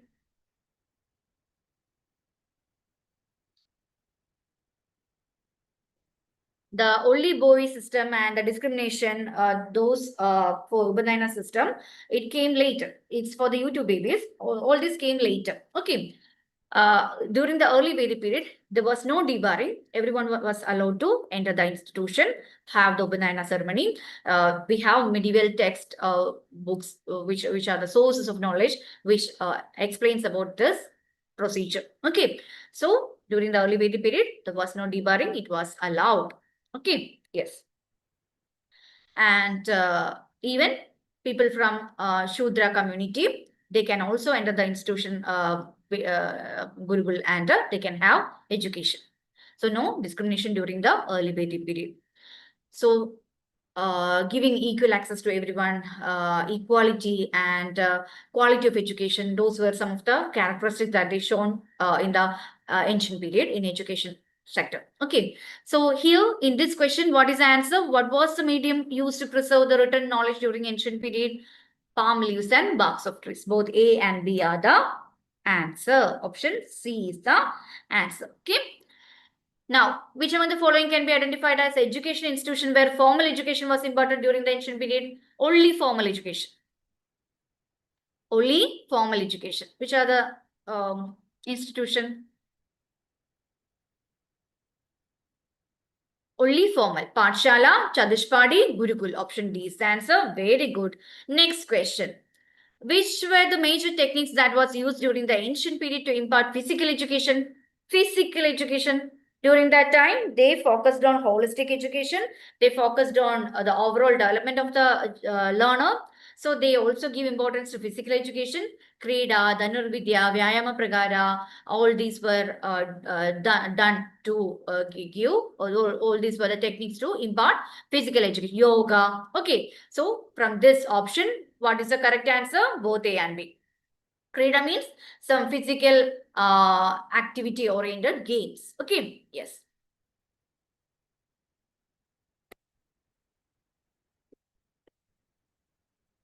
Okay, what is the etymological meaning of the word Veda? Knowledge. Yes, very good.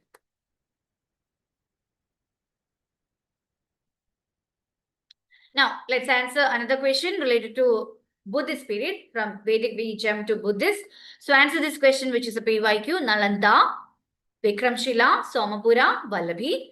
Then list two key association: Vajrayana Buddhism destroyed by Bhakti Khilji, Hinayana Buddhism, medieval school of discussion and logic, UNESCO World Heritage Site 1985. All this we have discussed. So answer very fast.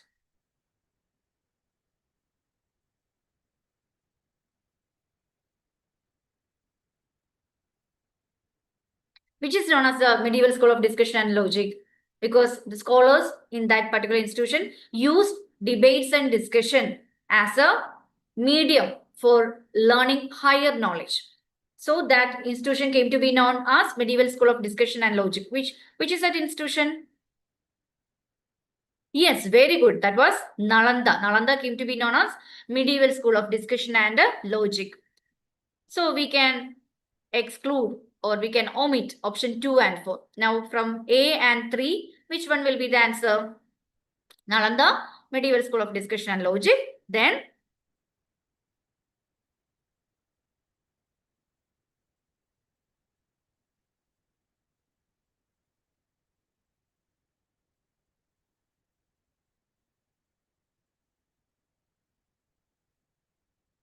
yes, let's see. Let me see your answer.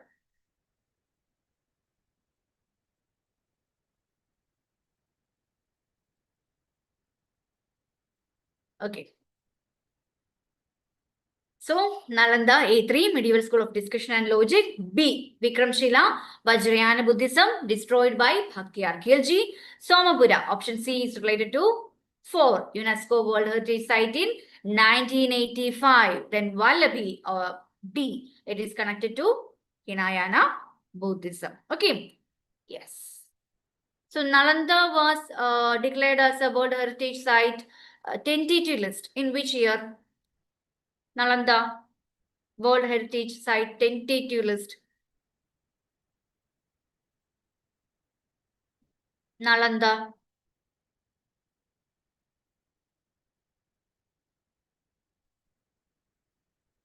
Nalanda. I'm asking about Nalanda.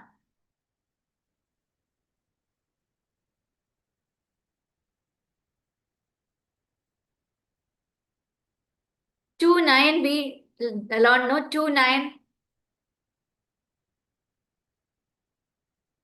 January 9, 2009. 2016, it was officially added in the World Heritage Site list. Tentative list in 2009 and officially added in 2016.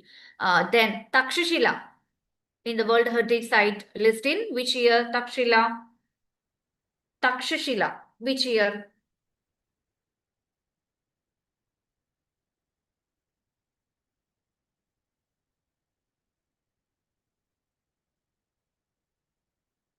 Takshashila. Yes, that is 1980. Okay. Okay.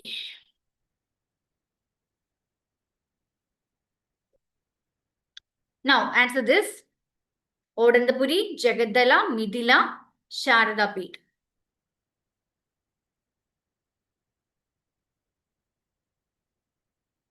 If you can answer the or if you can select the answer for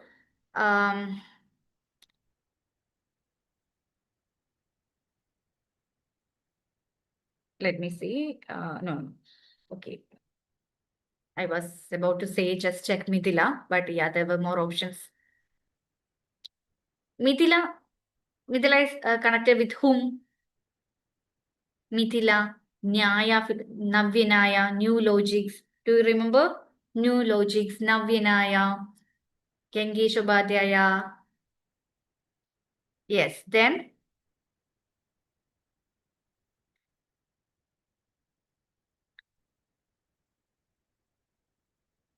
yes.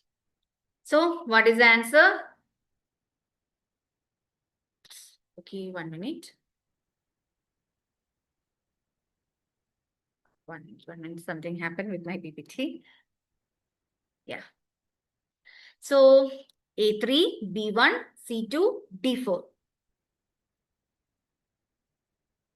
That means A3 means Odandapuri, founded by Gopala first, second oldest Mahavihara.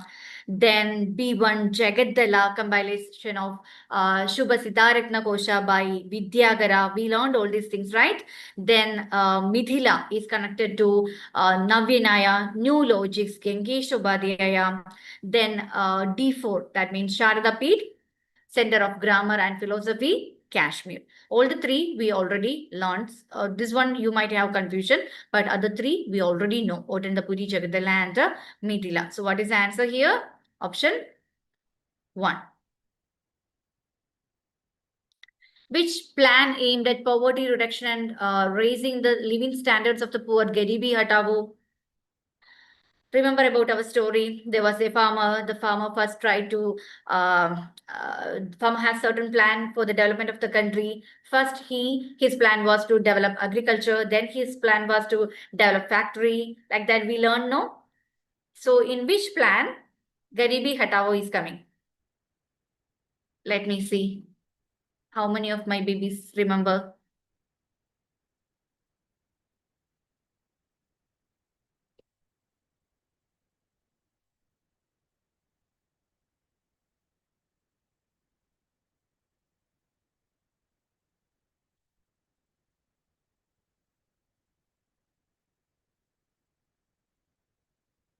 Yes, very good. What is the answer? Option B, fifth plan. Okay, it is fifth plan. Option B. Okay, next. Which 5-year plan of India focused on rapid industrialization based growth process?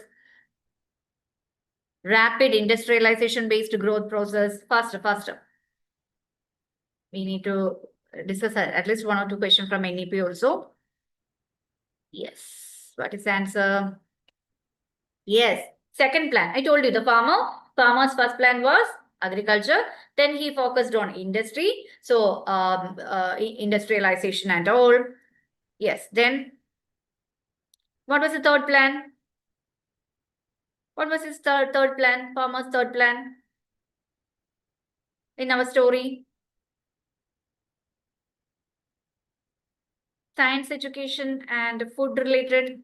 What it was? Self-sufficiency, self-reliance. To become self-reliant, we need to produce our own foods. So related to that, connected to the educational aspect, more science education they promoted, science-based education and all. Yes. So here the answer is second 5-year plan, which is connected to rapid industrialization. Okay. The second 5-year plan, which aimed at accelerating economic growth under the state, assuming leading role, was also known as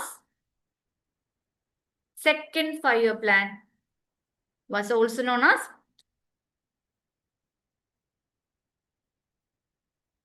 yes, very good. PC Mahalanobis plan. Okay, PC Mahalanobis plan. Okay. What was the duration of the second 5-year plan? Second 5-year plan duration.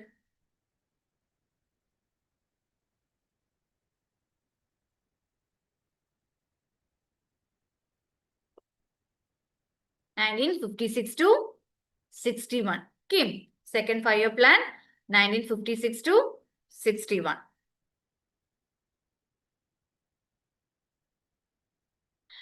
Which 5-year plan had the primary goal to establish India as a self-reliant, self-generating economy? I already told you.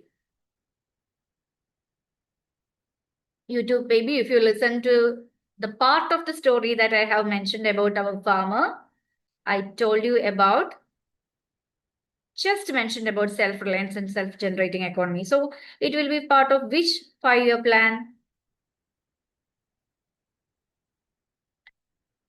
First, second, third. Which one?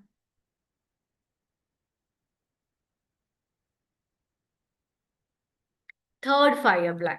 First one, agriculture. Second one, industrialization. Third one, self-generating, self-reliant and self-generating. We wanted to generate our own food. That we don't want to depend upon anyone. Okay. So that idea is connected to third 5-year plan. Okay. Now, yeah, one more thing. Plan holiday. Which year plan holiday happened? Because of the drought and the war, we had a planned holiday. There was a holiday for the 5-year plan, and then again they continued that for the 4th year plan. They continued that. So planned holiday happened in which year?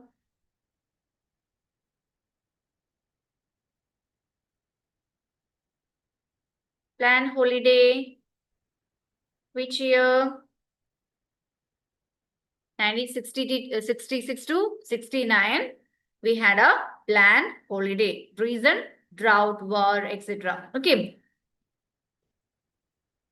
Okay, now the Shikhapadani, we learned about this. This is connected to Buddhism. And then we learned about four noble truths, Dukkha, then Samudaya, then Nirodha and Magga. Dukkha, suffering. Then the cause of suffering is Samudaya. Then to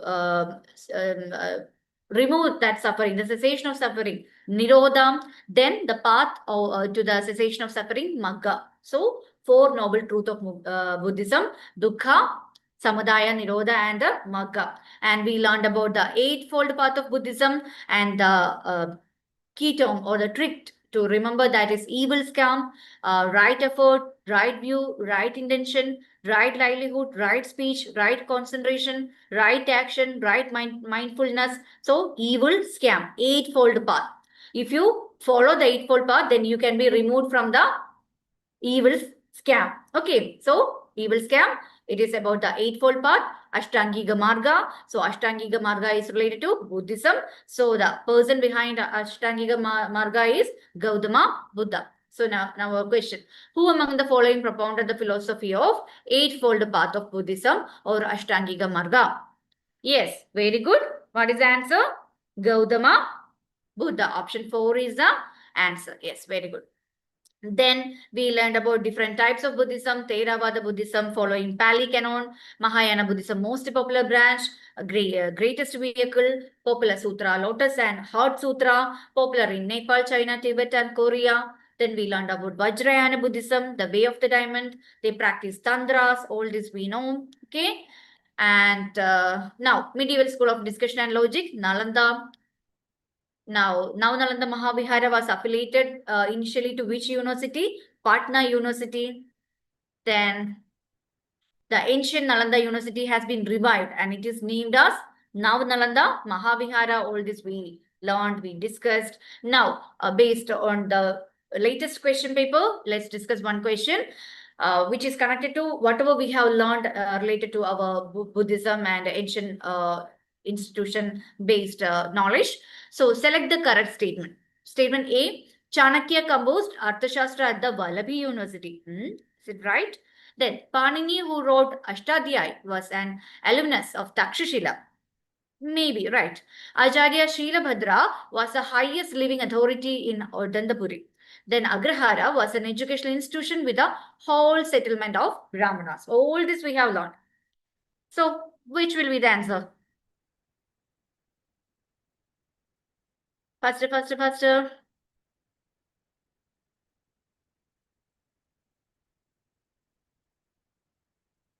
Select the correct statement. Okay.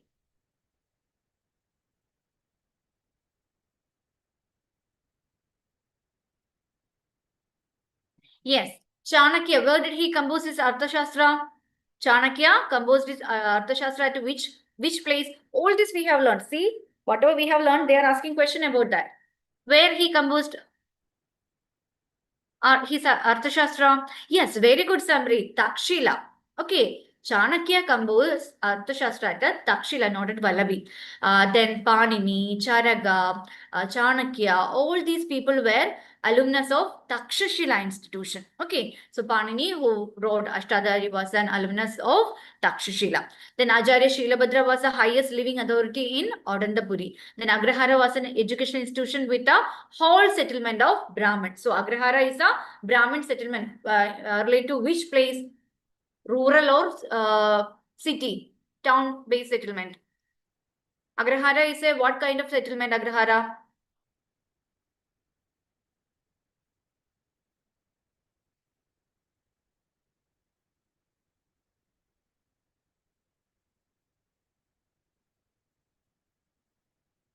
Agrahara, it is what kind of settlement? Is it rural or city-based settlement?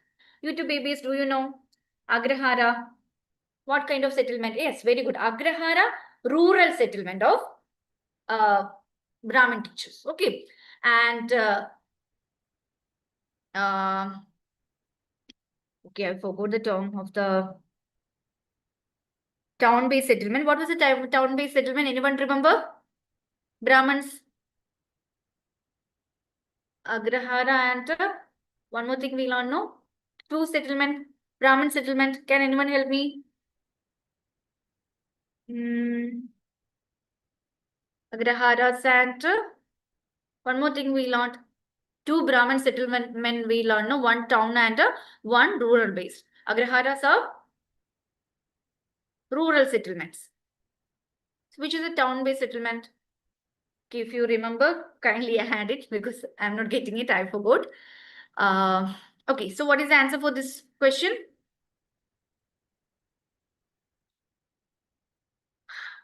Yeah, Chanakya composed Arthashastra is wrong. Then Acharya Shilabhadra connected to Odantapuri is wrong. And we have three correct answers. Panini who wrote Ashtadhyayi Takshila, and Panini, Charaga, and we learned about one more person connected to this. We learned, no, Panini, Charaga, yeah, Chanakya connected to Takshila. Then Nalanda, in Takshila, Chanakya composed the Arthashastra. That also keep in mind. Agrahara was a settlement of the Brahmanas, and Jain education institution are also known as Basadis. Okay, so that was the questions that just came in the last examination.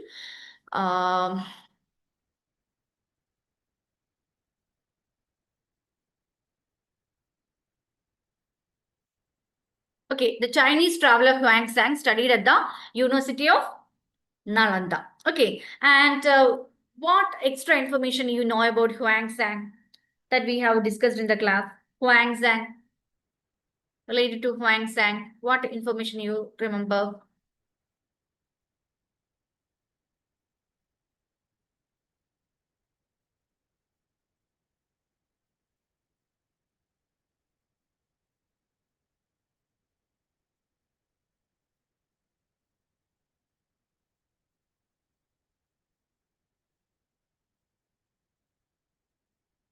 Yeah, the settlement one we will discuss. Okay, I will check. Both there are two Brahmin settlement. Right now the terms are not coming to my mind. It's coming in a twisted manner. We will before the class end we will discuss that. Okay. Yes. So, what point you remember about Huangsang? Because related to Huangsang, we are getting repeated question.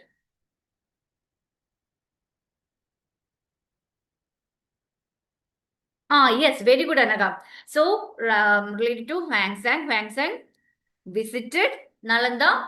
He stayed there and he studied there. So, he also became a teacher. He was a tutor at Nalanda for a short period of time. That means like what he has learned, he applied that. Okay. So, for 5 years, he stayed there. He taught there and he became a student also. So, 5 years he was there at Nalanda. So, he visited Takshila also.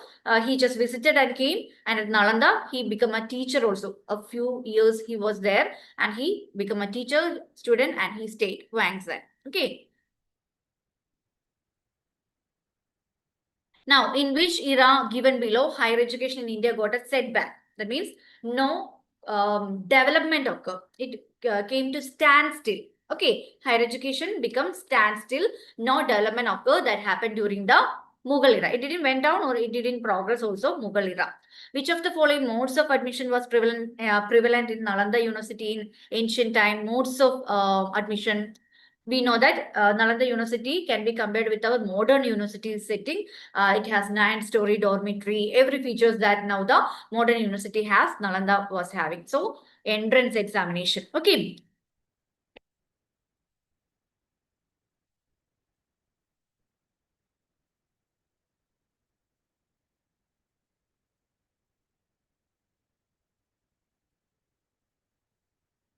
Okay, platforms related to schemes and platform, Bhashini, AI-based multilingual translation platform. Then we have Sanchiga, digital repository of dictionaries, storybooks and multimedia and Indian languages. Then we have Bharatjan, AI models, text-to-text, text-to-speech for Indian languages. Then we have Adivani, AI platform to preserve and digitize tribal language like Santali, Bhili, Muntari, Gondi, etc. So our question is, which of the following is India's national mission to enable AI-based translation across Indian languages? AI-based translation across Indian language. I hope you haven't seen the answer.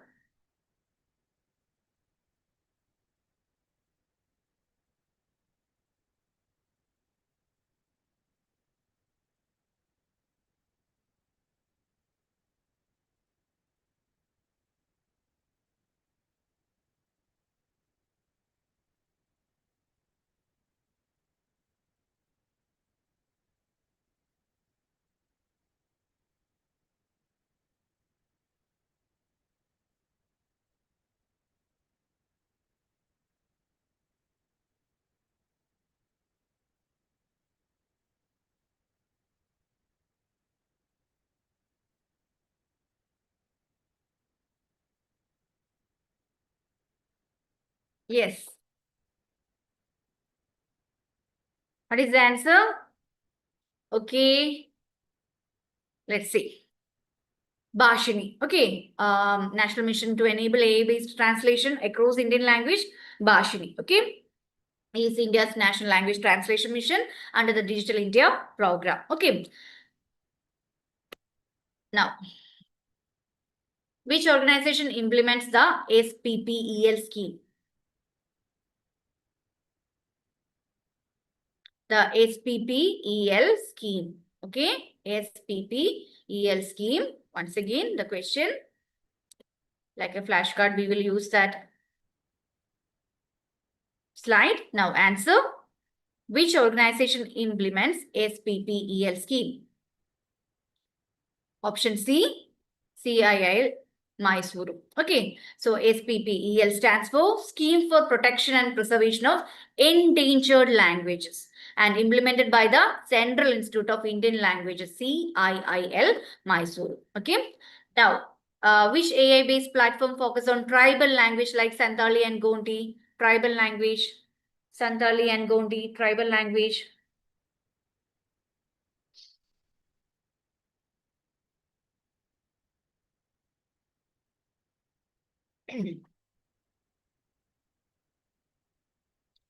Santali and Gondi, tribal language.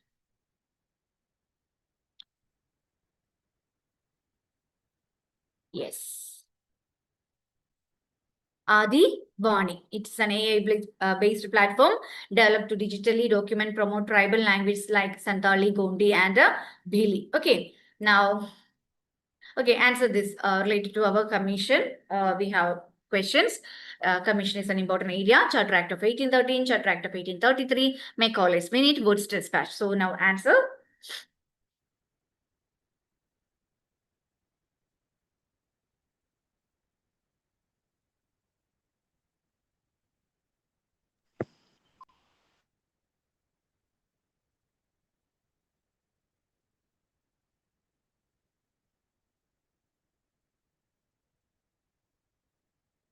Yes, did you get the answer? Okay, very good. What is the answer? Option A, Charter Act of 1813. First official state policy for education with 1 lakh grant. Okay, Charter Act of 1833. It is connected to removed restriction on educational spending. Okay, there was a restriction that happened and that was removed, and which paved the way for Macaulay's Minute, and Macaulay was invited after the Charter Act of 1833. So Macaulay's Minute 1835, it is known as the blueprint of English education in India. Wood's Dispatch 1854, which is known as the Magna Carta of Indian education, and based on which report in 1857 three presidential universities came. Which based on which report 3 presidential universities came? This is a recent question. Okay. Yes, Wood's Dispatch of 1854. One more question. Which of these policy or report supported mass education for the first time in India? Mass education for the first time. Mass education for the first time. No. Among this option, which is the report that submitted mass education. Women education for the first time, mass education. Wood's dispatch. Okay, Wood is the one actually devised a plan to give education for everyone. That Grand in Aid program, mass education. First importance was given for women education. All this happened with the help of our Wood's dispatch, 1854. Okay, yes. DPI, universities, Grand in Aid, women's education connected to Wood's dispatch. Now, answer this: Hunter Commission, Sadler Commission, Harto Committee, and Abbott and Wood report. Yes, very good. Abur Tiwari, 1857, Calcutta, Bombay, and Madras, 3 presidential universities, which came based on the recommendation of Wood's dispatch. Very good. Now, answer this: Hunter Commission, Sadler Commission, Hardo Committee, and Abbott and Wood.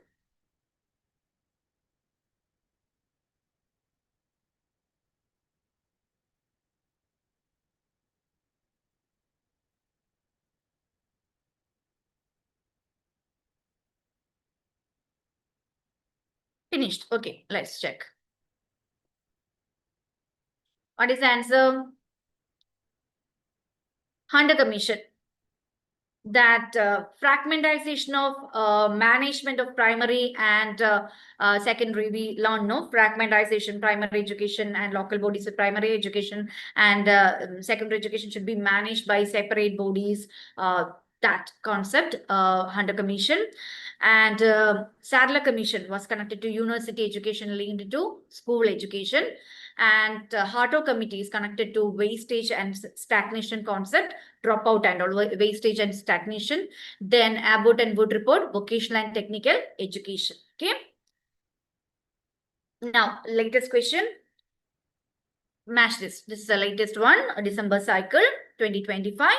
Allocation of 1 lakh rupees per year for education. English as a medium and as a language is necessary for India's growth. Grand in Aid for every education institution. India's destiny is being shaped in her classroom.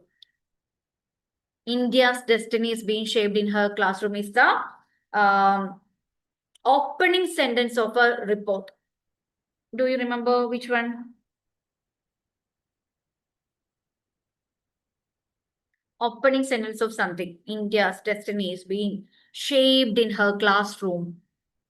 So that particular commission gave importance to every level of education. That was a comprehensive commission. Which was that? Remember.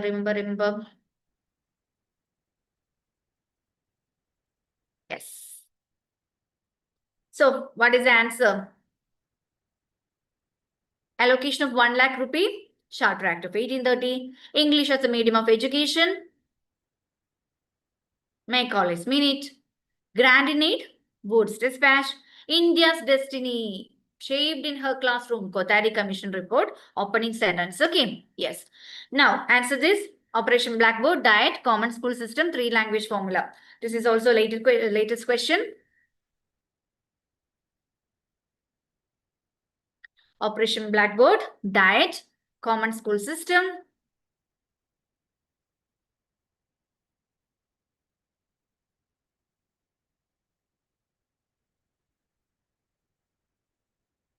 Yes, let's see. So, Operation Blackboard is connected to National Education Policy on Education 1986. Diet is connected to which one?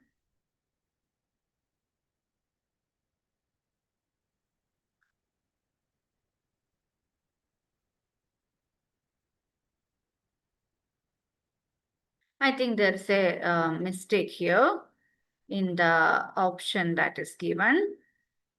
Okay.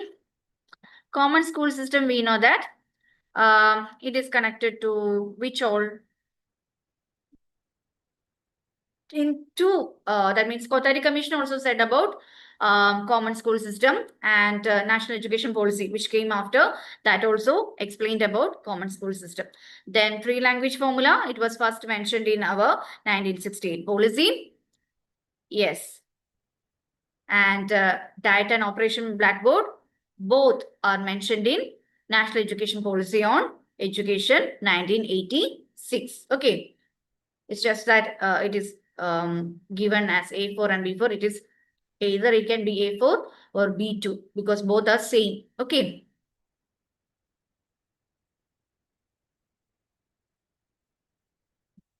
Operation Blackboard also 1986, Diet also 1986, and Common School System initially recommended by Kothari, and later it was again mentioned in 1968 policy also, because after the Kothari 1968 policy, first national policy on education came. Okay, yes. Now, NIRF ranking. Which are the criteria for NIRF ranking? What will we have learned? Which are the parameters? TLR, GO, OI.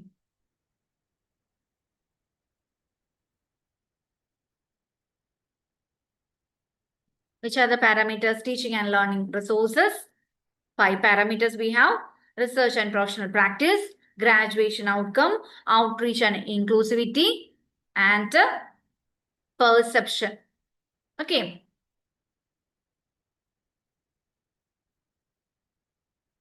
So perception is not given here.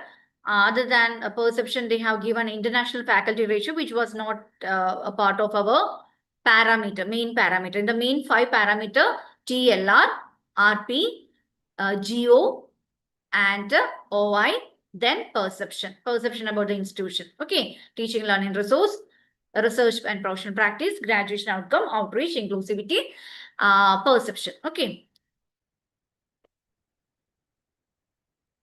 Now arrange the following institution in chronological order of their establishment. December 2025 cycle. Okay, already the answer is given. Okay, according to the establishment, which one will come first? AICT 1945. Related to UGC, we have 2 date, 1953 and 1956. Formal inauguration, 1953, and statutory body. Complete establishment happened as a statutory body happened in 1956. NCERT 1961, NAC 1994, and NIR of 2015. Okay. Now, related to our Oriental institution, we had a question. Recently, it was asked. The critical edition of Mahabharata. It is associated with which Oriental institution? I will give you the answer right away. Bhandagar Oriental Research Institute is the answer. Okay. Then related to private university, types of university, they had question. We learned about the establishment of university, state university, central university, private university. We learned state university by passing a act in the parliament, act in the state legislature, central university by passing an act in the parliament, private university also using state act. Mostly Society Registration Act connects with the private university, and it's connected with a separate private ownership, and the chancellor of a private university is appointed by chief minister or prime minister, which is wrong. Chancellor is appointed by the private authority who are owning the institution. They will decide that. Okay, so what is the answer for this question? Statement 1 is correct. That means the private university is established through a state or central act by society registered under the Societies Registration Act. But statement 2 is incorrect. Chancellor of private university is not appointed by chief minister. Okay, then which among the following is not an Oriental institution? Which among the following is not an Oriental institution?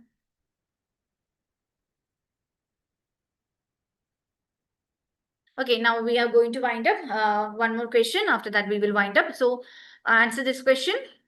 Yes, Indian Institute of Bangalore is not a Oriental institution. Asiatic Society, Bhandagar Oriental Research Institute, and Khuda Bhaksha Oriental Public Library. Already it is given, Oriental Public Library. Okay, all these are Oriental Institute. IIST is not a, IISC is not a Oriental Institute. Okay. The Central University Act of Parliament, established by Act of Parliament, State University, State Legislature, Private University, State Act, usually sponsored by Trust, Society or Company, deemed to be university declared by UGC, recommending to Ministry of Education, and that's how deemed to be universities are established. Okay. Now, one more question. This is the last one. Unnat Bharat Abhiyan was launched in 2014. What is the purpose? Unnat Bharat Abhiyan. that means higher education institution can adopt a rural area and they can function for the development of that area. So what we are doing here, option C, connecting higher education institutes with the society and villages. Okay, thank you so much, everyone. It is already 11. I know what is your situation right now, and I wanted to discuss maximum area. That's why, because we are not getting any more time, this will be the last revision of teaching aptitude and higher education. So all the best for every one of you. Go have food, have a tight sleep. Don't learn anything today. Tomorrow we can revise everything. Okay. Thank you so much for patiently waiting and listening and answering. Okay, trust me, you know everything. All my students can perform well in the examination. Just that I will pray to God that you remember everything and you can identify the correct option. Okay. Take care, all of you. Take care. Have a good and tight sleep. Okay. Yes. Actually, I plan to go to my flat. I am now in my parents' house, but that's not going to happen because it's already 11. My child will fight with me. That's okay. All is fair in exam and like love and war, all is fair. All everything is fair in exam and war. Good night, dears. Good night. Take care. Good night, my YouTube babies. Actually, I had so many things to revise, but you are not in a position and we don't have time. It's already 11. And thank you so much. Okay, thank you so much for your participation and listening and answering the question. Okay, good night. Take care.